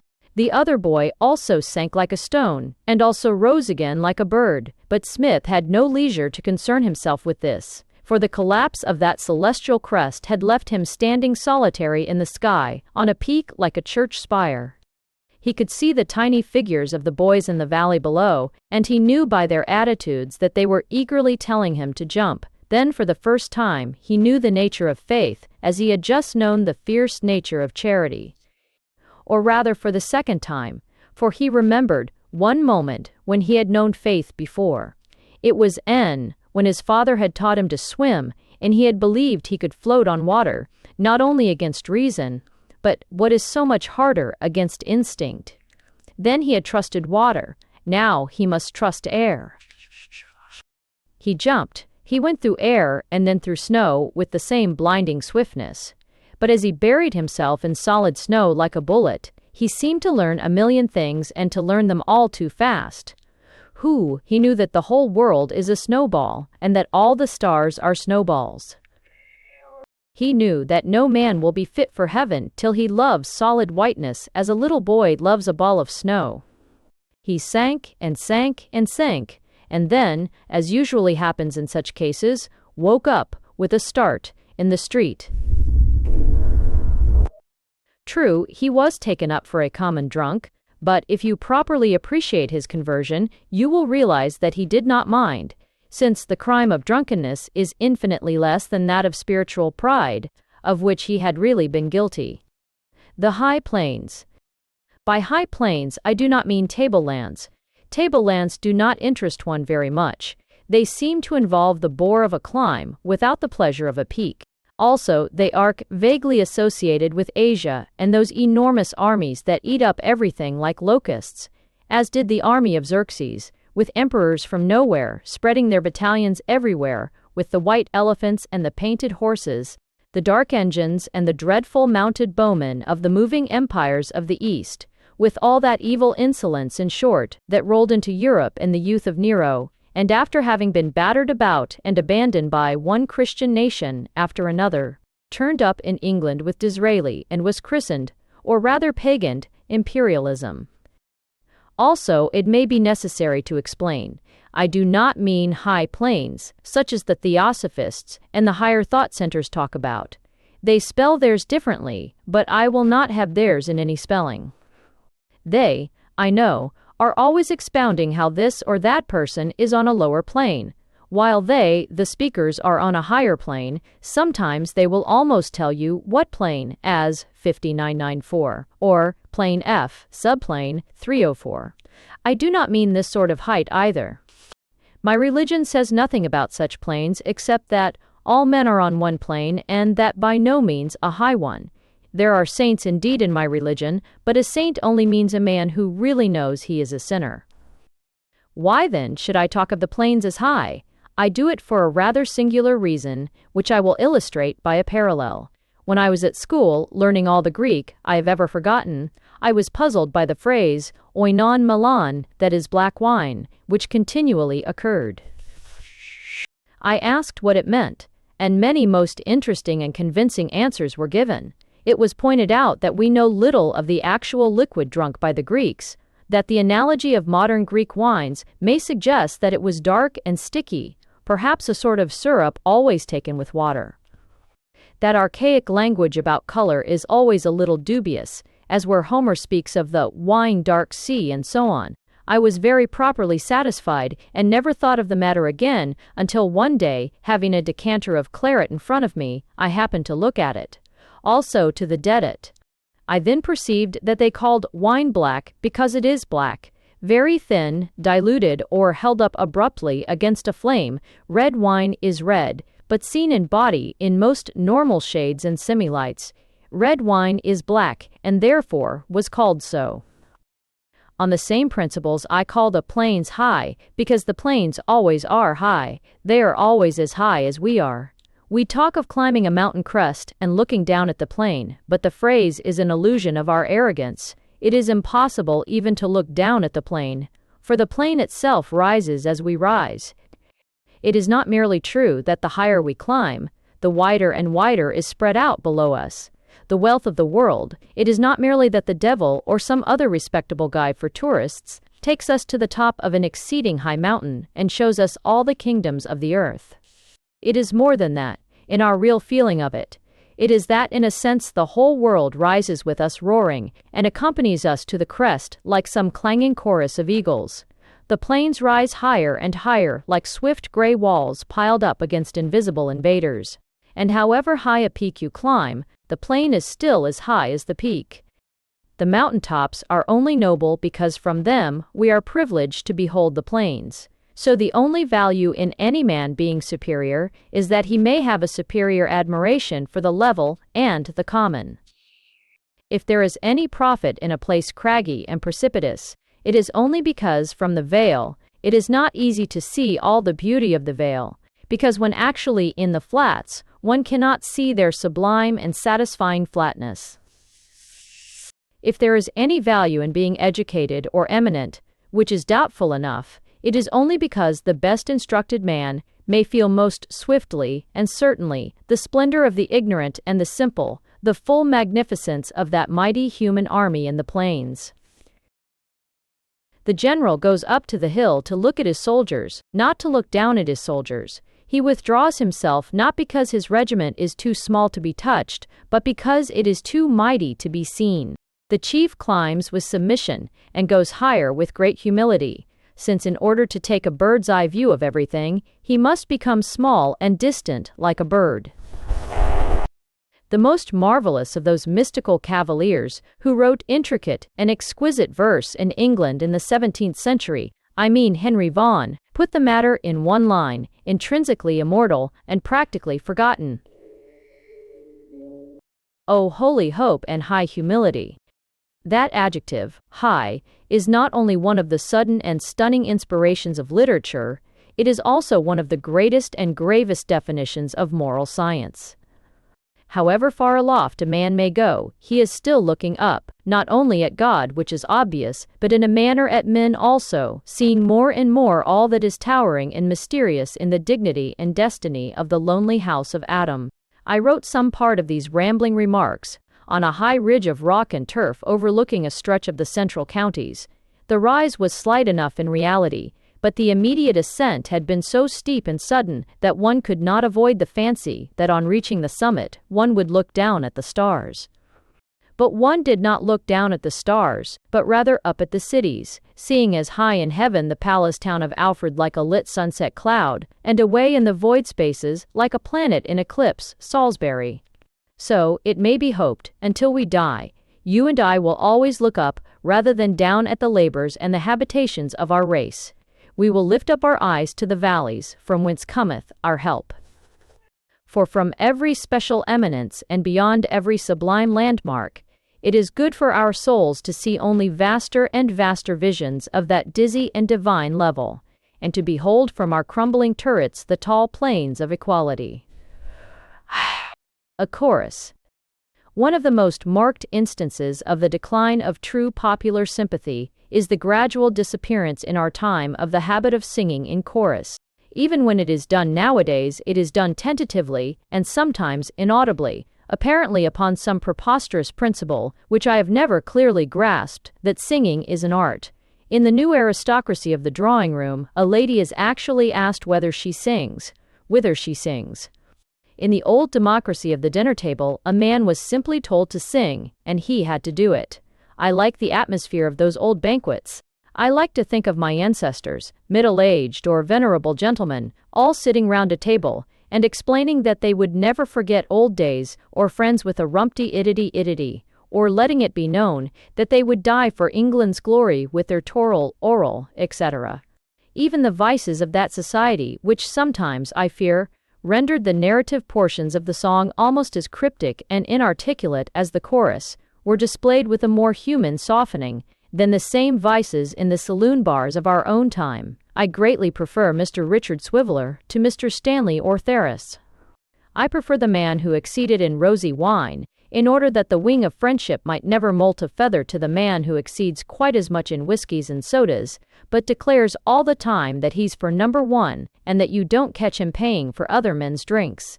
The old men of pleasure, with their toral oral, got at least some social and communal virtue out of pleasure.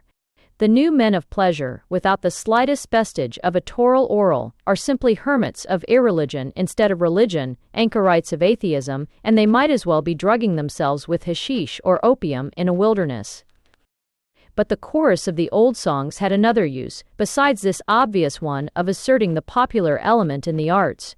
The chorus of a song, even of a comic song, has the same purpose as the chorus in a Greek tragedy. It reconciles men to the gods. It connects this one particular tale with the cosmos and the philosophy of common things. Thus we constantly find in the old ballads, especially the pathetic ballads, some refrain about the grass growing green, or the birds singing, or the woods being merry in spring. These are windows opened in the house of tragedy, momentary glimpses of larger and quieter scenes, of more ancient and enduring landscapes. Many of the country songs describing crime and death have refrains of a startling joviality, like cock-crow, just as if the whole company were coming in with a shout of protest against so somber a view of existence. There is a long and gruesome ballad called The Berkshire Tragedy, about a murder committed by a jealous sister, for the consummation of which a wicked miller is hanged, and the chorus, which should come in a kind of burst, runs, "And I'll be true to my love, if my love'll be true to me." The very reasonable arrangement here suggested is introduced, I think, as a kind of throwback to the normal, a reminder that even the Berkshire tragedy does not fill the whole of Berkshire.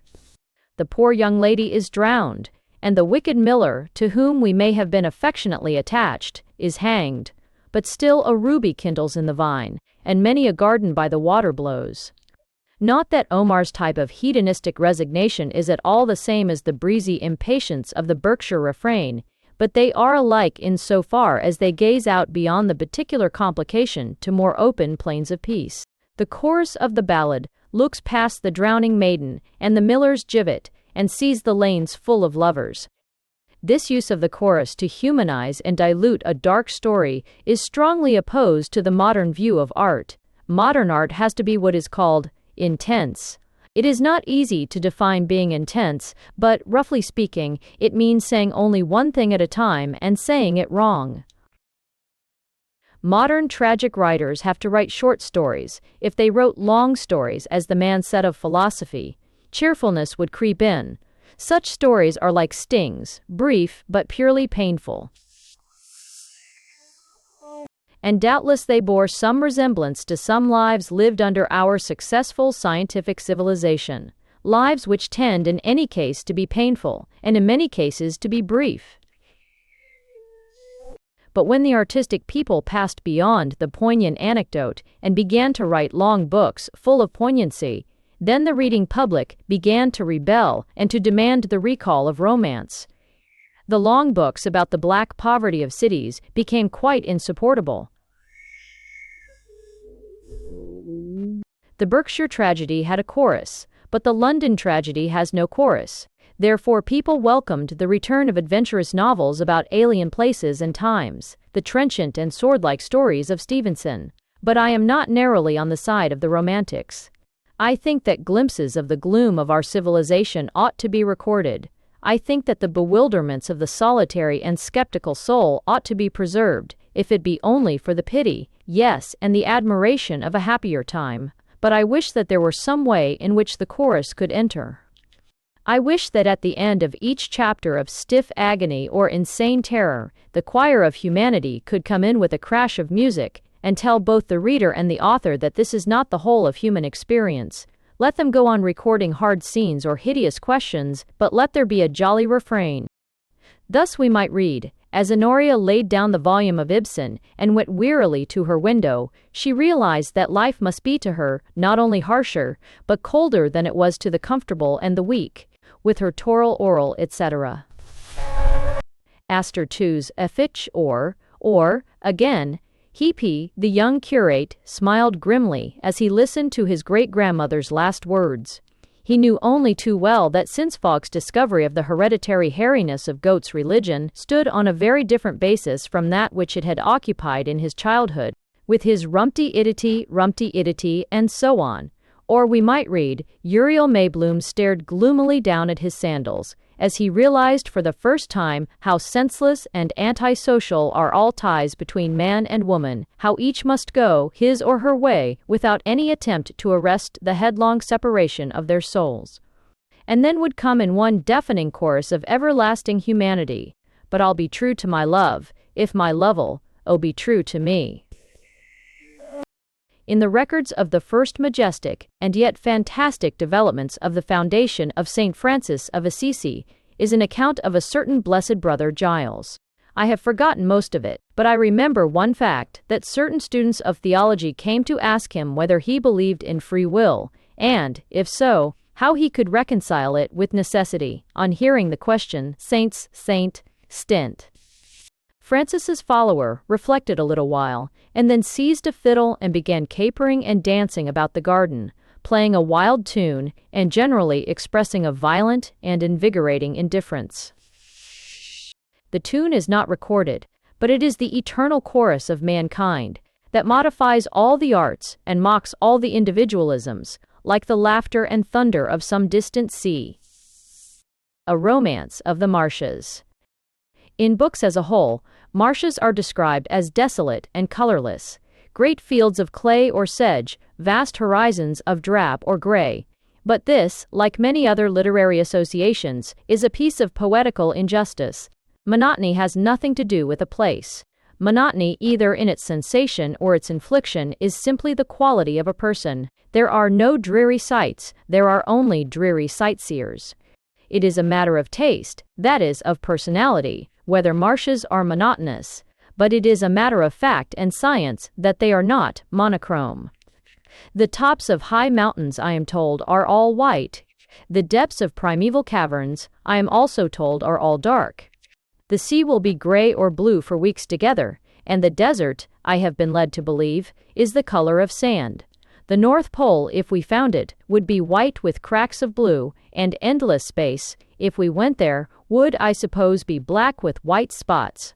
If any of these were counted of a monotonous color, I could well understand it.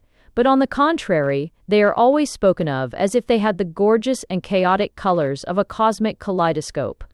Now, exactly where you can find colors like those of a tulip garden or a stained glass window is in those sunken and sodden lands which are always called dreary. Of course, the great tulip gardens did arise in Holland, which is simply one immense marsh. There is nothing in Europe so truly tropical as marshes. Hollending, see Pravelware. Also, now I come to think of it, there are few places so agreeably marshy as tropics. At any rate, swamp and fenlands in England are always especially rich in gay grasses or gorgeous fungoids, and seem sometimes as glorious as a transformation scene, but also as unsubstantial. In these splendid scenes it is always very easy to put your foot through the scenery. You may sink up to your armpits, but you will sink up to your armpits in flowers. I do not deny that I myself am of a sort that sinks, except in the matter of spirits. I saw in the West Counties recently a swampy field of great richness and promise. If I had stepped on it, I have no doubt at all that I should have vanished, that eons hence the complete fossil of a fat Fleet Street journalist would be found in that compressed clay. I only claim that it would be found in some attitude of energy, or even of joy. But the last point is the most important of all, for as I imagined myself sinking up to the neck in what looked like a solid green field, I suddenly remembered that this very thing must have happened to certain interesting pirates quite 1,000 years ago. For, as it happened, the flat fenland in which I so nearly sunk was the fenland round the island of Athelney, which is now an island in the fields and no longer in the waters. But on the abrupt hillock, a stone still stands to say that this was that embattled islet in the Parrot where King Alfred held his last fort against the foreign invaders, in that war that nearly washed us as far from civilization as the Solomon Islands. Here he defended the island called Athelney as he afterwards did his best to defend the island called England.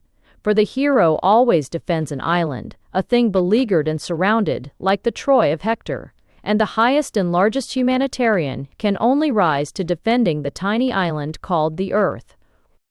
One approaches the island of Athelney along a low, long road, like an interminable white string stretched across the flats, and lined with those dwarfish trees that are elvish in their very dullness. At one point of the journey, I cannot conceive why, one is arrested by a toll gate at which one has to pay 3d.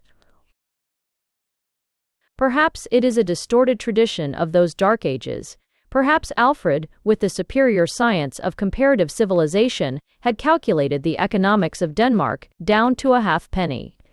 Perhaps a Dane sometimes came with 2d, sometimes even with 2d halfpenny, after the sack of many cities, even with 2d, 3 farthings, but never with 3d. Whether or no it was a permanent barrier to the barbarians, it was only a temporary barrier to me.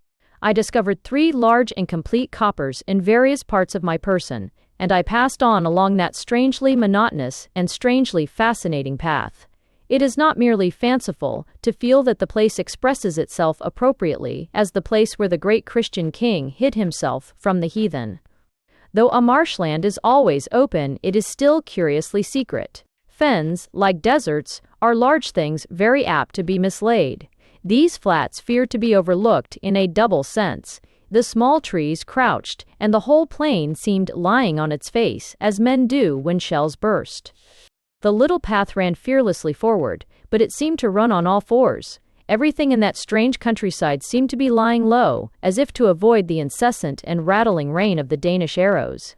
There were indeed hills of no inconsiderable height, quite within call, but those pools and flats of the old Parrot seemed to separate themselves like a central and secret sea, and in the midst of them stood up the rock of Athelney as isolate as it was to Alfred. And all across this recumbent and almost crawling country there ran the glory of the low wet lands, grass lustrous, and living like the plumage of some universal bird, the flowers as gorgeous as bonfires, and the weeds more beautiful than the flowers. One stooped to stroke the grass, as if the earth were all one kind beast that could feel. Why does no decent person write an historical novel about Alfred and his fort in Athelney, in the marshes of the Parrot? Not a very historical novel. Not about his truth-telling, please, or his founding the British Empire, or the British Navy, or the Navy League, or whichever it was he founded. Not about the Treaty of Wedmore, and whether it ought, as an eminent historian says, to be called the Pact of Chippenham, but an aboriginal romance for boys about the bare, bald, beatific fact that a great hero held his fort in an island in a river. An island is fine enough in all conscience or piratic unconscientiousness, but an island in a river sounds like the beginning of the greatest adventure story on earth. Robinson Crusoe is really a great tale, but think of Robinson Crusoe's feelings if he could have actually seen England and Spain from his inaccessible isle. Treasure Island is a spirit of genius, but what treasure could an island contain to compare with Alfred? And then consider the further elements of juvenile romance in an island that was more of an island than it looked. Athelney was masked with marshes. Many a heavy-harnessed Viking may have started bounding across a meadow, only to find himself submerged in a sea. I feel the full fictitious splendor spreading round me.